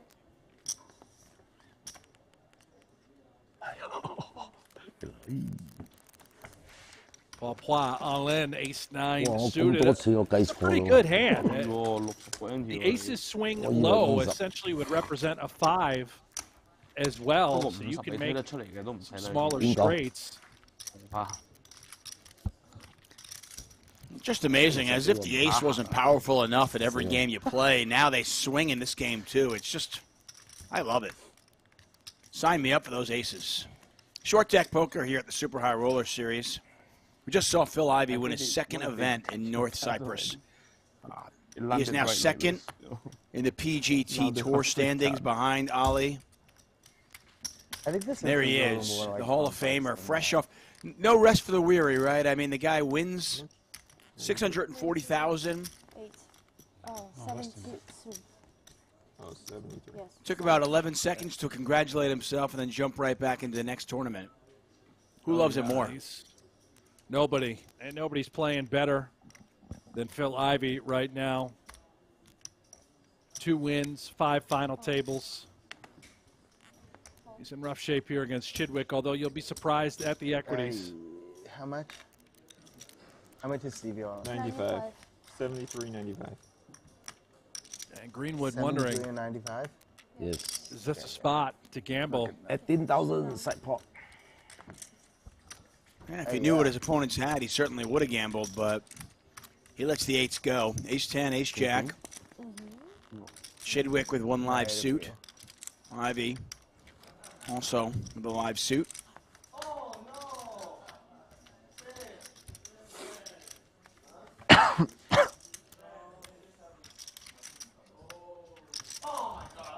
There's a jack high flop. This one's got Chidwick all over it. Chidwick will eliminate Ivey, and when I say eliminate, I mean force Ivey to use one of his reload cards. So funny, he really go from pro to VIP, you know.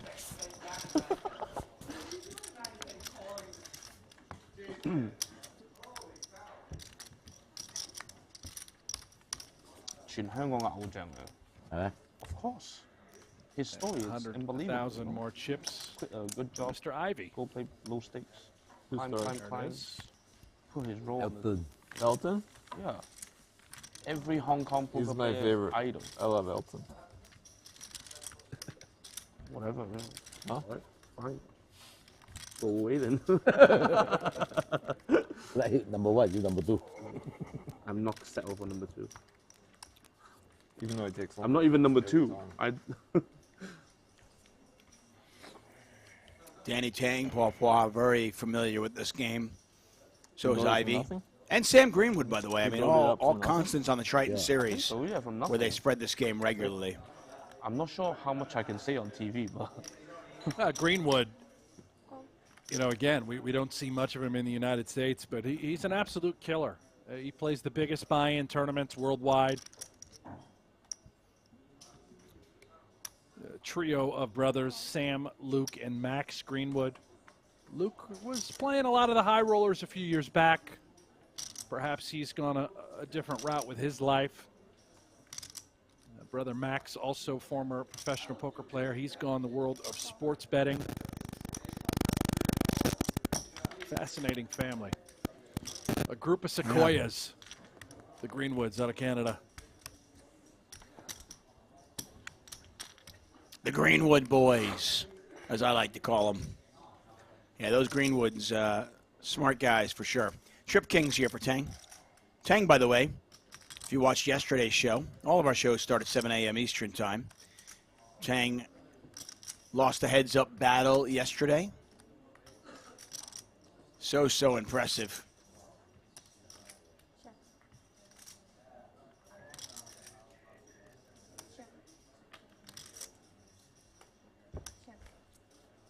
Marius Gersha defeated Danny Tang yesterday in that heads-up battle. That was the No Limit Hold'em, event number 3.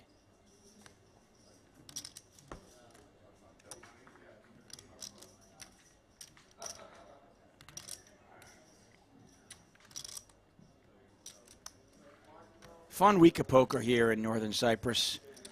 Get a little bit of PLO, a little bit of short deck, some No Limit Hold'em. Something for everybody, really.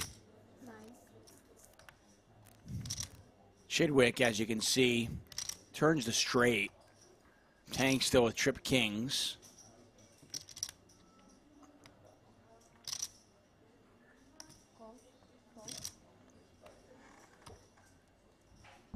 Tang looking to fill up on the river.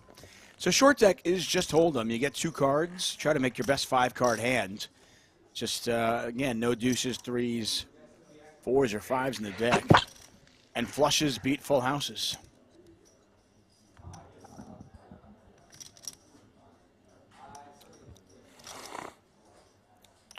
Brutal one here for Tang. Yeah, I mean, he's very aware. He can't really beat, he can't beat a good king, can't beat the straight.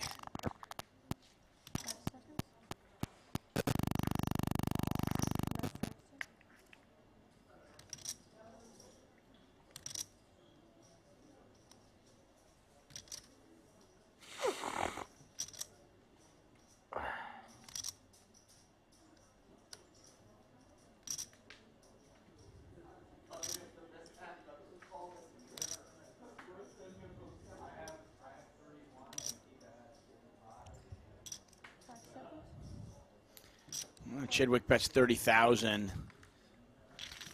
Tang does not pay him off.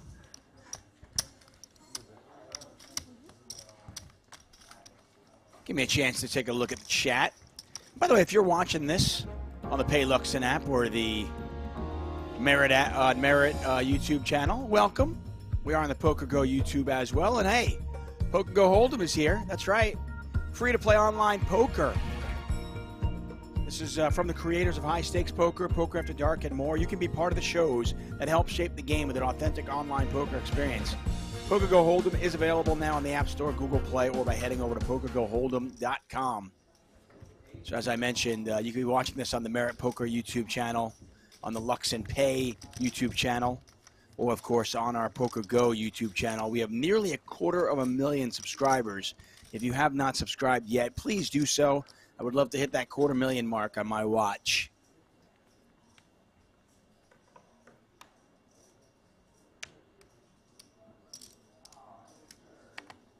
Yeah, each player, for the buy-in, you get 3 bullets. The bullets are actually worth 100K chips each.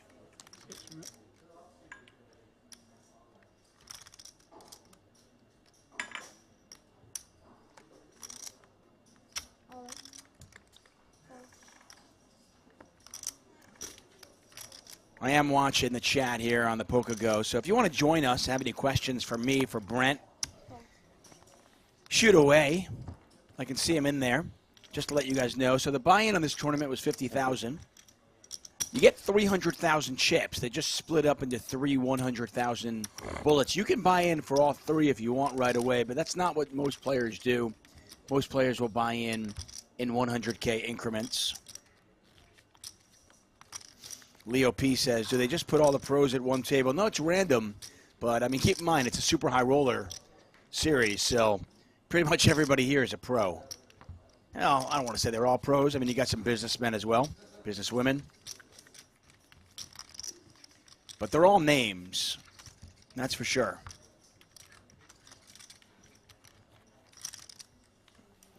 Kyra Ross saying, didn't Ivey just win the Omaha? He did, yes. He was, when they started heads-up play, Phil Ivey, Ali Servich, it was $2.7 million to $2 million when they started heads-up play. Ivey erased that lead, took the lead, and ran away with it in one of the most impressive heads-up battles you would see. Ivey doing Ivey-like things in that heads-up battle versus Ali.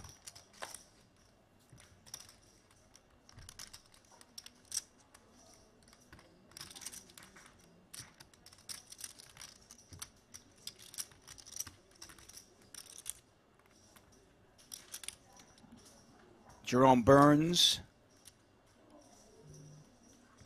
I do not believe Phil Locke is in Cyprus right now.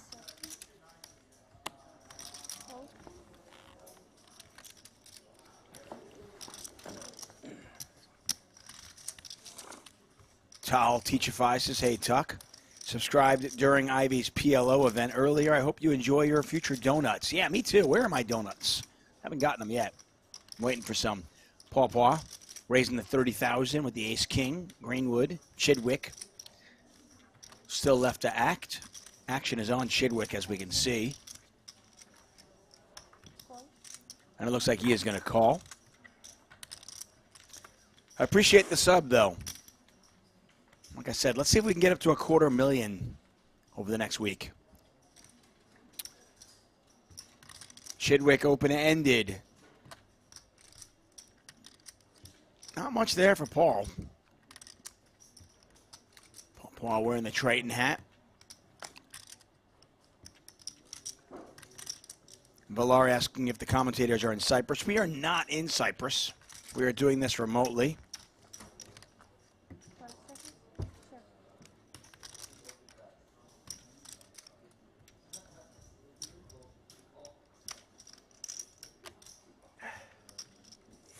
Ali Najad, Brian Rast were flown in northern Cyprus, but Ali Najad's a pretty big deal too. So they just kept me in L.A. Brent Hanks is in Vegas as we commentate on these events each and every day. Each show starts at 7 a.m. Eastern Time. Paul's going to check. Chidwick bets 18K.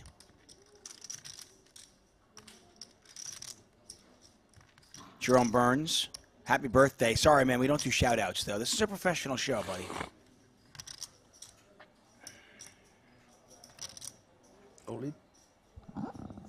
Oh, Paul's all in.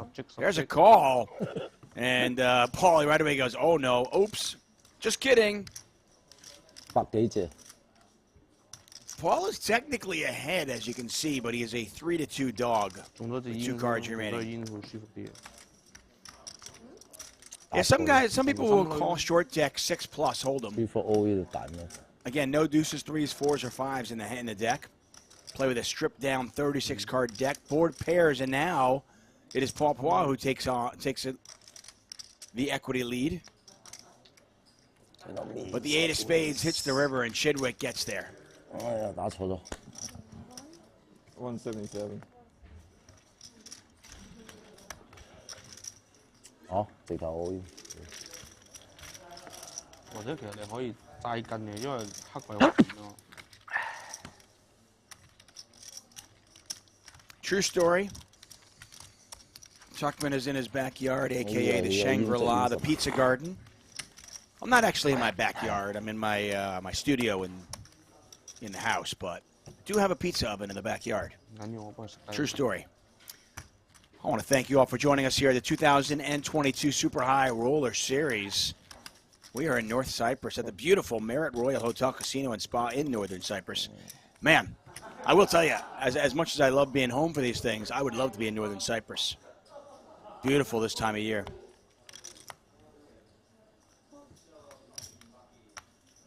What a week it's been, right? I mean, opening day of baseball. We got Masters week. Scott Scheffler sealing the deal yesterday. Phil Ivey winning 2 tournaments. He was the last man standing twice over the past week plus here in Northern Cyprus. And we still have a lot. We still have a lot to go. As I mentioned, the ultimate event, it all ends with the 250,000 Super High Roller Bowl, April 13th, 14th, and 15th. Do not miss a second of it. Make sure you subscribe to the PokerGO YouTube channel and turn those notifications on. Jacob Spears says Jack 10 will always hit a straight and short deck. Maybe not always, but seems like it, doesn't it? Like this. Jack 10, a huge hand. Jack 10 suited. It's like having aces in short deck, but it's not aces. I'd almost rather have Jack 10 suited than aces. Well, certainly after the flop a lot.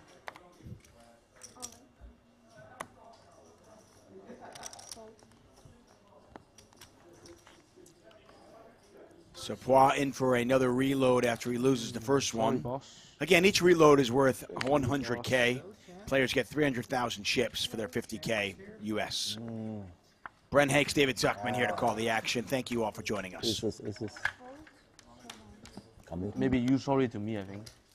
I think more likely you sorry to me. Well, play better SK.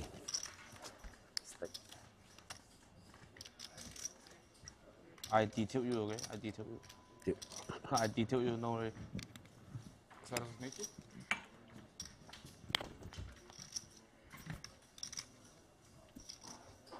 Yeah.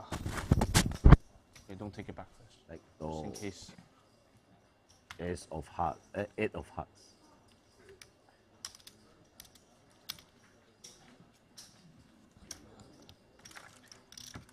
Paul makes an irrelevant second pair on the river. Set of queens for Tang. He's up to 572,000. I think Paul has just gone through all 3 bullets. Yeah, he has. He's going to fire another 50,000, I bet, Tuck. There's no way you're going to keep Paul away from this party. Rebuy. No. Paul Pois. I mean, keep in mind, not only these players are here to play poker, but you add in the pandemic from the last 2 years. And you're talking about a lot of pent up, just, they want to get in the action. So. Oh, yeah. The rebuy, Jason? No. Yeah, Kuhn. Yes, it is, Danny. I believe. Hey, we lose Paul, we get Jason Kuhn. That's fun. I think he must have rebought, he said. Number 1 rebuy of the trip? No, I rebought in the 25K. Second rebuy.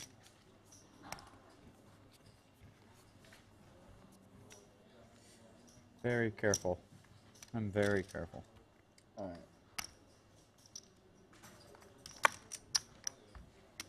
Aces to kings. Something like that. When is it 250? Is it tomorrow? 2 days, 3 days, something like that. What's tomorrow? Is it? I think there was a 25K. Oh, they made it at 50. Oh, there's a 25K turbo today. At 6. 50K. Same structure as this tomorrow.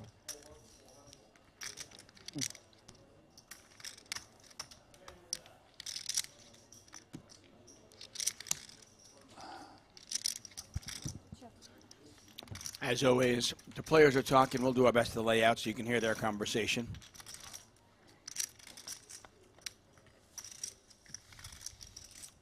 Jimmy Bluffett asking, how many rebuys are allowed? When did the rebuy period end? I believe there's unlimited re-entries in the preliminary events. Per Brent Hanks, he had said the Super High Roller Bowl, the 250K, the big boy, 1 re-entry is allowed in that one. If you want to buy in and for I'm going to $500,000. confirm that. I'm fairly certain it is limited to 1 re-entry in the 250K. They do have a tendency to change things based on what the players prefer. You know, we have a VIP crowd, especially folks that travel around with the Triton crew. You know, when they come to play, they don't want to be capped. I got a feeling if Paw loses his first 2 bullets in the 250K big boy, I got a feeling everybody's going to let him buy in a third time. What do you think? Well, just a lot of people. Yeah, I mean, how do you tell the guy no? Would you need want to have tell rules in place? Yeah. But I will confirm That that makes here sense, yeah. today, just to make sure it is in fact one singular, or at least by the main event. Big short deck the day before it in 250. Registration, I believe, is open for 8 levels. At least that has been the case. Might differ per tournament, but I believe the levels are 40 minutes long. I know that. And I believe you can re-enter for the first 8 levels, Jimmy.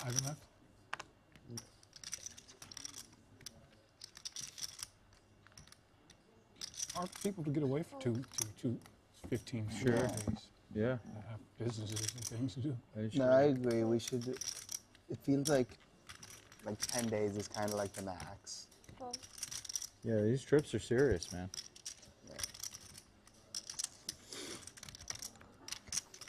Yeah, talking about how long these trips are. With the Triton Series leading right into the Super High Roller Series. 10 days away, and you're talking about these guys playing, 14, 15 hours of poker a day. It's grueling. It's exhausting. And it's expensive. Imagine coming into this series and just bricking it. Well, I wouldn't have to imagine bankroll. it. Yeah, I wouldn't have to imagine if I was Phil Ivey. Phil Ivey's done anything but brick it. He has just binked it. Just Bink City. Phil Ivey's world. We just live in it. Jason Kuhn also has had an amazing week. Back-to-back third-place finishes for him. Hope his foot's okay. Oh, speaking of his foot, if you guys missed it yesterday, Jason Kuhn stepped on a sewing kit needle in his hotel room. He sent me the video of him pulling out. I mean, it was the real deal. You're looking at like probably a 3 to 4 inch needle, and he just had to pull it out of his foot. It looked horrible, horrific. The pain was agonizing. You could hear it in his voice when he was, on the video doing it. Just terrible. The ultimate needle in poker. Basically the same, Like a lot of the tournaments, same feel, same structure, same whatever. Getting people here with 2 weeks of playing like the same tournament 5 different times is hard. Sounds awesome.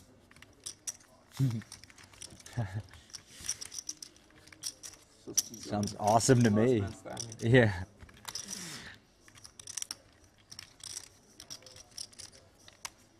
It's a little bent here. I think the cards are just like that.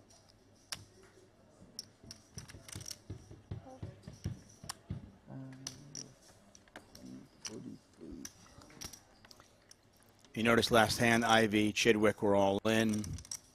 Chidwick made Broadway on the river, and Ivey, using his reload ticket, has another 100,000 in front of him. 3 And I think that's it for Ivey, right? He's on his final ticket. Well, for now. Before he'll have to rebuy, yeah. I mean, with the way he's running, he's going to just keep re-entering until he builds up a stack, right? Ace high flop here. Why not? You don't want to turn it into a, you don't want to turn it into a 300K. No, that's not ideal, but.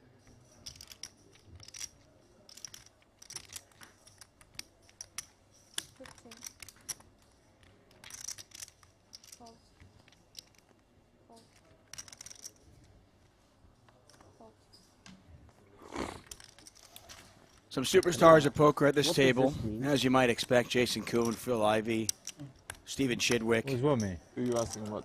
I don't know. Anyone. Is this just... What? Does this mean anything? The number 3. Well, yeah. Is that it? That means What's up? peace. That's peace, yeah. What's up? Hey. But I don't know what that is. Who's doing it? I'm just curious. I really am. Doesn't mean- It doesn't mean anything. What are we talking about What? here? Are you trying to get a Ivy shirt? personalized hand gesture, and you just want to make sure it's not taken yet. nobody's taking it yet? Well, it's There's definitely nothing, taken. there's nothing I would talk about anyway. Okay, all right.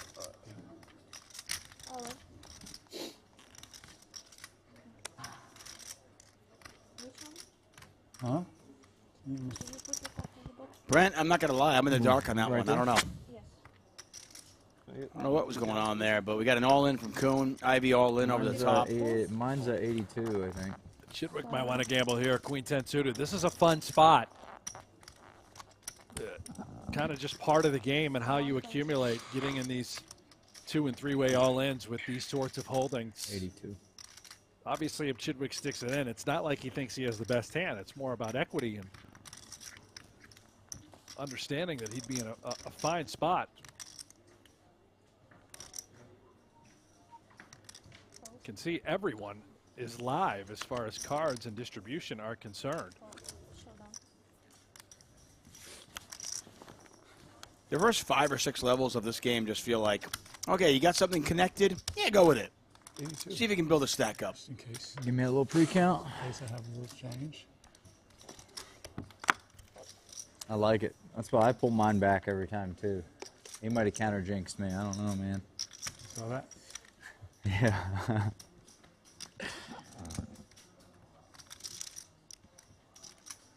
It's a good start for you. Yeah. I think that locks it up. It does. Ivey has got Kuhn dead.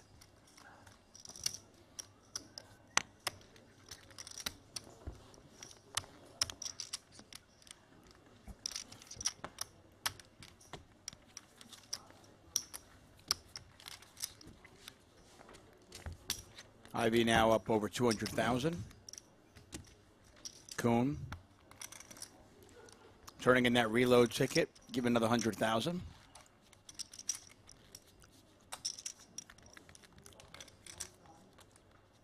If at the end of the rebuy period you have any reload tickets left, you can turn those in for the 100K as well.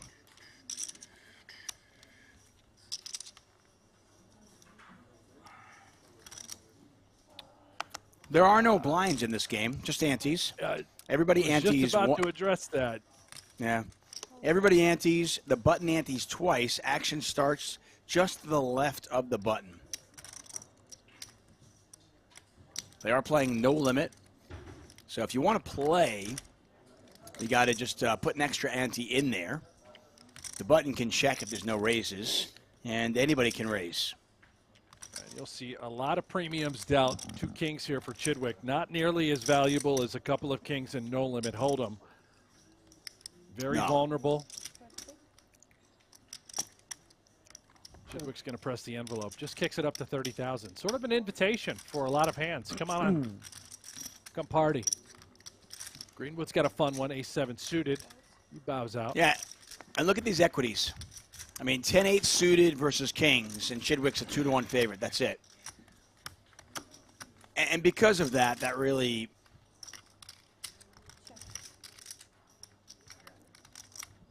a huge factor in the strategy of this game, because if you can build up a big chip stack as you approach the money at the final tables, you see a lot of the big stack pushing around the other players. Because, you know, the short stacks are just never way ahead. So what's the point of risking? 5 seconds. 7 seconds. Seems like a hard run for you to miss. 8-9 suited.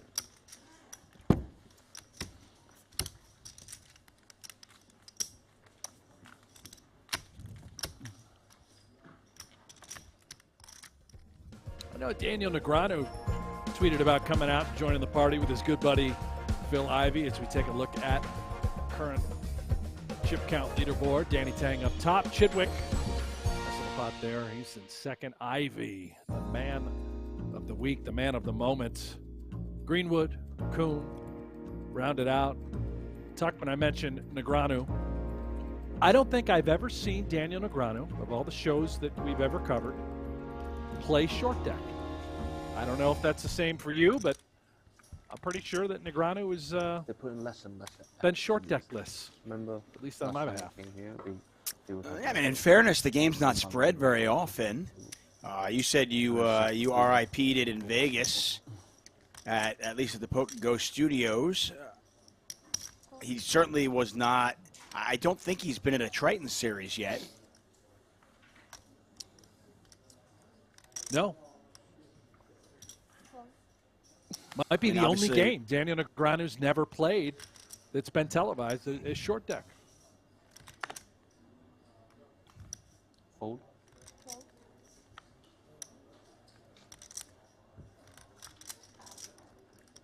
I mean, to the chatter's comment from earlier, I mean, it's not a game that you could necessarily play for small stakes unless maybe it's online. Greenwood's all in here. 118.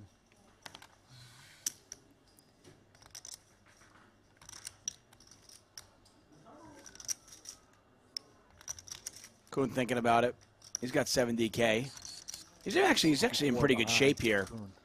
He is. This might be a good gamble spot for him.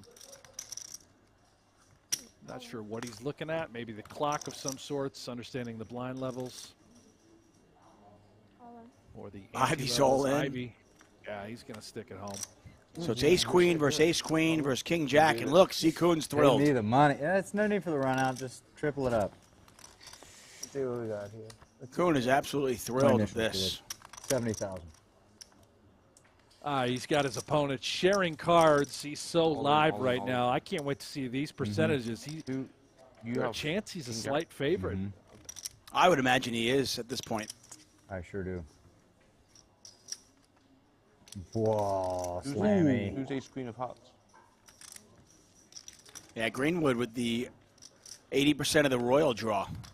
Oh! Ouch. Both Ivey and Greenwood get Give there. him the royal. Give him the royal. Give Kuhn the full house. A lot of cards to do. King Jack 10. Give him the royal. Not sure if.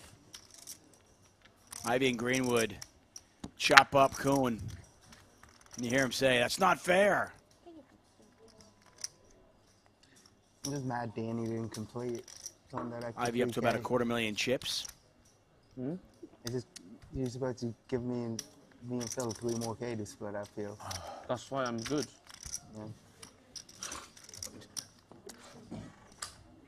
All the players and spectators that have seats in, that means in 10 minutes time we're going to start the other tournament in the schedule is a 25K turbo, 20 minutes blank. So registration are open for the... I believe I heard a 25K turbo. Is that right? Maybe they've added another bonus event on the side for those that do not want to play short deck. I think I heard that correct, Tuck. Huh. Yeah, I'm. Hold on a second. Let me see if I can just get enough cash together to jump in that one. That sounds great. I love those turbos.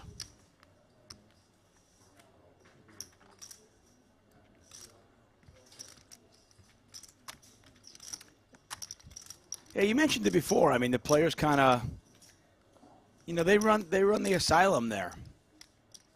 If enough players want to play something, they'll just spread it. That's the way it should be, right? I'm just trying to think of the players still there that they have enough of to want to play a $25,000 turbo. This game's fun. When you've got, thanks. Let me take a look at the live reporting. By the way, you can check out live reporting right now. 90, right? All updates on 100. every single table for this event. Head over to Thank you. pgt.com and click on live reporting. So right now, I'm going to win. My as it hand's stands, way better. there are 21 entrants in this 50K short deck. Today, huh? Yeah, you're feeling it. And for the life of me, 10-8-6. can't understand where the rest of the players are coming from that are going to play a $25,000 no-limit hold'em spades, event. maybe even. You got a gut shot, man. Don't be greedy. Ace 9. We got ace king 6. That is a good one. I wasn't being greedy enough. Kuhn said he was going to win this one. And certainly, whoa, hello. Hello. I mean, we've all seen it. Let's see it again. And bing. 100. 100 even. Finally gets his double up. Did you say you think you had me dominated? Yeah, I was feeling like you had like a sneaky little suited Broadway.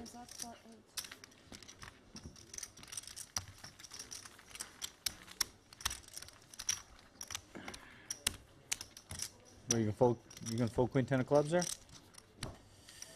Probably not. Ante's moved up to 4,000. The button's a double ante to 8,000. You're watching the Super High Roller Series $50,000 short deck event. This is day one coverage. Final table of this will be tomorrow starting at 7 a.m. Eastern Time. Make sure you join us.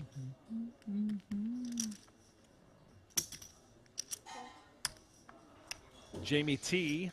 No, every player does not start with 50,000. They start with 100,000 chips. So, you know, that's why you're going to see a lot of the all-ins. It's already 24,000 out there in the middle. Chance to increase your stack size essentially by 25%.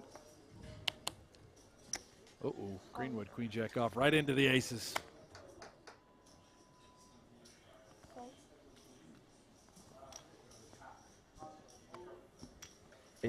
Same gunner as same gunner as last time is no good.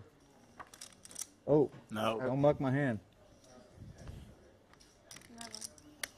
I'll take the same flop as last time. I don't think so, buddy. You never know. We are playing short deck.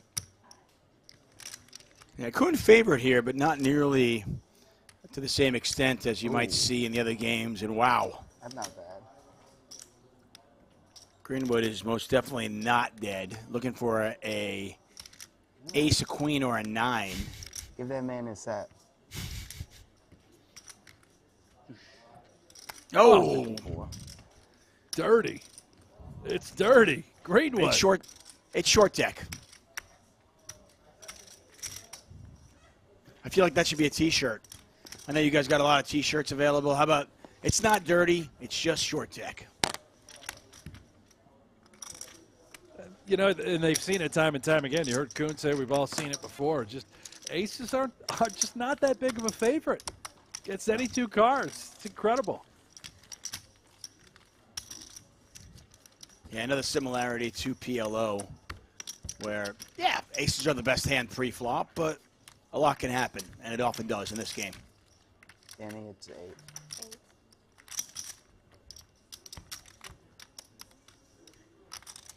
So it's an interesting way to hold your phone if you're Danny Tang. Yeah, I don't know what he's got the 5G going right through the temple there.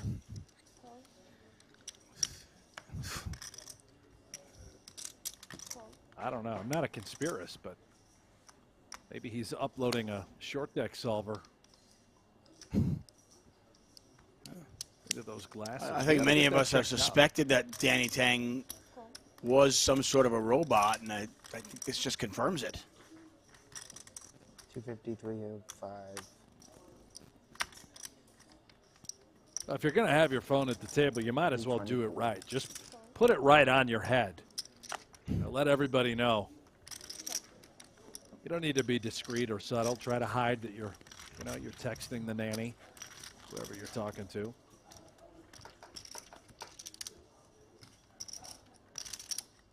Eights are cheap. Coon. Yeah. Coon can win with queen jack. He can win with 8-7. Ace is no good for him. He's not up against a single club or club draw from anybody. He is just an absolute lock. 95% right now. Yeah, everybody else needs running cards.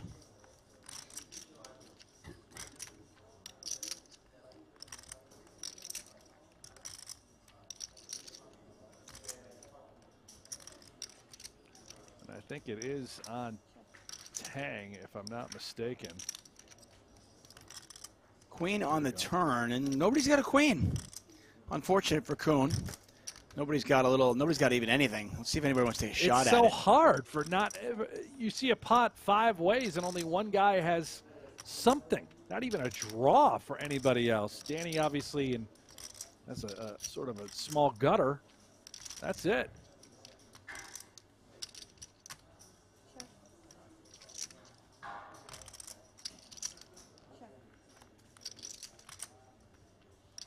He hits Well, there it. you go. Yep.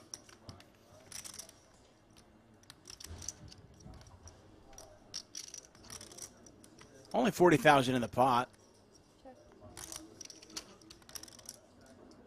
Hey, for Tang, you know, it's not even a great straight. Jack 10, be the better version. It has checked on every single street thus far. Kuhn going to try and get a little bit of value for this house that he's built.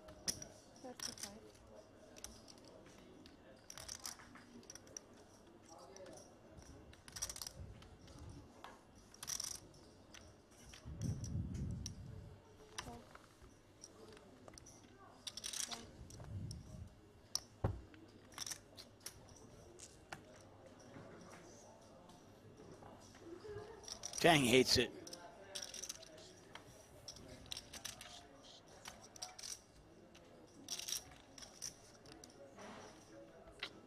He knows. Like, what am I calling? What are you betting that I'm beating? You can't have maybe ace-6. That's it. Remember, the aces swing both ways. Otherwise, Yeah, the ace acts as a 5 in those spots. Yeah, I was already wary of you. Annoying. Kind of hard for me to have big cards. Hit my stupid gut shot.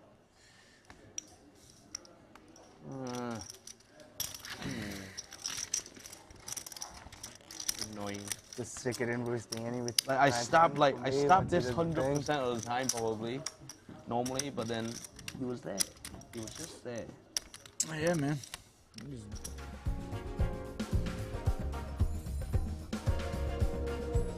That's right. It's PokerGO Hold'em time. Play free Texas Hold'em poker. Yeah, it is from the creators of High Stakes Poker, Poker After Dark, and more. Brent Hank's voice is part of it. Those avatars, Maria Ho, Phil Hellmuth, Daniel Negreanu, Antonio Esfandiari, you can play against them. Did I mention it's free? Yeah, it's free. There's no reason why you shouldn't download it. It's available now in the App Store, Google Play, or by heading over to PokerGoHold'em.com. That's why I don't make the cut. Which cut? The cut. Your cut. The cut. The varsity team?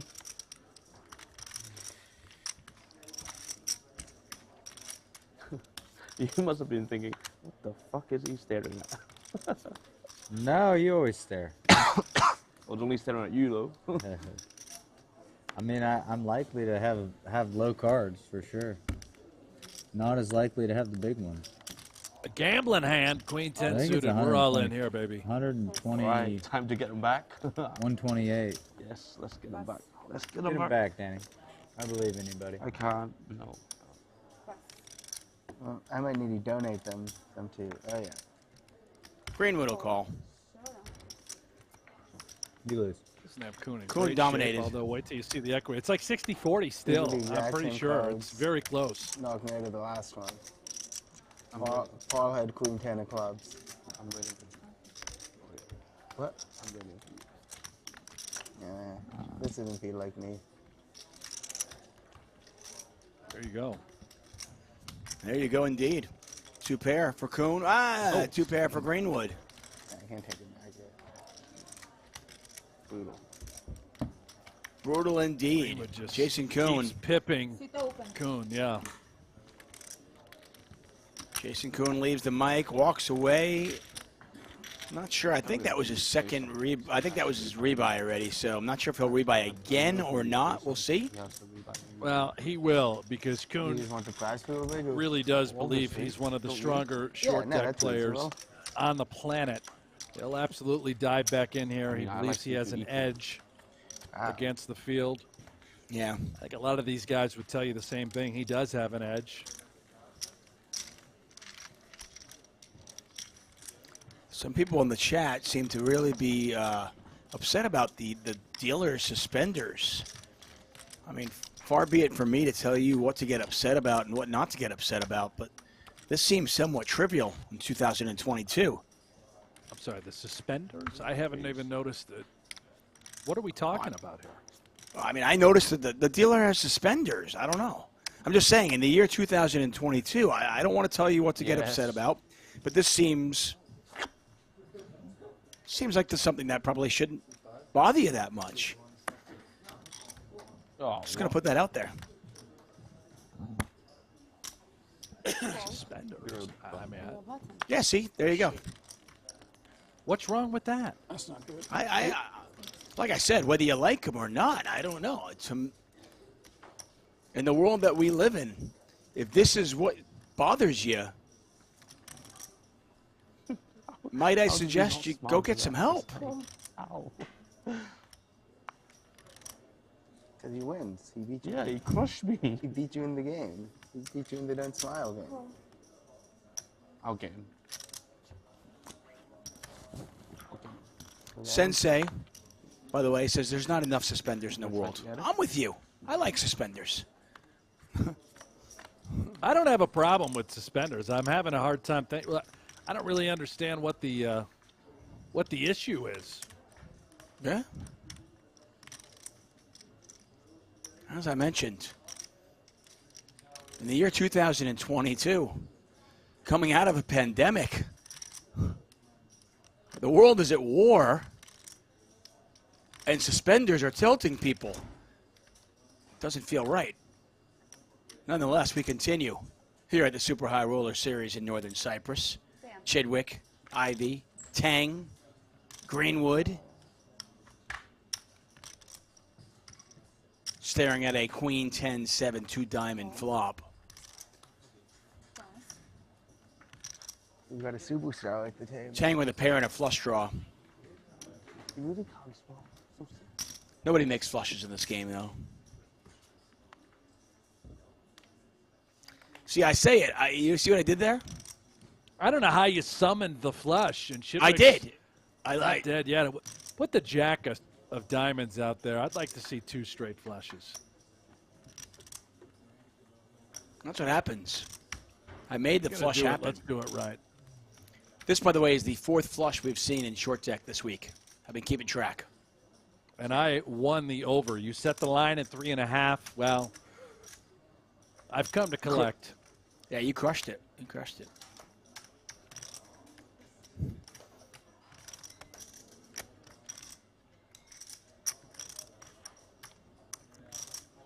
I'm all about the short deck. I could cover this every day, Brent.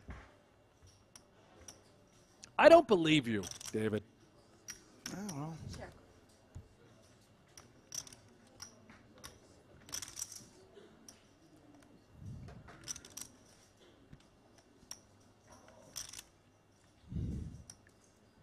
Well, if Tang was going to get any action, it would have been on the turn. Can't imagine him getting action now.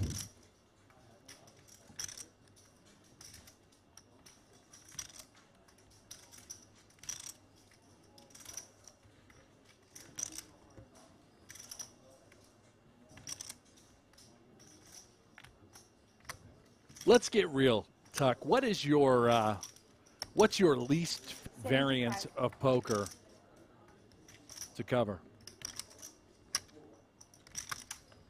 Are we looking at it? Hold that. Hold that thought. No, I don't think so. Hold on a second. Chidwick's going to bet here. Chidwick, by the way, turning a pair of 10s into a bluff. He is. It's not going to work. I'm going to go on a limb and say it's not going to work. Yeah. Tang has got an absolute monster. It is really, really hard to make a flush in this game, folks. So when you make one, you're not folding one. Certainly not on a when there's only 3 diamonds out there.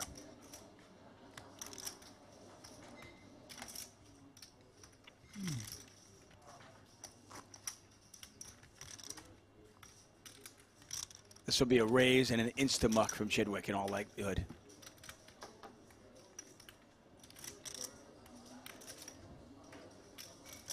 Chidwick has overbet the pot, so maybe that's making Tank think maybe I should just call. I mean, you got a flush, man. Yeah. Put in a little raise. I mean, can't you make it 150, 180, and then fold if Chidwick were to ever shove, knowing that your flush is no good? As ridiculous as that sounds. Yeah, I don't. I'm with you on that.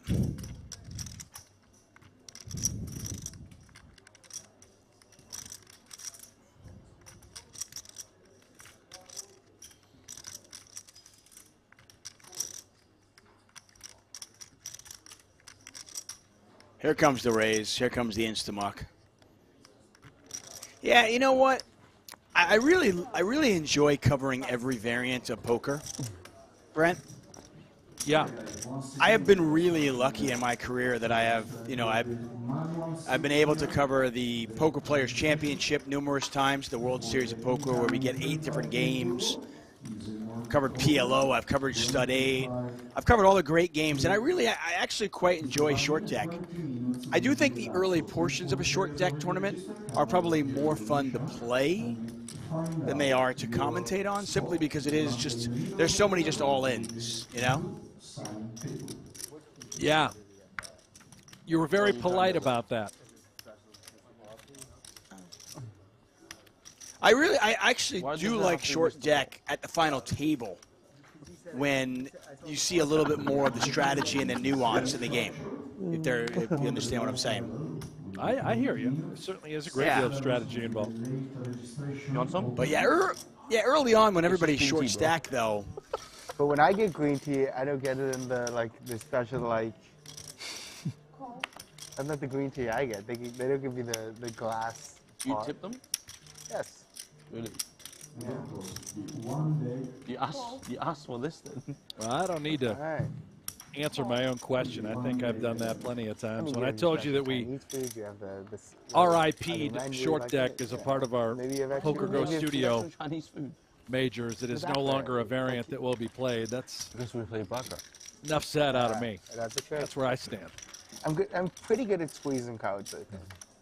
Oh, you're always welcome. You wanna go? Not now. Yeah, later. Greenwood a little bit tilted because he's not getting his green tea in a nice glass. I don't know, maybe they're giving it to him in a paper cup.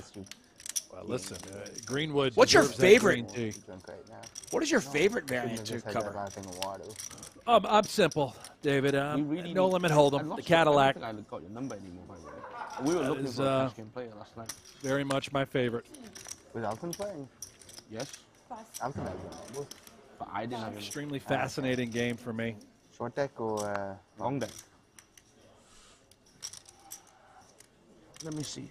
I might still got Game that I don't think can be solved. And I'm not saying that PLO or short deck can be solved, but just watching sort of the great players struggle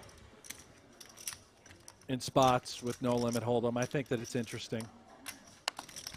No, it certainly is. I mean, I'll tell you, for me, it's not really the variant as much as the event.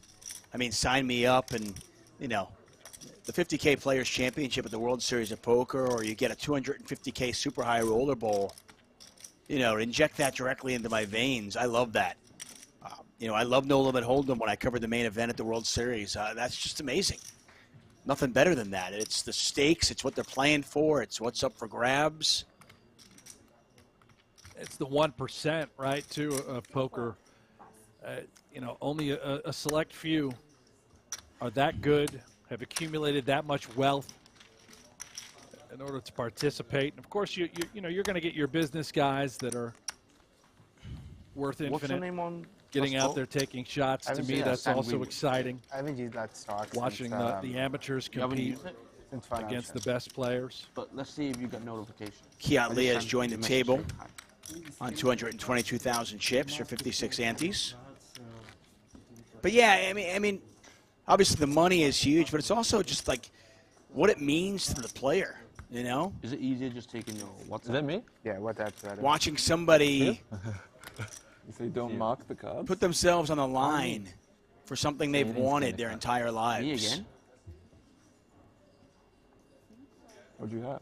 Oh, sorry. Brandon Sheehy says that short deck is Brendan is favorite to watch and play. I'm climbing that rank today. Hey, to each their own, right? Yeah. I told him I didn't make the cut. Playing my super A game today. By blinking your eyes? No, just hand after hand. I don't think I lost a hand yet.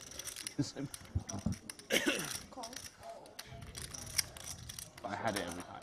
It's alright, it's his hobby. I'll tell you, I quite like commentating on stud. Stud variants, Raz, stud 8, stud. Those are all really fun too. Is Omaha your job or hobby? Is Omaha your job or hobby? I love the Players Somewhere in Championship. between. You mentioned the 50K This is PPC. hobby. That is, Oh, every year that is exciting. yeah, I've been lucky enough to commentate on that a handful of times, and that's one of those. You wake up in the morning, you see what's on the docket, and you just get excited. From a commentator's perspective, from a fan of the game perspective, you know what's at stake that day. You know what the players are playing for, and you can't help but be excited about that. If that doesn't get you going, then find something else to do.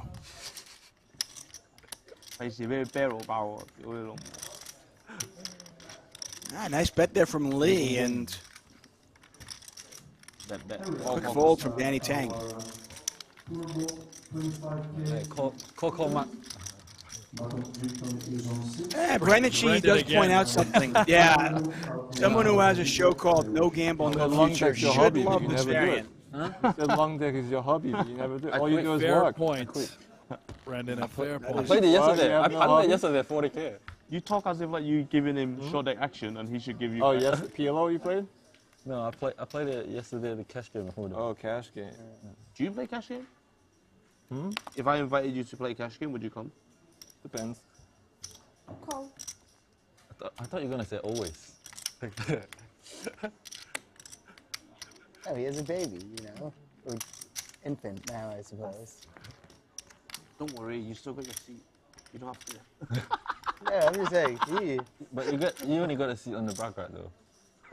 You say you're good at squeezing cards. Yeah.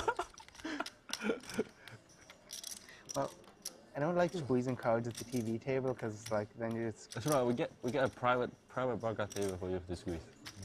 All in? All in. I've been talking too much. Twice. Did I show my card? No. No, again? I mean, it was sure.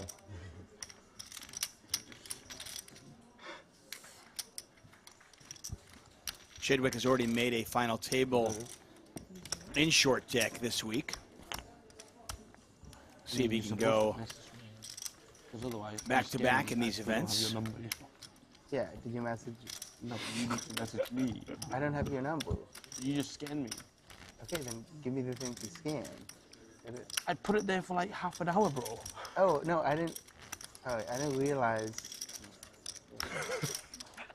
I wasn't just gonna like pick up your phone and start like. We'll just leave it there. Yeah, you left, I guess. Tang is a character. Getting to know him from all the events we've covered, all the Triton stops. Won his bracelet at the World Series a couple years ago. Yeah. Animated. Impossible not to like. He and Greenwood are having a little exchange right now, as we could hear. swapping numbers.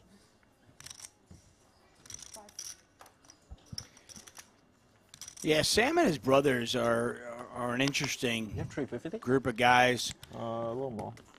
Okay. Just over 4. That's all right. Luke Greenwood, we mentioned him.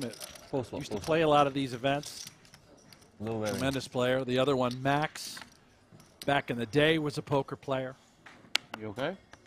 Now he's involved with other endeavors. I like a lot of these poker Sharp players. Group. Check. There's dust on my phone. Well, he's got a flush draw, see if he can hit it, and he does. You don't even know how to use WhatsApp, dude. These guys are making flushes like they're going out of style. There we go. Thank you. Check. Check. Do I need to add your last name, or would you just like? How do you put a flush on board in short deck? One Yeah, ladder this to a guy's straight flush at that.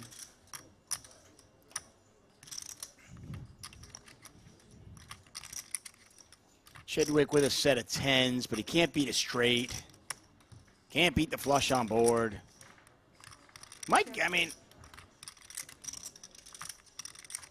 he'd be calling just for half the pot. This is not like PLO where you must use 2 cards from your hand. You don't have to use any cards. You can just play the board. 11:30, and I woke up at 10. So, Amazingly, Lee, just the third nuts with the king of clubs. The 6 of clubs, lower end of the straight flush, and of course, jack of clubs, the ultimate nutter butter.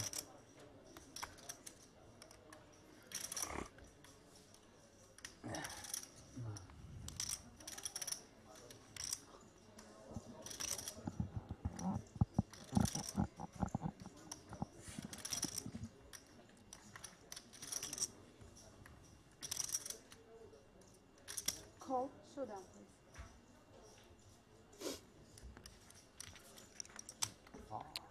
please. He got the Chidwick most. does call. Yeah, max value for Lee. Nice little check back on the turn. Set that whole thing up. Chidwick understanding it's 5 clubs out there. It's really hard for its opponent to have a club. But he did, and look who's here.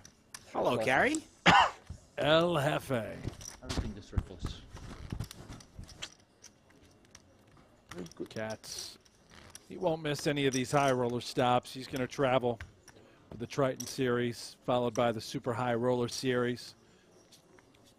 Sounds to me like Triton is headed to Madrid towards the end of May. I'm sure the majority of these guys are going to go there to play just before the World Series kicks off. You asked me earlier in the week, you know, what were one of my favorite places to travel to, and Madrid is certainly one of them. If you like food, I mean, good tasting food, Madrid is a great destination for you.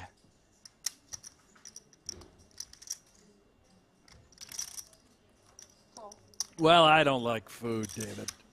No, I can tell from the way you look. I mean, you're just wasting away there, Brent. Yeah. Really packing it on lately. All in. Need to get it together, you know, just Telling you, go to Madrid. You'll probably lose weight. Need to be in shape. I need to get on an exercise regimen. This is ridiculous. Really let it go. Gary's going to stick it all in there. King 10 of hearts. He's going to get action. Chidwick's going to call this, and almost, and possibly other players will as well. But we know Chidwick's not going anywhere. Ivey folds. I don't think Chidwick's going anywhere with the ace-10 suited. Right? There's something to be said being first all in to just simply win the pot. Rather than calling it off, it's sort of a straight gamble. It is carry. He's known for being on the tighter side, but he's also going to play these games very well. There is the fold for Chidwick. Wow. So by not just moving it all in pre, he allows himself to get away. Tang now. Similar sort of gamble opportunity, right? What a huge win for Carey if he gets everybody to fold. I mean, you see here, just 55-43. I mean, I don't care what you do. and I you know what? I think he genuinely made you sweat that one. I think he's absolutely genuine there. I don't care what you do. All The three best of them. hand. I wasn't sweating. No, all three of them. I said made you. Yeah. I had a good hand. I wasn't concerned. It is short. It is King short 10 good. suited. Do you have any of these guys behind? Huh? King 10 suited. That could be in the vicinity. Makes you think King 10 suited. You got King Queen Jack? No. Pocket 7. No. I'm just bizarre that you would just say King 10 suited. Was I right? Yeah, you're right. That's weird. How did he get that right? Yeah, one of those. All the hands you could not have sure if I guessed. want to call phase, but then don't want to give too much away, otherwise you look weak. Now he had. Do you have any of these guys behind? Huh? Yeah. Oh, I thought. Man, my reads are off today. I thought your face was. I don't want to go back to the edge desk face. I don't want. I never want to go there. 因為你好似好多，我好似好少，但係其實我多過你。因為我氣勢。 Carrie left his hat at home. Cove. If you are accustomed to seeing him, you're accustomed to seeing him with his lucky hat. This week, though, it has been the luscious locks of hair we have seen on Carrie's head. Carrie I like limps in with the ace-9. picture as well. He's got the shades cooking there. Very rarely have you ever seen him in sunglasses, unless he's vacationing with the family. Some tropical paradise. Carrie with a straight draw here. He's got a double gutter. He can catch a 10 or a 6. Kind of a sneaky one you might not see. Yeah, that's the power of ace-9 suited because of those two-way straight draws that you're able to acquire. He might take a little stab here now. Gonna give Ivey the opportunity. I mean, Ivey's got one of the worst hands you can possibly be dealt. Jack 6 considered the 7 deuce, Queen 6 not too far behind. And there it is, Hefe.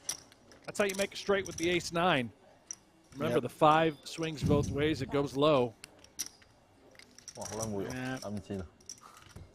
Even this small little bet, unlikely to get called. Ivey, no interest whatsoever. Take it down, Carrie, and Carrie's up to 156,000. It happens quick in this game.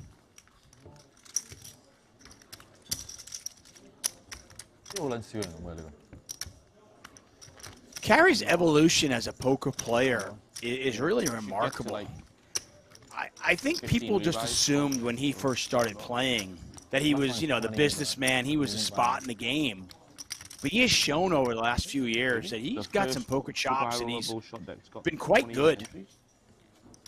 I mean, Arthur played that day, and then there was like. Well, early on when he first started playing these high rollers and all these events came into fruition.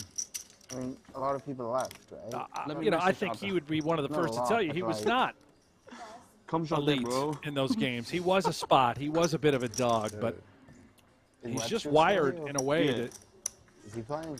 You know, sort of obsessed with. So Webster left, Ivan left. Getting good at this game, and that's exactly what he's done. And he's also done it with his own sort of style. He just always booked his flights for like these days. Oh, okay. He is, I think, the best short stack player on the planet. Gives Helmuth the run for his money when it's all said and done in that regard. And here we go. Yeah, big hands. Yeah, Ivey all in, Chidwick all in behind him. So this will be a big flip. 386,000. Chidwick in the lead right now. A little bit more on Carrie after this hand. Carrie on the left side of your screen. Chidwick, Ivey, two of the legends of the game. There's a queen. There's the ace, and that is all she wrote for Ivey. And it looks like Ivey's got one more reload button, or no. He's used them all up. Seat open. I imagine he'll rebuy. Yeah, I think that's the case with, you know, when I think about Carrie, as we watch the Hall of Famer Phil Ivey walk away. Remember, he just won the 50K PLO event, so don't cry for him. He's doing okay. He's having a good week. Viking. When I think about these businessmen, you know, these ridiculously successful businessmen who are poker players as well, you realize how competitive they are. I mean, it's the only way they would be so successful in other aspects of their life. So it just makes a lot of sense that they would take that and bring it to the poker table as well. Huh? Yeah, that makes a lot of sense, Tuck. Great points. Yeah. The Viking. Experience also pays dividends, you know, when you're constantly playing in high rollers. Is he with us? And he, you know, he's so competitive. He absolutely does not want to lose. You watch a guy, when he takes a beat, you know it. You know, he gets pissed off. So competitively driven. But that experience factor, putting himself up against the best players, the 1% on the planet, it's inevitable, right? You have to improve. You are going to improve no matter what. And he has done that time and time again, continues to get better. Once a spot, no longer. No, he is. He can play this game, that's for sure. There's no doubt about that. I mean, there are probably a couple of businessmen out there that I have seen time and time again enter these, and they don't seem to improve. So I don't know if you have to improve. I want to give Carrie a little bit more credit than that because I don't think you have to improve. I've watched some people not improve. Well, let's call him out, Tuck. No, I'm not going to do that. Let's really put you on the spot here. Yeah, I'm not going to do it. Okay. Poker players don't do that. You don't call out people. That's just not something you do. I mean, a tournament that has no need for it. But I just put it out there, though. I just say, I don't think you just automatically become better because you play. Be the same for It's a good point. 250K or whatever. It's not a given. 250 is really, really high. This tournament's going to be 250K for some people. Potentially.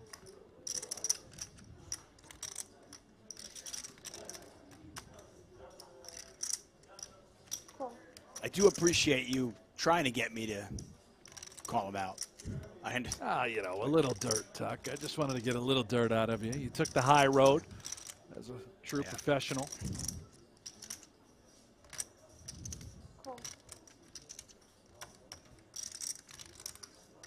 We're at the beautiful Marriott Royal Hotel Casino and Spa in Northern Cyprus for the Super High Roller Series Europe 2022.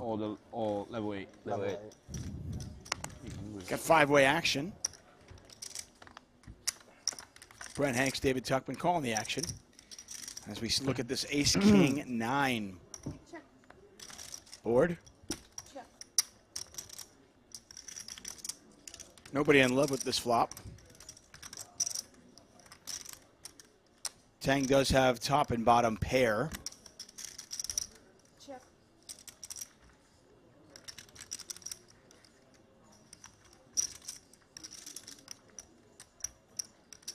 A great point from the chat. Paul Poix, another businessman who's improved immensely. That is very good observation from Kelly Allen in the chat. Yeah, Paul is really good at short. He's really good at short tech, by the way. This is a game that he's really quite good at. Plays a ton of it.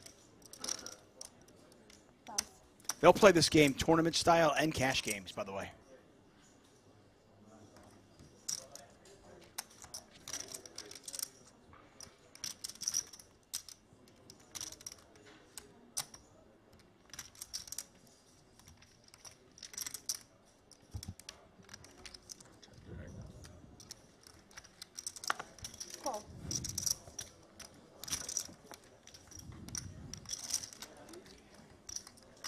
Chadwick way behind.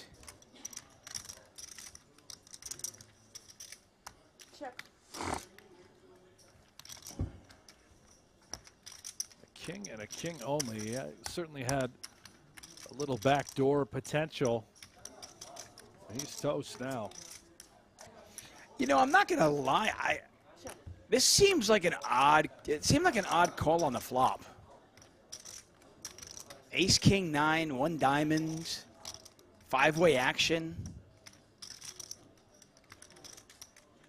Well, flushes have been hot, Tuck. Maybe you missed that memo. Yeah, maybe that's it. Never give up on a flush, you know? 3 to it.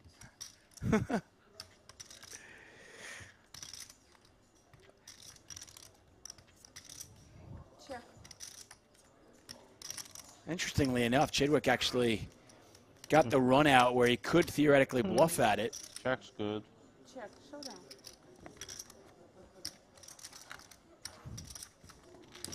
But Tang is going to get the showdown and win it. Both players still over 500,000 chips. Both players very healthy. I think we might have one more hand before we go to a short break.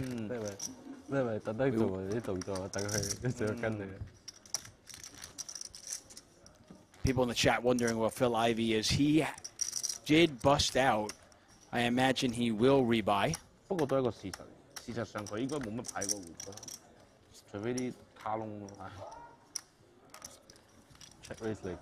I miss Ivey.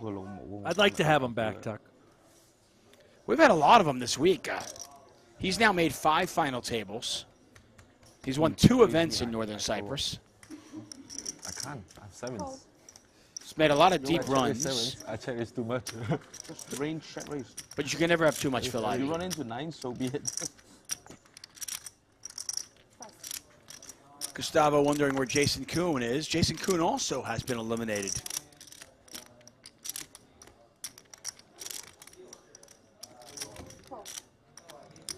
Okay, guys, the short deck finish shortly around now. 10 minutes break. 10 minutes break, short deck.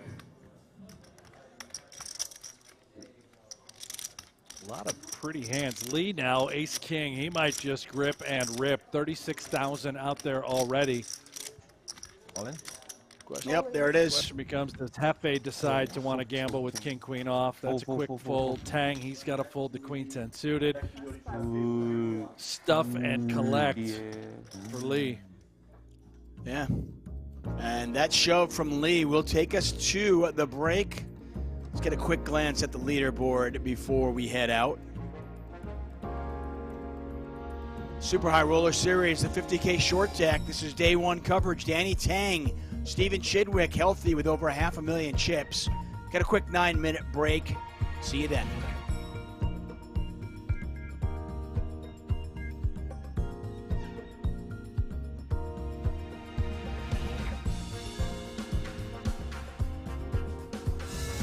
One of poker's most prestigious high roller tournaments is back.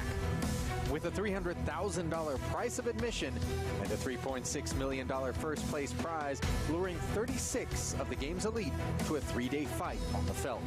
But only one will follow in the footsteps of Brian Rast, Rainer Kempe, Christoph Vogelsang, and Justin Fonamo as the next champion. Their journey starts tonight at the 5th installment of the Super High Roller Bowl. Is protect yourself at all times. I got to bet, yes. That was grimy. And I feel like it's grimy in a cash game to say you got me or you got it or I can't call or any of these sorts of things. If you look somebody in the eyes and you're like, you got me, and then you get a read and you're, no, you don't call. Yes, it's a little grimy, but at the same time, I wouldn't do it. I'm not advocating for angle shots, but it is protect yourself at all times. So fair or I would foul? always say foul in an icky moral way. Fair in a technical way? I don't know if it can be defined with just the fair and foul. It's gross, but it is protect yourself at all times. Make sure they fold if you're out there, if you're not sure. Mikita's not looking to protect himself as he has flatted Negreanu's 5K open with 2 9s, or perhaps it is in the interest of protecting himself, or his chips rather. I can really do it. Not looking to bloat it pre, I was thinking like either bet in the dark or check in the dark, but none makes sense. Bet in the dark would be sick. Neither makes sense. Like throw out 15K, that'd be sick. Yeah, 15, just bet 5 in the dark? I don't know, man. I have to look, see what comes. Okay, we've got some to work with here, right? You and me. Let's go. We got 6s, we got 7s, we got 8s, we got straight draws, we got flush draws, we got all kinds. So what we got to do here is put 1 blue chip in. Go ahead. 5-9. I can think of a card that would create some spiciness. Or more, it's up to you. Yeah, Whatever. yeah, definitely. And that, of course, the king of clubs. Okay, I know. I'm not asking for advice. And the next table to break. Yeah, I did, though. Yeah, he's a nice. Oh, man. You don't like that bet? So, I so can't our ask table is the next to break. It is the next turn. So in the event that we break it, It's against the rules. rules. Bads weighs his options. You should. 16. Comes with 16. Fine, 16,000. This guy, I knew it. I knew this freaking flop. Daniel calls. No, Daniel under the gun don't do it here. to me, man. Kind of Come on, repping I got the good pair. cards. He can have some of the stuff like this, but Do we leave the feature on this does have some big pairs here, given this line. And wow, in she comes. And Negreanu knuckles, by the way, turns the stone nuts, and it's going to look a lot like he's worried about the four-liner here with his range. Of course. Negreanu can have 10-10. He can have the Jack-10 suited. Feel it. So good. I think Bats bets this, Nick. Right now? Oh. It's a great hand. 10 seconds. We see. Yeah, buddy. It's a little under a 3-to-1 dog running into the absolute disaster bazooka of the world. You think he just checks back so he can call all bets on the end? Aces, kings, and queens are now bowing out. We might be well served to check. Nines full on the end the turn for Makita. brought it away. The turn and the how river brings it back in. And yeah, tough one for Daniel. Switch it up now. It's actually going to be tough for Daniel to give Makita credit for a boat. The nut straight is strong here. Not that many boats, Ellie. Exactly right. It's very strong. I played good cards. That's right. That's some very pretty good cards. Good cards. 60,000. That's really bad news for me. 60? Ooh, I was going to do it to you really, for real, on the turn. I was really going to do it to you on the turn. All right, I need a minute for this one. If he folds this, Ali, And what did you bet on the flop? I'll be pretty blown 16, away. 16, 32. So none of that matters. You either got it, or you don't. Question is, what could you have that? 10 seconds. It is under the gun one. Full house makes Guarding a lot the positions. of sense, right? Seven-handed. I'm going to use one of these because I'm going to take my time. So, full house. Which full house? Let's see. Sevens or eights? Sevens or sixes? Sixes or sevens? You would check back the turn for sure. 60,000 now. I think my hand might be too good to fold, but ho-hum. Let it go one time, Daniel. What do you have, though? Raise me on that slot. Not that, because you bet that. Yeah, I think you just have a full house, bro. Whoa. Or a really solid, crazy next level bluff. Or maybe you just have a 10. That's the thing. Weird.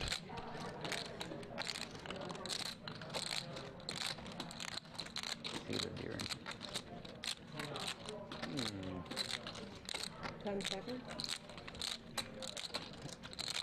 Does he come with this? I still haven't made up my mind yet, so I'll use it. No, he comes with All the right, second take time my share. extension. Why not? So, get on 6. I raised, that was the button, so I was under the gun here. I don't have.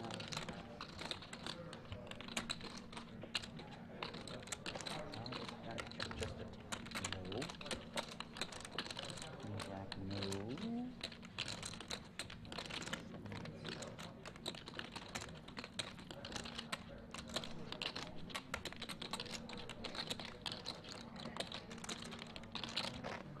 Budyakovsky, good player.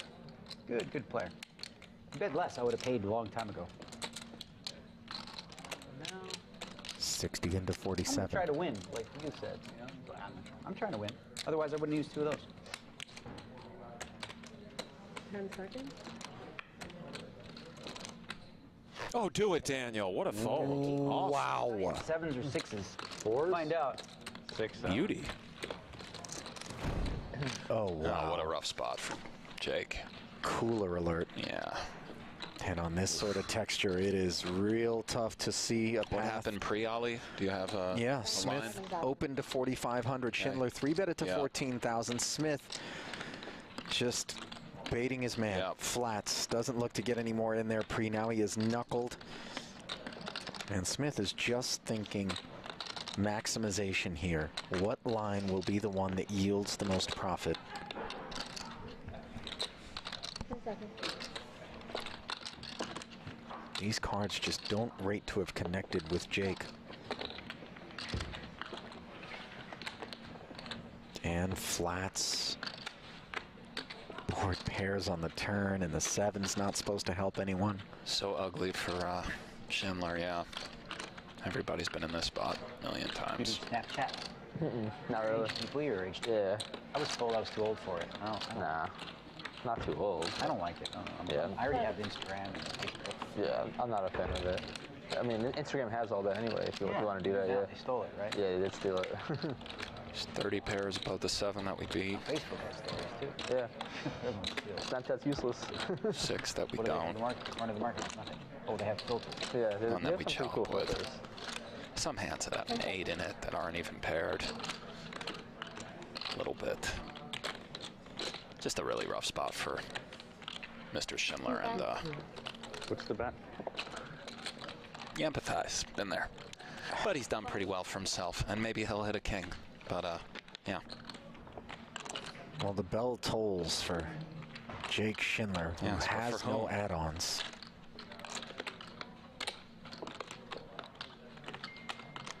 $28K, second barrel. And this, no, Nietzsche working a little bit, by the way, kind of giving Smith the once-over. Not even in the hand. Maybe he's just looking at something else, but I think he's kind of eyeing this pot, you know, paying attention. Looks at Dan, looks at Jake. By the way, if I'm Schindler, I'm feeling pretty good about 2 kings right now. Oh, yeah. Kind of looks like 10s and 7s for Dan. Something like this, Maybe of course. jacks. I mean, it's, you know, Smith opened under the gun. Doesn't even have the goofiness. And this the is an saving awful grace, card for perhaps. Smith. He makes aces full, but just a ton of action. It's interesting because we'd love King Queen to keep barreling, yet I would gravitate towards leading here because Kings and Queens just simply shut it down. Jacks as well. Maybe Dan just leads. I don't know how. And it could look like a desperate lead, by the way, if he did, as we see him Weird. check, right? It's one of these spots where he's not going to lead. He doesn't have a lot of bluffs here, but it's a spot where I just want to lead with aces full and check a lot of most other stuff. And I know that's unbalanced and bad, but it comes up so rarely. I don't know if Schindler's just taking off with something like 2 Broadway cards. Maybe King still can try to get value, which is pretty sweet if we're Dan. We have all sorts of checks on the end. It's great to have great hands in our checking range, of course, but do we take the ace X's out of Smith's range at this point if we're Schindler? I feel like we can and maybe go for value, right? Ace of spades and another spade is possible. So the peel with ace big of spades. Ace king is allowed to just still have fought. Even ace queen can fight a little bit. Something like ace 6 suited is, I guess. We are back. The 2022 Super High Roller Series. We're in northern Cyprus at the beautiful Merit Royal Hotel Casino and Spa. The 50,000 short deck. Day 1 coverage.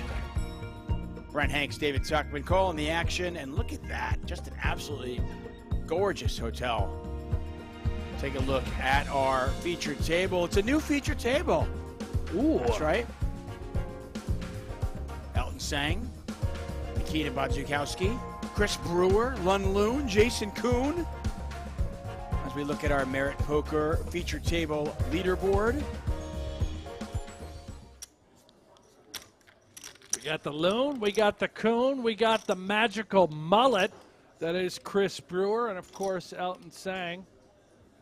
What a party. What a shirt here for the Milkman as well. Makita rocking something fancy.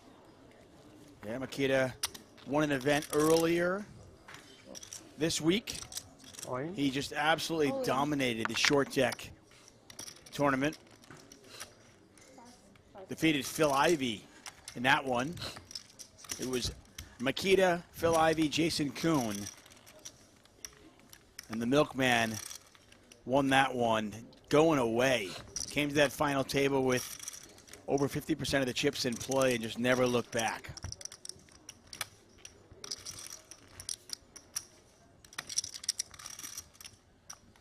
Just a reminder, we are back at it tomorrow. Yes, we are. Ivey is not out. He is in an outer table. We believe he rebought, got back in this thing.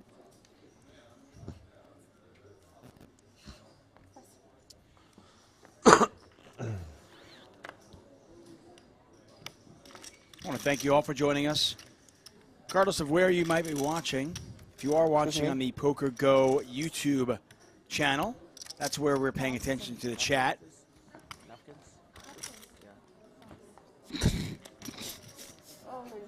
That's actually funny. I got you. Brewer all in. Kuhn very happy Just ship the to pot stick this his way, chips he in there, says. and There's just no way he's holding you. I don't know, bro. No way. You don't just get aces and get to win now. Queen, queen. There should be a sweat. Jack of hearts. 9. Jack of hearts. Oh. No. I have Kinda like average. And a queen. I have nuts. You have nuts? Yeah, Jack King. I have nuts. 95. What, Jack King? Yeah. I'm thinking to shove. You could feel it that you were getting called. It's a triple. Yeah, King Jack, you triple. Yeah. Triple up. It's suited. I shove. It's offsuit. Yeah. I fold. Do that. Oh.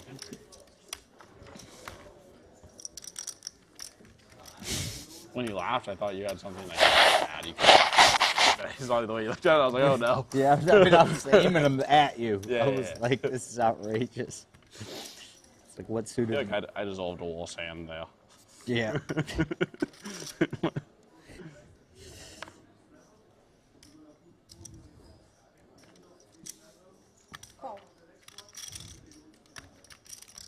some good audio coverage of Elton blowing his nose. And that one. Really nice nasal cavity, though, right? I mean, that was a solid blow. Yeah, I'm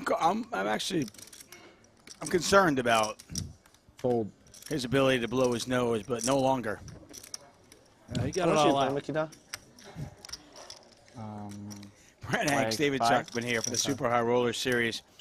It's like 465. This is all leading up to the $250,000 Super High Roller Bowl, April 13th, 14th, and 15th. All the action here. Make sure you join it. Join us. Don't miss a minute.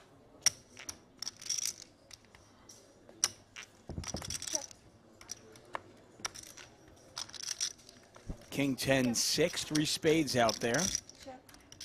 Brewer with the best hand right now.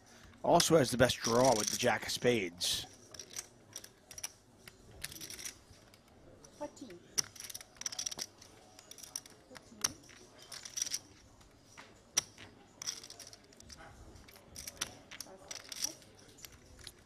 Just a reminder, if you missed it earlier on, Phil Ivey, the legend that is Phil Ivey, making his 5th final table and winning his 2nd event in Northern Cyprus. The GOAT. It is not even a question. Greatest player ever. And he is back with a vengeance. The question still looms. What sort of showing, participation will Ivey have at this year's World Series of Poker? We'll find out. About a month away. Hard to believe, right, Tuck? The World Series just about here. Yeah, I mean, it's such a weird, past 12 months or so. Feels like we just had the World Series, and we kind of did, They don't know about you, how strong you are at rapping. They're going to chop that one up.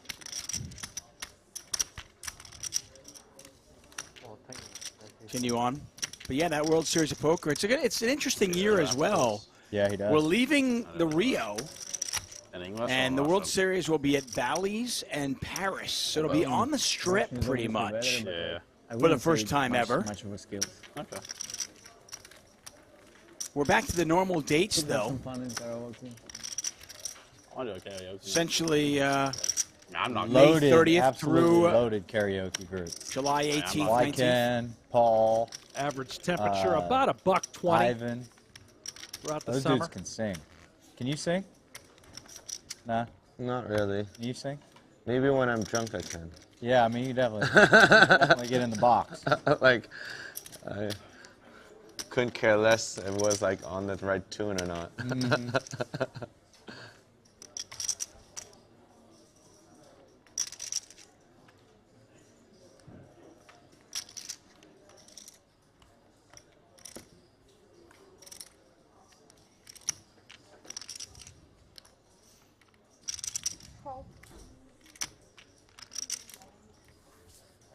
Guys talking about karaoke. Are you a karaoke guy? On. It's been a while, but you know I don't mind a little karaoke action. Get in there Brewer's and all sing. in here. Guns N' Roses. Speaking of Guns N' Roses, Brewer looks like Axl Rose, the lead singer.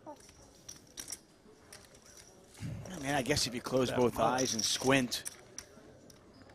It's just the hair. You know, he's got the auburn sort of summerish hair, the mullet style. It looks, you know, he looks like he could be the lead singer of the Guns N' Roses. Sure. I'll play that game.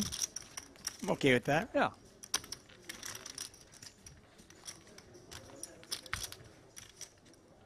So getting back to the World Series of Poker, Brent, are you happy about the move? 23 entries. To Bally's and Paris? Are you worried? Yep. It's getting smaller. Concerned maybe about parking? There's a lot of tournaments already here. I'm not worried about any of that, and I'm thrilled with the move. I really am. I think we will miss the Rio in many ways, but you know, they have a ton of parking. Yeah, maybe too. It's really not, I don't think, going to be an issue. What we will have, and I think it's fascinating, is foot traffic, unlike ever before, as it is centrally located. You're going to have more spectators, you know, curiosity, folks wondering what is going on over here. What is this all about? Yeah, and I think that's which is good, which is great for the game. Yeah, I couldn't agree more. I mean, you think about Benny Binion's vision many years ago, when he realized that poker was a spectator sport, whether it's a sport or not, I don't want to get into that argument, but when he realized that there were fans of the game that wanted to watch, and he put it out there for people to watch, and people did just watch, and he made it accessible to the masses. I do think that's a huge positive about putting the World Series on the Strip. I will say there is nothing about the Rio that I'm going to miss. I'm going to come out and say it. Yeah, there's nothing about it I'm going to miss. I'm thrilled that it's going to be at Bally's in Paris. Yeah, I just love that it was all under one roof, you know. I'm going to miss the sort of fraternity-like feeling that the Rio had to offer. I really am. Yeah, okay. Listen, I've heard that. I know Daniel Negreanu tweeted about it a few days ago. He talked about how he's going to miss the Rio. And he put it out there. He's like, we're all going to miss it. You guys don't know how good you had it. I don't know.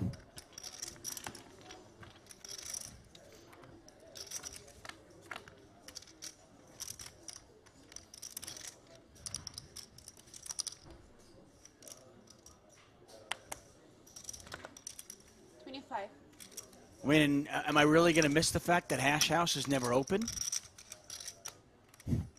Well, hey, listen, you're not wrong. I found there. That was more Hours tilting so than the bizarre. suspenders. Yeah. And my only assumption was that the whoever ran the Hash House just doesn't like money. Just never made any sense to me. I don't understand the ins and outs of the Hash House. The operation. Donnie Peters in the chat says, need Hanks to fill us in on Brewer's haircut. He thinks it's a bet. Is this true? That is a bet. I believe it's $5K a month to grow out that mullet. I've never played this between. before. It's fun. I don't know if it's First time. a Hefe or if there's a couple of people on there that were used just to get looking really for big, but I think this one, I the don't mullet know. growth. Doesn't feel like it's going to But be very yeah, big. he's definitely getting some sort of stipend, and he's incentivized to grow that sucker. That's They get at least like 5 extra buy-ins when they know I'm entering. Lone is all in Right? today with the ace-10. You made a final table if we told what you played, haven't you? How much money would you need? Yeah. I don't think that's the big selling point. Yeah, I'm not buying it. I told you the other night I'm done buying that shit. Grow a mower? Yeah. I mean, I'm going to be a lot cheaper than $5K a month. That's for sure. I'm still gonna pretty say a couple amazed on $100 like, a month. how many cards I got dealt that night in the cash game. It's like I think was it's the craziest thing. I think it's probably I can't You got me for remember $1,000. one other time in like such a short period where it ran like that. You know. That's fun. Yeah. Program. Maybe it's not Like 5 crazy. a month. Maybe it's 5K total. That would make sense. Donnie Peters says 5,000 per month. I got 5,000 for 18 months total. Man, I got ripped off. No, You did. I think Donnie's right. I think it's more like a 5K. I'll give you $5,000 if you grow it for a year, sort of deal. You got ace queen? King king? Even better. That was a big hand.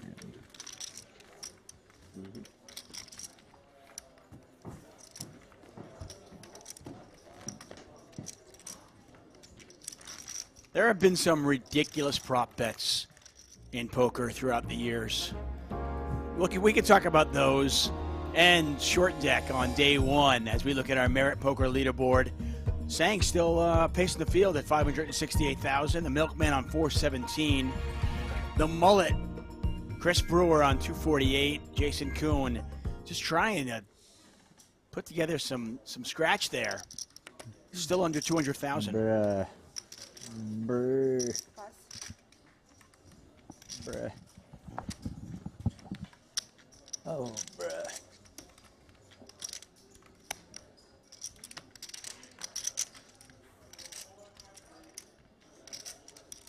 Cove.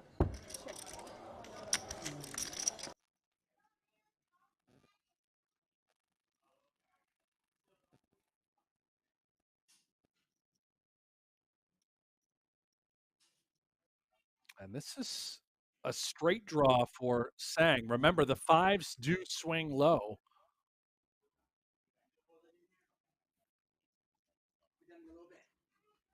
Or excuse me, the aces swing low, representing a 5 in this instance.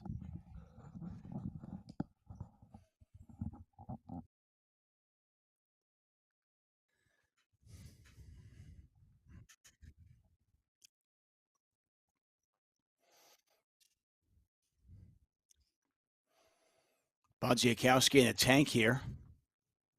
70,000 in there. He's facing a 15,000 chip bet. He's got the best hand right now. He does. He's But just looks in like he's a really little bit strange wary. spot. Have to be concerned.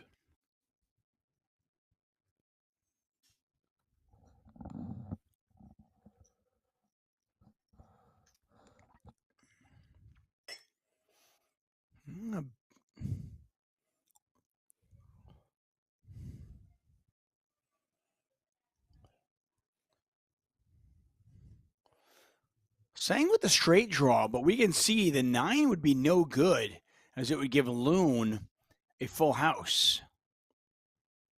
Yeah, and he's a little bit suspect having multi-way action. The aggressor on the flop, he shuts it down. Maybe a little concerned someone could have an 8.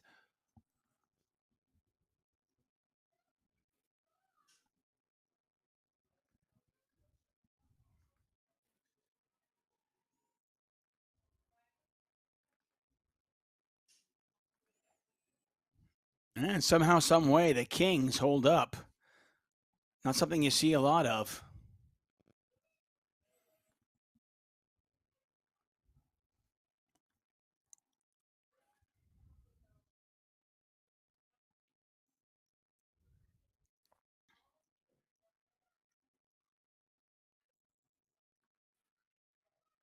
And Bodziakowski is going to bet. He thinks his Kings are best.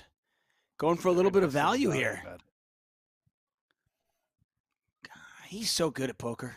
Man. So getting back to the ridiculousness of all the prop bets we have seen, unless is Loon going to do something here? Well, Loon just doesn't seem to believe. Obviously, he'd be turning a nines into a bluff if he ever were to raise. He's going to pay him off, though. Wow. Beauty. That's really pretty. That's well done there from Baldzikowski, and gets the respect from Loon. Loon down to 170. Baldzikowski back up to about a 500,000 chips. The most infamous, or one of them, of all the prop bets out there, as we've seen. See, the PokerGO Hold'em app is available. That's right. You can play free Texas Hold'em.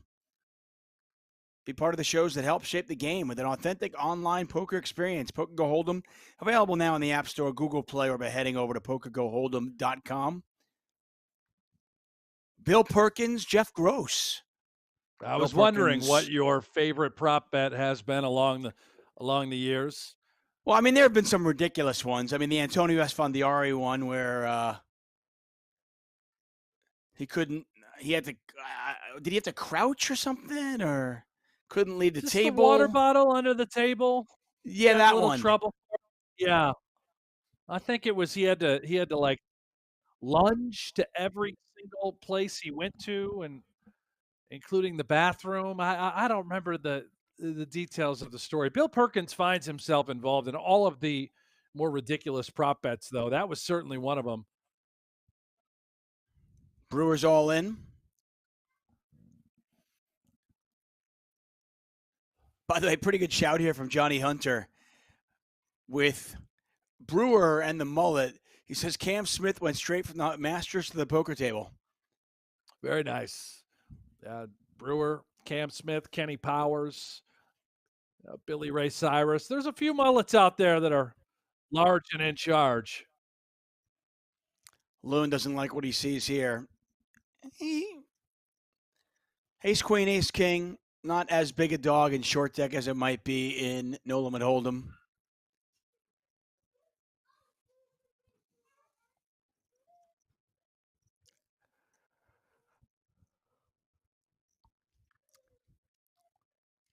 A lot of chop outs here.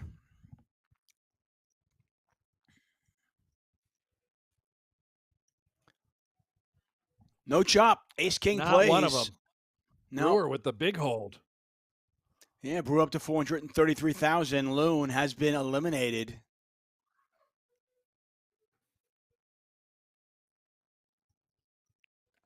But yeah, the Bill Perkins, Jeff Gross one, and as you mentioned, Bill Perkins seems to be involved in most of these huge prop bets where Jeff Gross got paid a six-figure sum to put a tattoo of Bill Perkins' choice on himself. Tattoo still there? Do we know? I think so. I don't know. I think the rule was he had to keep it for 5 years. I'm pretty sure it's been the 5 years already. I don't know if he's kept it or not. I don't know why he'd get it removed. It's really small. Have you ever been involved in a prop bet of sorts? Anything significant? Nothing significant, no. I tried to instigate one with Daniel Negreanu by going vegan for a calendar year, and he did not entertain the offer. You were going to go vegan for a year? I was going to go vegan for a year, Tuck. Yeah. What was the? I wanted to give it. I wanted to give it a whirl. How much were you looking for? Well, I threw it out to him. Make me an offer to go vegan for a year. We never really came to a price. I mean, I was not going to do it for very cheap. That's for sure. I know Jamie. Interestingly enough, I know Jamie Kerstetter went vegan for a year. Bill Perkins, once again, was on the other side of that one, and I believe she got paid $10,000 to go vegan for a year. Oh yeah. See, I'd need to do it for more. I can't. I mean, that's a big change in my, carnivorous diet. Yeah, you need meat. You're a meat guy. I can tell. I mean, that bet would hurt. That would sting. Trying to tell me I can't have a nice ribeye? You can't even have cheese. Yeah, see, that's a problem. That's a no problem. Cheese. Dishes with butter. We've got about 20 minutes left in our broadcast today. We'll be back at it tomorrow, 7 a.m. Eastern Time. the final table of this coverage. And look who's back. Jason Kuhn. Kuhn. Welcome back.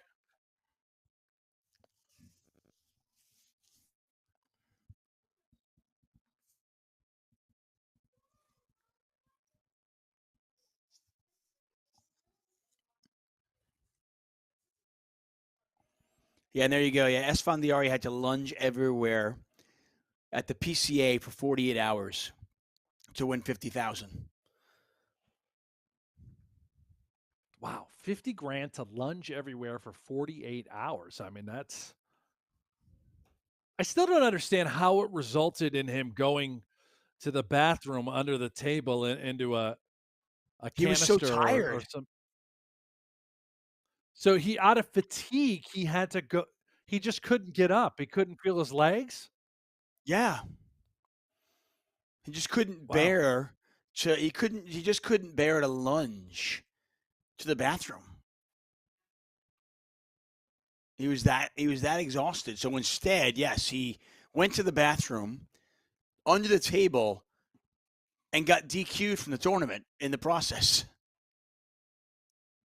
Very interesting. At least the rules were, held in check. Whereas This is another not mine. This poker is player I his. can think of, whenever rules are broken, seems to get away with it every single time. Typically, Who are you talking about? It involves language, of course. Who are you talking about? Well, I mean, okay. No names. No worries. Jason Kuhn's all in with queens. This is table 3. This is table 3? Yeah, he had 1-3. Yes. Paul Jakowski and Tseng, both with the How much is that? 10-9 suited. 175.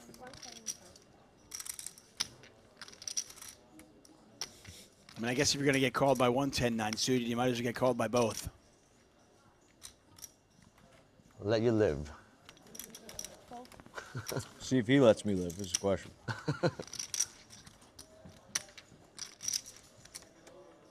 Kuhn about a 2-1 favorite, and Kuhn Big hand. does. Live another day. Very big hand. Wanted all the action. Jack 10 suited. You want all the action? No, I just wanted one piece of action. It'd be great. Never want all the action, do you? Yes, sir. Oh, queens are looking pretty fucking good right there, to be honest. I agree. Good hand. You are watching the 2022 Super High Roller Series. We're in Northern Cyprus. I want to thank our sponsors, luxonpay. Donnie Peters says, yeah, Antonio couldn't move, physically couldn't walk, could only make it to the tournament room because he had his wife walk with him with a rolling chair alongside that he could take breaks in. It's weird. That just doesn't seem that hard to me, lunging for 48 hours straight. I feel like I could do that without, just falling apart physically. I mean, is Antonio in that bad shape? Or was he at that point? I mean, I think lunges are pretty difficult, right? You do it for 48 hours. Every time you go somewhere, you have to lunge. That sounds like a lot of work. But you're not constantly moving. I don't know. It doesn't seem that hard to me. 50K, sign me up. Yeah. Well, never seen a man more dead. That's 50 grand. I'm certainly going to try and lunge everywhere I can go. And then queen. Listen to that. Both players. Bro, I said 10-9-8 queen is what I said. How sick is that?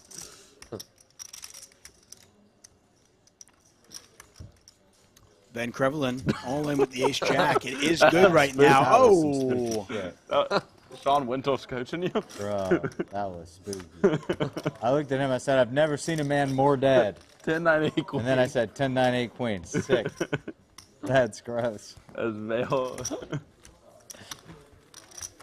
Brewer with the double up. Van Krevelin loses 100,000. Renee Van Krevelin is going to use another one of those reload cards, get another 100,000.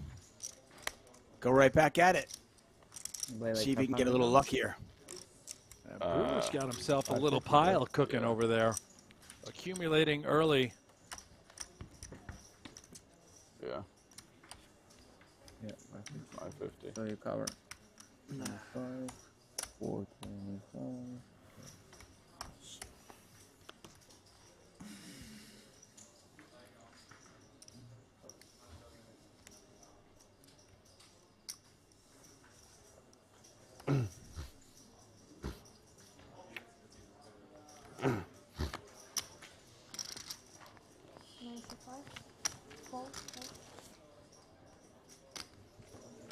Be safe. Better to be careful. Just in case two guys go all in, I can fold. Yeah. You know? Yeah. Well, I assure you, ace-jack suited close is to not the going to money. be a fold. We're like 10 places up from the money. That is cursed hand. I just want everybody to fold. Same suits and everything.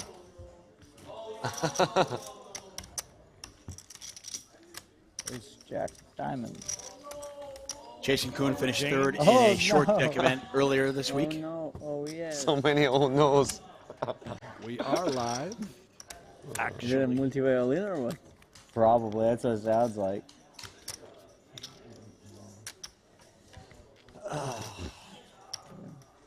That's a funny level. 510 with the bullets. Oh god, this is like the get shredded, get cooked level. Yeah.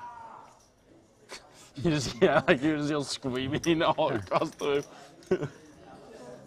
'Cause I feel like Paul is the most fun on this level of anyone. Imagine having billions of dollars and it hurting so bad to bust a 50K.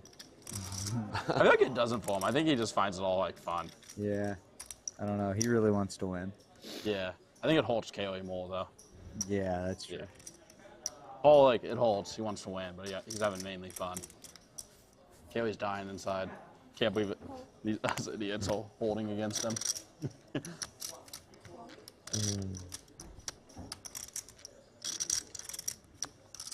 Day one of the short deck. We get rid of the deuces, the threes, the fours, and the fives in this game. Flushes beat full houses. No blinds. Everybody plays with antes, the button antes twice. We'll see this one three ways. The Milkman, the Mullet, and Jason Kuhn.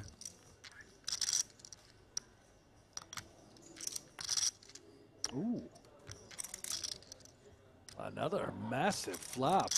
Royal draw, Badzakuski. A hammer.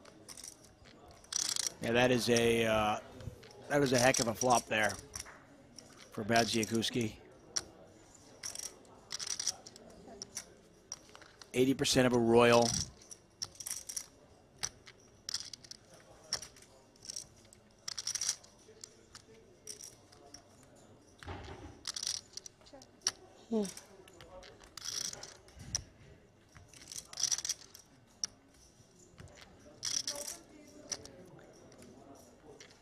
Really difficult to come up with a card that misses everybody. Well, you found one. Yeah, I mean, you got both sides of the straight draw covered.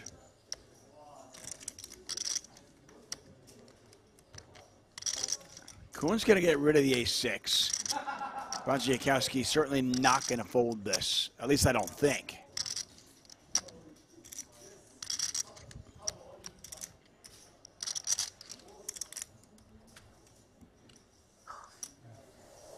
Certainly cannot fold. Remember, flushes beat full houses. Even if we're worried we're up against some sort of 10 or a boat, we can still get there. I got excited. I saw a red ace, and I thought, did we just go royal? Did we just go royal? That would get me excited. Nonetheless, though, the Milkman does make Broadway. He hits the straight. He's going to check. Let Brewer bluff at it. Or maybe value own himself.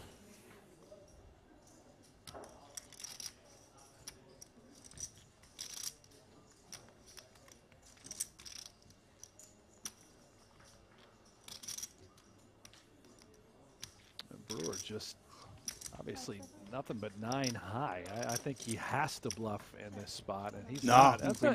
That's a really nice shutdown. I can't beat King by Brewer. Oh, he was trapping me. Brewer just said, I can't beat anything you might have. Very tight check back here. Flop? Pre-flop. Very tight, very careful. Too careful.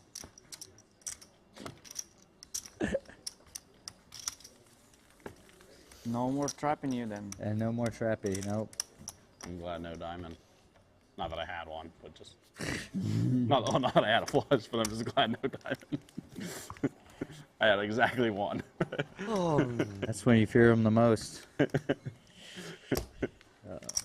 don't want to do this. I don't want to do this.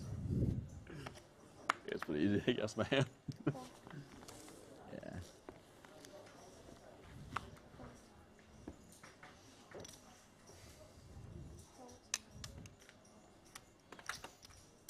Action on Kuhn.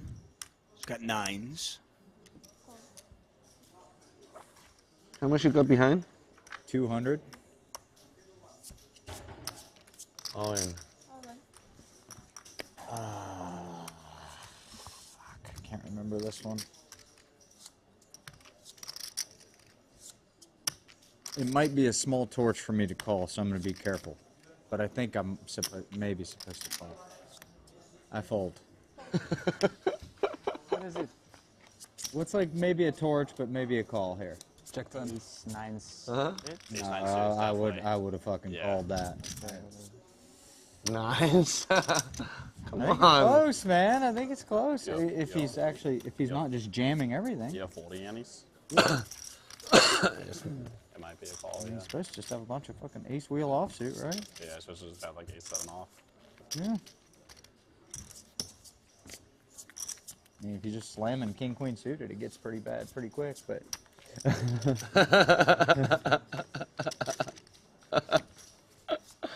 Yeah.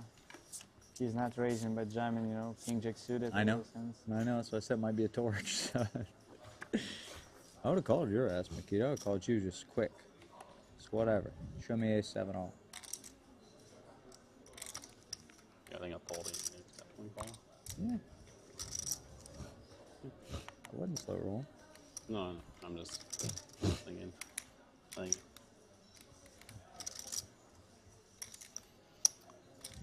Little glimpse into some strategy talk there from Jason Kuhn.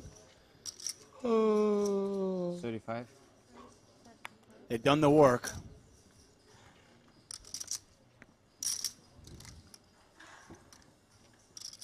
Kuhn's got king queen.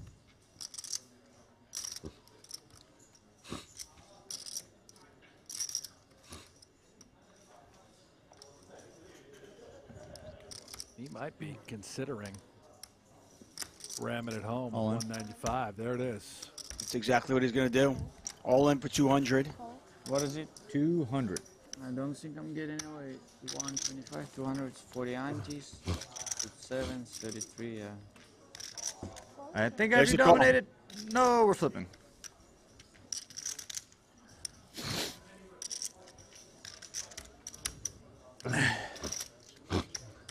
Not too bad. No. No, what am I, 48?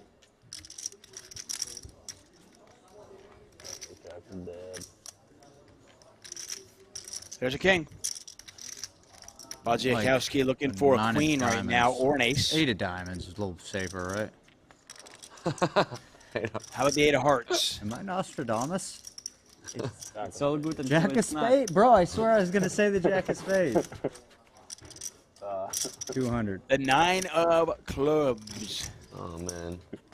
I had a Kuhn good with the feeling full about double my up to hand. 420,000. Would it have won? Bodziakowski Jack down at 7 of 302. That'd be a That's hell a of really call. optimistic good feeling. It just beats the shit out of it. I did have a good feeling about the hand, though. I was just like, maybe not a little too crazy there, though. Jack 7. Dude, that'll be one of these short deck tournaments go. You just have like 700k, and then you get to the 5k, 6k level, you just double everyone up. Nothing matters. Yeah. I'm doing so well today. Here's my chips, everyone. Ivey had a great like one-liner. He's like, how many in for? And I was like, eh. And he's like, some days you're that guy.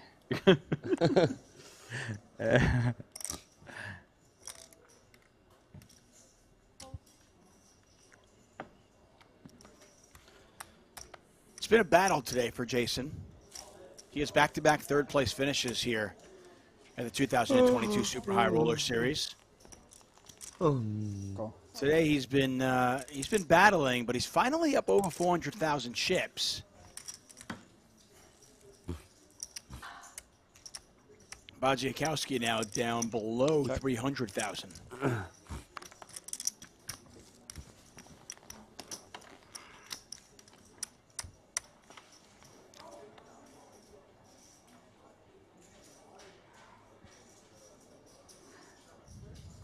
Bottom two here for Van Krevelen.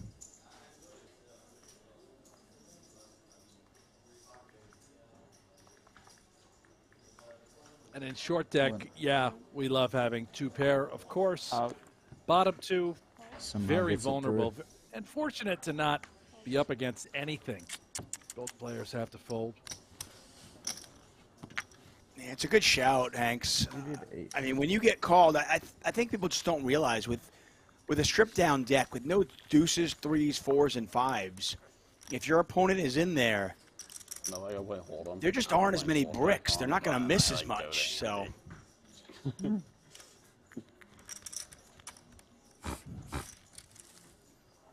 just a reminder, we are back at it tomorrow, 7 a.m. Eastern Time. We'll have this event. We'll have the final table for you. Full deck.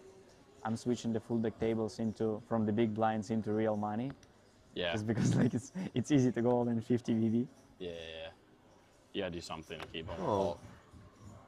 But put them on different screens or make one Nikita, you have like 250 now? 290.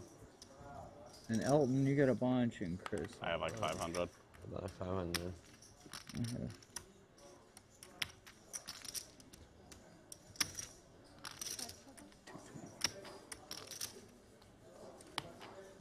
All in. So sick of Kuhn's all in. 375. Same hand, 3 times in a row. Can you give me a count, please? You got it, man. 410. Kuhn has Badziakowski covered. Badziakowski has jacks. Tough spot for Badziakowski. Again, jacks just, they shrivel up in the face of an all-in in this game. Essentially having, like, as Kuhn described it to me one time, every pocket pair is essentially devalued by 2 pips, with the exception of maybe aces. But if you think of it that way, jacks are like having, 2 nines here in this spot. You're basically always flipping. Very rarely are you ahead. Kuhn unlikely to have 2 tens, although maybe he'd rip it. Same hand, hopefully. I think Badziakowski is all in, and they are flipping here. Ace Queen versus jacks. This is a big pot, 604,000 in there now. It was a good run. You played well. I still have rebuy chips left. Anyway, I have to put them in 5 seconds. I had some backup plan. Oh. That's went too easy. Not 1 ace, but 2 aces for Kuhn. Badziakowski looking for a jack.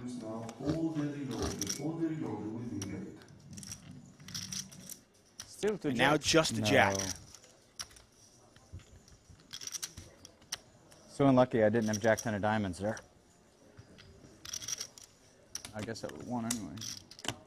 And Kuhn starting to catch fire. Now up over 700,000 chips.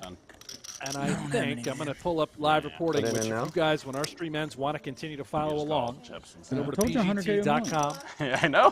Look You for fucking live called reporting. it. Then I jammed an ace queen and 2 Kuhn's aces. going to be in and the I top felt it 5 in coming. chips. Right now, Lee Y. Kiat is chip leader with 1.9 million. Wow. Let that sink in. 1.9 million already he has accumulated before rebuys close. Unbelievable. Unbelievable. We'll take a look at our leaderboard here. Sang on 700,000, Kuhn on 7.2 million. You just mentioned 1.9 million. That's our chip leader throughout. The final table will be here, 7 a.m. Eastern Time. Brent Hanks, myself will be here. Thank you all for joining us. Once again, congratulations to Phil Ivey for winning the 50K PLO earlier. We'll see you tomorrow, 7 a.m. Eastern. For everybody here at PokerGO, I am David Tuckman. He is Brent Hanks. Goodbye.